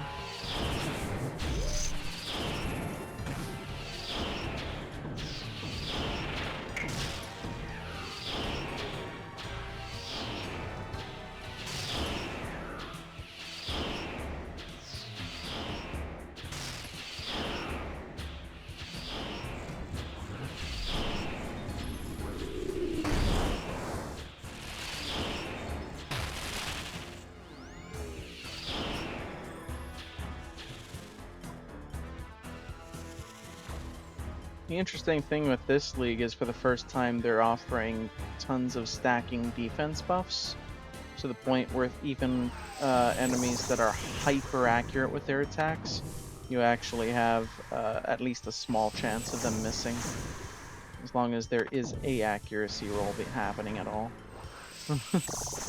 So like our kid with Calfight Queen, unfortunately, is programmed to hit 100% of the time. She is actually the first boss that they ever did that with, and that was specifically because at the time they didn't like people figuring out how to pray against her and just solo her. They wanted her to be group content. But with old school RuneScape, they have really embraced the mechanics of the game and all the weird things that players have figured out about how it works have been turned into completely intentional and mandatory to learn things.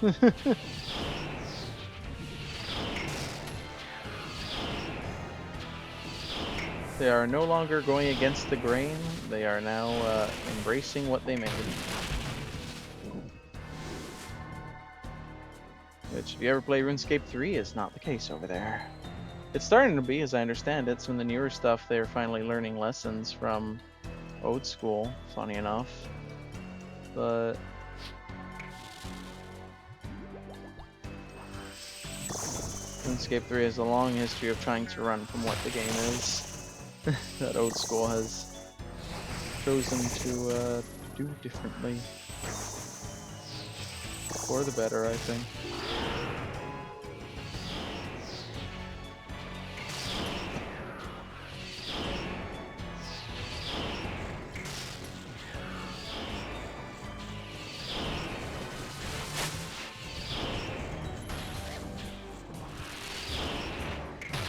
There's stuff that has odd mechanics too. If you see I'm like walking on these glyphs at specific timing, the glyphs, I think one hurts me and one drains my prayer, but they block all of their respective damage types. So Shadow Glyph blocks shadow damage, Fire Glyph blocks fire damage, 100% of it. Meaning I need to wait for his mechanic to happen, then I step into the ring to not take any damage from the mechanic.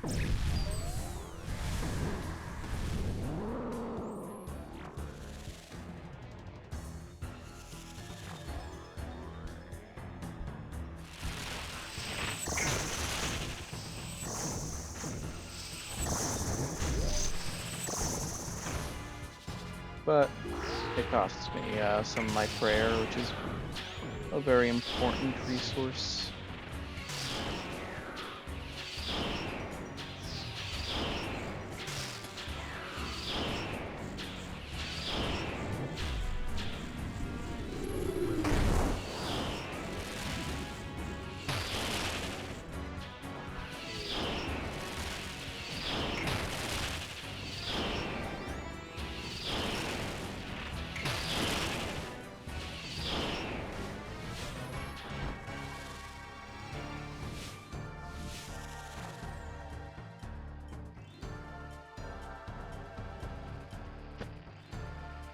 The PVM endgame used to be really hard to get into, but they've been working on trying to make it smoother. They've been adding recently bosses to the game that are basically meant to teach you certain core mechanics for the late game way earlier. So currently they have introduced Brutus, a really low-level bull boss that you can fight even before you're worrying about prayers or anything, really early in the game. And he basically has one mechanic. You just have to step out of the way when he snorts.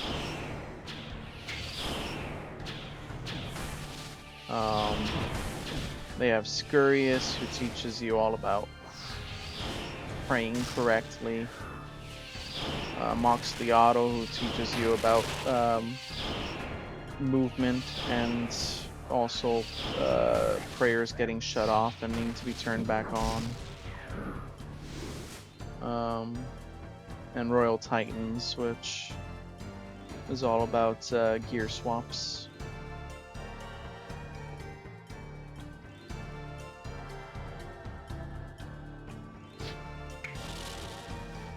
And just spending a lot of time on those will make everything smoother when you get into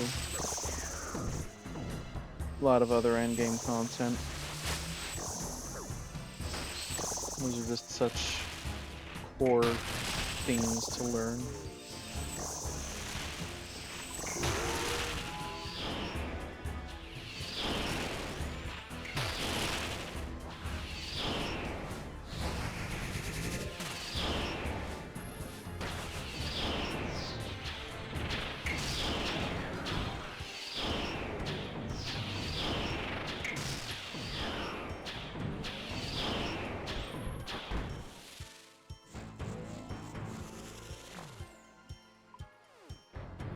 I think I'm gonna call it after this this Yama.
Alright, Rune Plate Body, cool. Anyway, so that's all for now. Thank you all for joining me. I will probably be back tomorrow, though. Not entirely sure right now what I'll be doing. It might be more Yama, it might be Chambers of Xeric, it might be a lot of things right now. Pretty good chance we will be back, though. After tomorrow, I work Sunday. You're not gonna see me Sunday. But, barring any sudden things happening, changes, etc., and then we'll be back on Monday. Been a hell of a journey today. Thank you all for joining me through the madness, and I hope you have a good night. Until next time.